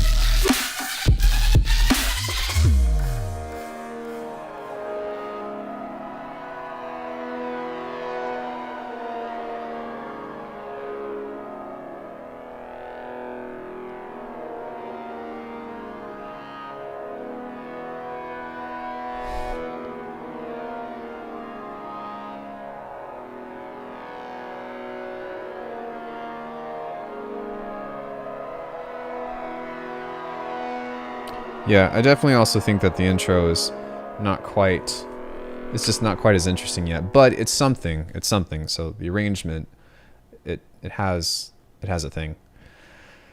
I will most likely switch up that entire na na na na na da da da da da da da. No, I'm just kidding, but yeah, this is kind of just a placeholder, so it's coming along. It's a thing, but yeah, I don't know. Let's take a look at one more track. And then we'll see what's going on here. Where is I'm Sick? There we go.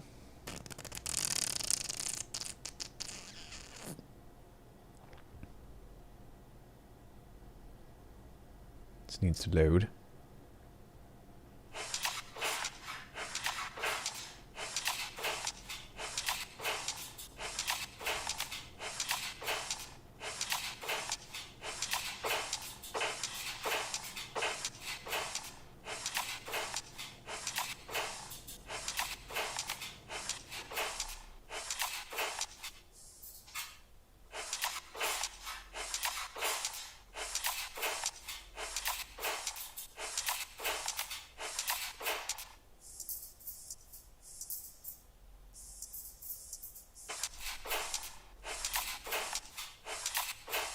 Okay, let's see what that does.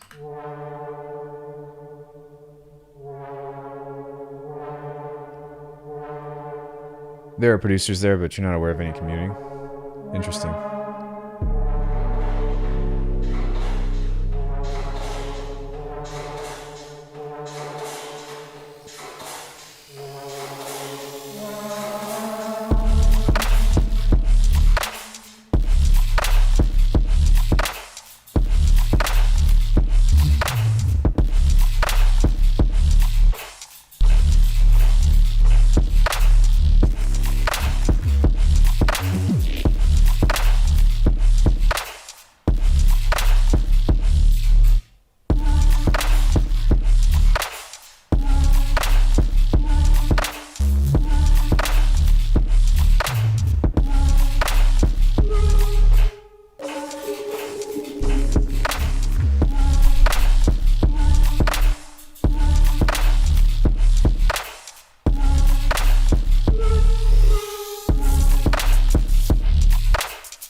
Yeah, this one still seems a bit empty. I can't really put my finger on it, but...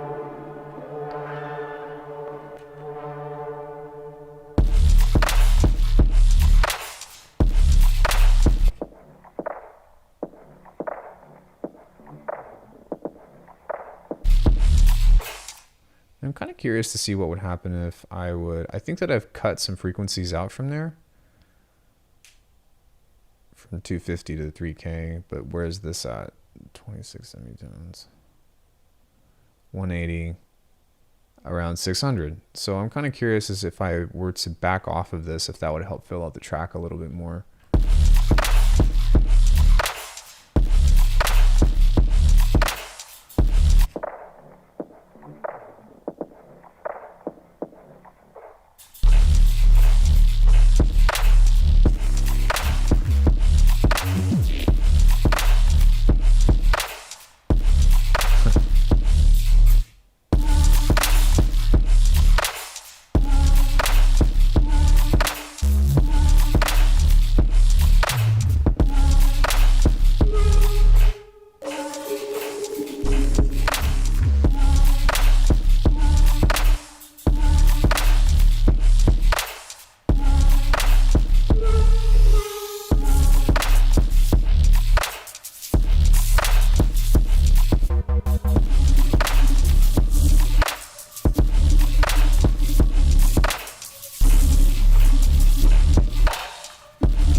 All right.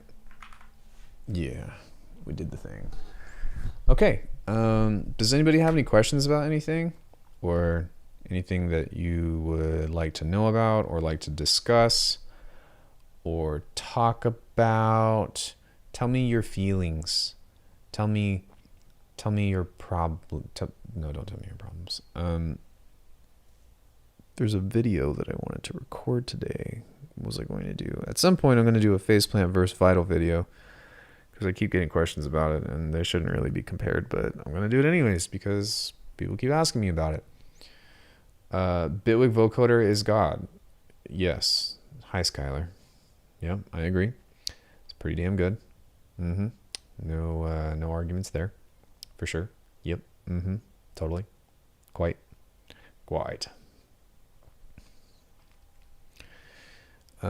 What else was I gonna say? So yeah, I mean, right now I'm kind of just like revisiting these 8 tracks and trying to, maybe tomorrow I'll go back to working on this one. This one is still in infancy and has a lot of issues, but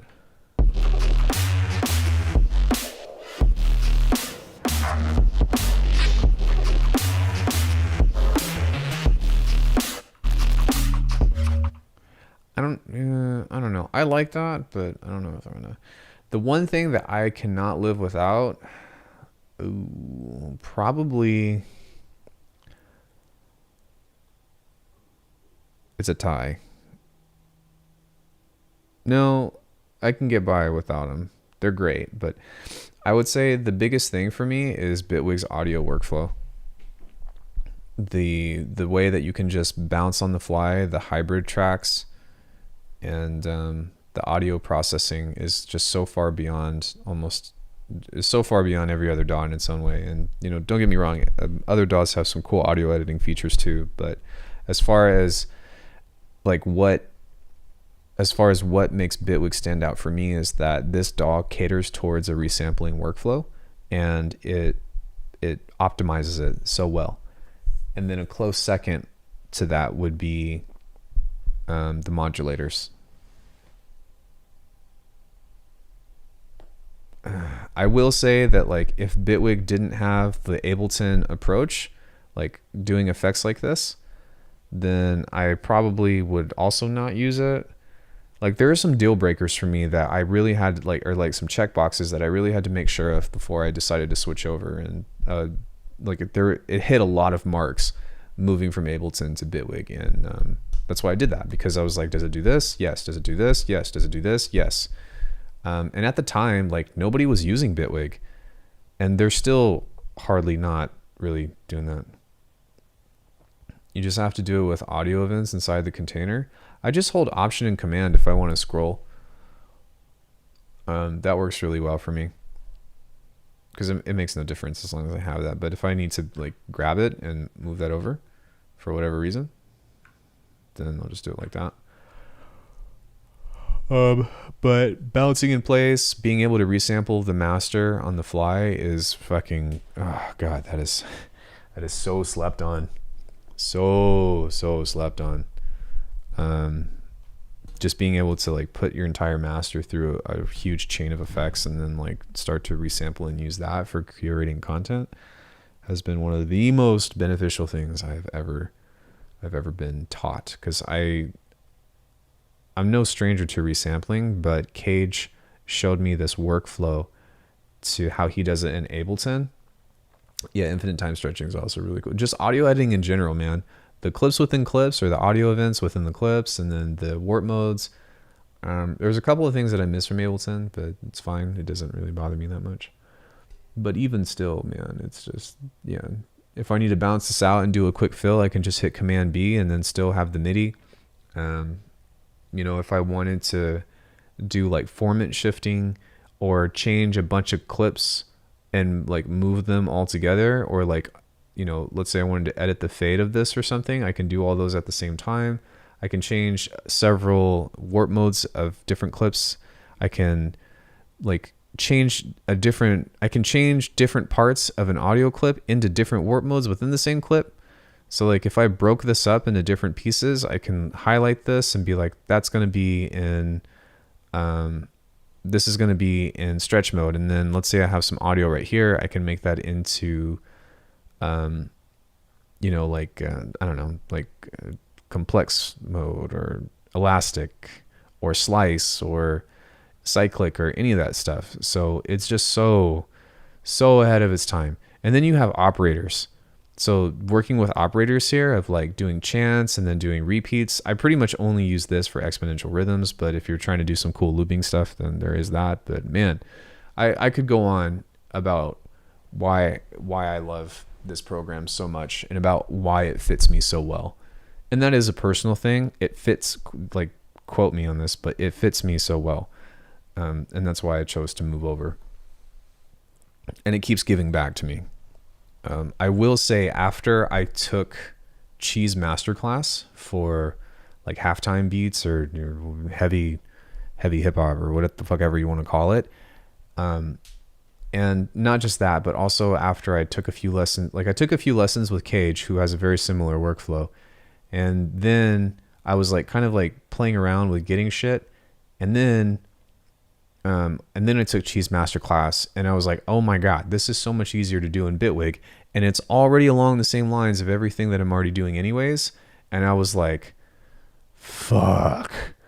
Like, just, I have made so much progress in the past 6 months because of that. And I definitely owe that to them. Cage more so because he actually spends time with me and well, I reached out to him for lessons and all that, and I'm not gonna lie, I'm totally trying to get a hold of Sir Chi to ask him if he does lessons or anything. Really nice guy too. But yeah, but even still, that masterclass that he had, he didn't really teach me a lot about sound design or anything like that, but he was like, here's how you can take all this experimental shit and make it work. And I was like, damn. Yeah, it was the IO Academy. And it's like super cheap. It's like $40 for a track that he makes from start to finish.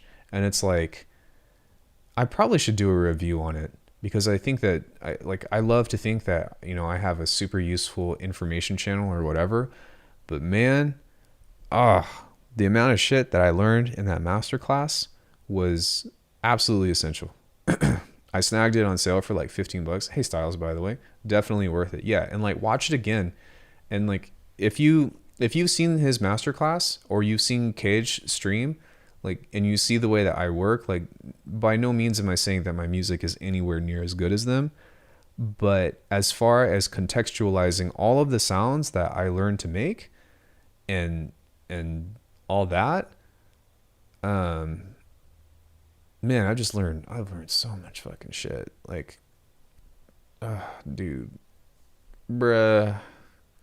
And what's really cool is I was able to take all the ideas that I already had and say, oh, well, here's how I can do my version of it. Like, I'm still like appalled at how translatable the information was. So like, if you have any kind of workflow towards resampling, any kind of idea about that, of like, yeah, I'm going to make something and then I'm going to resample it and do something else with it. Like, this is your jam. That class is for you. And, it will take you very far. It'll take you hella far. So by all means, like, please go check it out and tell Lehego that he did the community a hell of a service.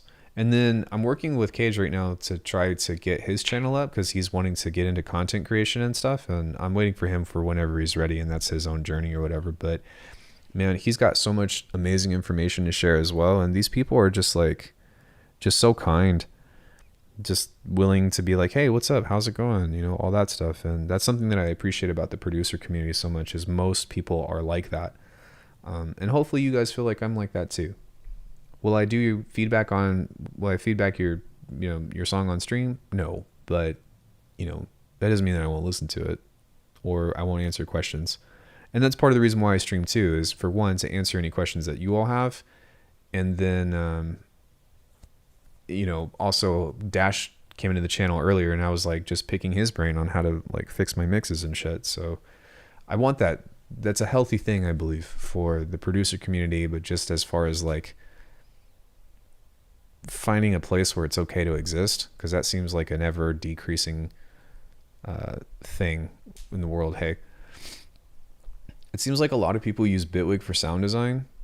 Yeah, it definitely caters towards sound design. Like if you're trying to like track with it or you're trying to do like live settings, I think that you have better options. But if sound design and sound mangling and generative means of producing noise or randomized approaches and all that is your thing, then Bitwig is a very clear winner. It's really hard to argue anything else, to be honest.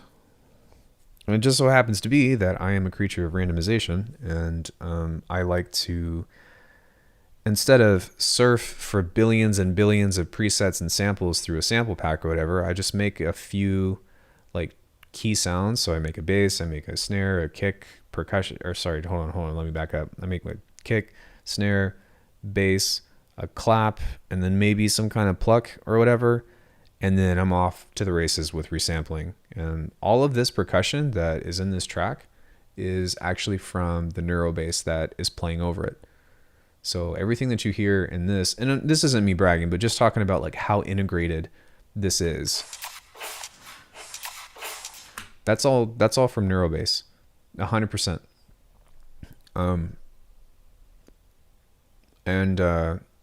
There's a workflow towards it and kind of like a methodology, but it's all taken from just resampling, one specific thing and turning it into something else. And that's something that I haven't seen anybody else do it like this, for one, but it's something that makes this really efficient because I don't have to go fishing for samples. So this long cut, took it and then cut it up, did insane processing to it, as you can see with somewhere on here, with tons of effects. And then it became this. And then I just took that and started laying this out and separating it and pulling pieces apart of it and then doing resampling to whatever this became. So you make an entire suite of sounds, and that's kind of Chi's like theme within, and also Cage's is like, use what you already have. If you put an idea down, you put a beat down or whatever, like stop searching for other shit or stop trying to do more sound design. Just fucking use what you have and make something out of that, because it's original and it's a lot easier to make it fit because it's, well, just an amalgamation of the original sound. So if you want to know more information about that, I would suggest that you either hit up Cage or go to Chi or hit up Chi's masterclass, because the insight that you have that you can get is very deep. I would say if you're brand new to producing, I would still watch it, of course, like get whatever you can out of it. But if you are already somebody that is comfortable with like doing resampling to bass or drums or anything of the sort, like, man, I can't recommend it enough. I most likely will do a video review about it because of how influential and how much I resonated with those two interactions that I've had with those two people. So yeah, I don't really have anything else that I want to do today, guys. I'm not necessarily burnt out on producing or whatever, but my brain could use a break from doing things that involve creative choices with sound. I am going to recommend that you... do I have an affiliate link to that class so I could support in the process? I don't, but you're not supporting me. You're supporting Chi. And I'm okay with that. I'm totally okay with that. If you want to support this channel, then you can either A, become a member, which I have master classes of my own. B, you can buy something off of the sample pack store. You can do direct donation, although I ask people not to do that because I should probably take donations off. Actually, no, I never turn down money, but what the fuck. But YouTube takes 30% of donations, so what can you say? But I think if we get a convolution reverb slicing and sampler and a harmonic partial style editor in phase 4, I won't need any third-party plugins. I already don't, but I use them. So an interesting thing about this is that I used to really want a slicer for Bitwig sampler, but I don't anymore. It's become obsolete because I found a better way. And I feel stupid because I've known about this. And hold on, and I found a better way for my use case. So there's that, and I totally get if people need it for other things, but I never did this, and I feel dumb for not doing it. But something that I came back to, which again was something I got from Chi's masterclass, was throwing my neurobases into a sampler and using the velocity to change the sample offset. So, you know, instead of having to find different cuts and stuff in this, wait, Skylar, have you seen the sampler video that I did? Because this is already explained. But okay, so the core concept is this guy right here. But what you do is you throw a long sample into expressions, and then you have the velocity change the starting point. And what I did was I also changed the loop points. And the length of that, so that way anytime you shift it, it's going to redistribute 120 different places that it chops. So it's actually more efficient for basses anyways, or for finding bass cuts or long glitch cuts or whatever, than if you were to just do it like a slicer. And then the other thing that's different between this and something like Simpler is that you can actually automate the warp types, or the type of sampler that you can do. And you can't do that in Ableton. And not only that, but you can also manipulate it into a granular synth to where you can change the grain size. So, and you can also freeze the playhead as well. So by having all of that in combination, not to mention, you know, Bitwig's own sampler features in the first place, this is OP. Like I titled that video of the Bitwig sampler is OP, but I don't think that I was exaggerating. I think that for this specific use case of finding bass samples or sifting through long cuts that's not drums, this is like the fucking ultimate tool. And I can't tell you how beneficial and how much more music I finished or completed, or how many more arrangements I've completed because of this idea. It has been it's chef's kiss for sure. And making, you know, stuff like this of just having a simple sub and then having some kind of fill like for that neurobass type, right? Just stuff.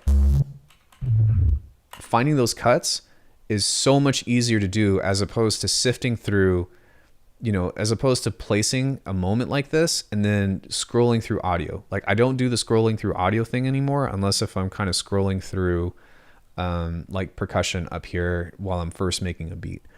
But holy cow, like I'm going to say this, and I don't mean this in a rude way, but if you have not been paying attention to this channel and you guys have a similar workflow approach, or you guys have a thing where you're trying to figure out how to make these basses work and drums and shit or whatever, please hang around the channel, because the amount of shit that I figured out in the past 6 months has been immense. I'm not saying that you should subscribe, because if you don't like the channel, then that's one thing. Thank you all for being here, by the way. But I have figured out, not me personally, but I have come across so much information that has been incredibly beneficial towards finishing and making this kind of music that has changed me like immensely. And I have people to thank for that for sure, but holy hell, man, I've gained so much progress. Every time I want something in Bitwig, I normally just haven't looked hard enough for it. I agree. I also feel the exact same way. There's usually some kind of workaround, and there's a lot of times I've found like a more efficient way to do it that just has a slightly different perspective. And that's why I love Bitwig, is because it continues to challenge me and say, hey, we don't have that feature like on a one-to-one relationship that Ableton does, but here's another way that you might actually find works better for you. And sure enough, 9 times out of 10, I'm like, wow, I guess they do. I mean, shit. Yeah, it's a lot. So yeah, anyways, trying to figure out the grid right now would help me build a compressor, and it's starting to Wolg, I'm guessing. Wolg helped you build a compressor, and it's starting to click a lot more. You built it. Wait, you can build a compressor within. Yeah, it's okay. I got you. I didn't know that you could build a compressor within the grid. I'm not really sure what devices you would need for that, but I'm not surprised. That guy is a genius. Has a wonderful channel. I hope that he's doing well. I haven't talked to him in a long time. Man, I'm just like, the amount of stuff, the amount of information that's coming out right now is just so... You're having a major migraine at the moment? I have to keep my brain activities low. It hurts. Dude, I'm sorry to hear that. There's even a preset from Clays. From who? An effects grid? Who's Clays? I don't know who that is. I should probably look at that. But yeah, man, like I feel so fortunate because right now between the communities that's bouncing around, like it has never been a better time. Oh, Clays is the Bitwig founder and OTT manager. I didn't know that. There's never been a better time to be a producer. If you were trying to get serious about getting good at music, and I'm not saying that my channel is the place to be by any means, but the right now, it has never been a better time to be a music producer because the community for music production is so unified and so connected, and it's so easy to get a hold of all of your favorite producers that you listen to. It's, you know, or if you don't know, you know somebody that does know. And the amount of information, while there is a lot of BS, there's also a lot of amazing quality information that trickles down from professional people. Like, you want to learn how to do Cohen Sound? Cohen Sound has videos now. You want to learn how to do Noisia? They have videos now. Cheese got a masterclass. Like so many people do. And then you've got all these YouTubers that are doing unique stuff. It's crazy, man. It's really crazy. What a time to be alive for music production. I think that, like, I do think that the death of the label is imminent in contrast to that. So, like, you know, if you got a dream about getting signed and, you know, whatever, like, that's one thing that I would probably let go of. And I think that, like, as far as ad revenue of people buying your music and you making it off of people liking your music so much is ever dwindling. So there is that, but you should be making music because you like it anyways. I'm jealous of the younger people that are starting to produce. There's so much more available information and access to producers through Patreon and whatnot. It's fantastic. Well, I mean, you're still around in that time too, though, right? Like, you're still part of that. You are still part of that community, regardless of how old you are, how old we are, rather. And the only thing that's different is, you know, how into it are you? You know what I mean? Like, how into this world do you want to be? And also, you know, like, I know that there are setbacks for one, but also, you know, like, people have families and kids and regular jobs and stuff too. But at the same time, like, I think that regardless of what I was doing, my priorities would still lie in my three things. I do martial arts, I do tricking, and I make music, and that is my life. But that's all, like, that's kind of what I live for. I guess I play games too, but that's something that, you know, that I'm not like, I have to play games or I'm unhappy.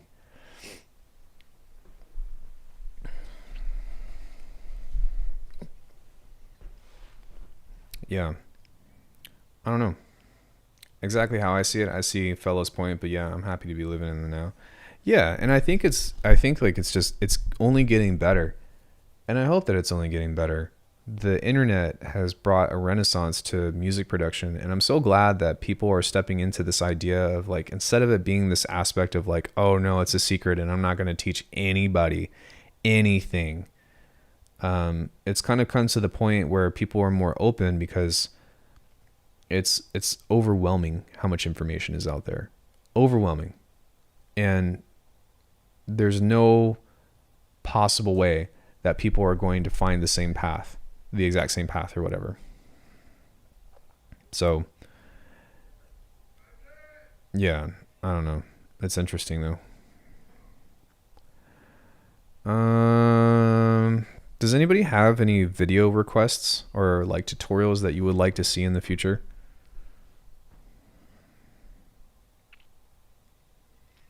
In this day and age of information, ignorance is a choice. It really is, right?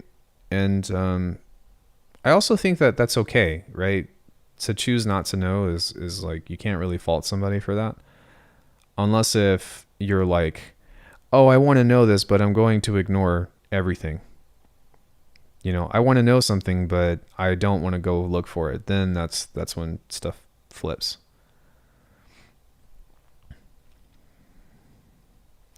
Back in my day, we had to walk to the studio, snow flying both ways, uphill.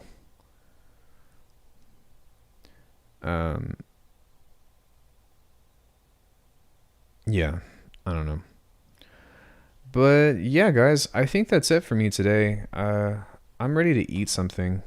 I haven't had breakfast or anything yet, so I think I'm gonna make some eggs and stretch out and kind of just relax for a bit. But if any of you guys are the Arcana members, I recently put up a new masterclass about how to finish music.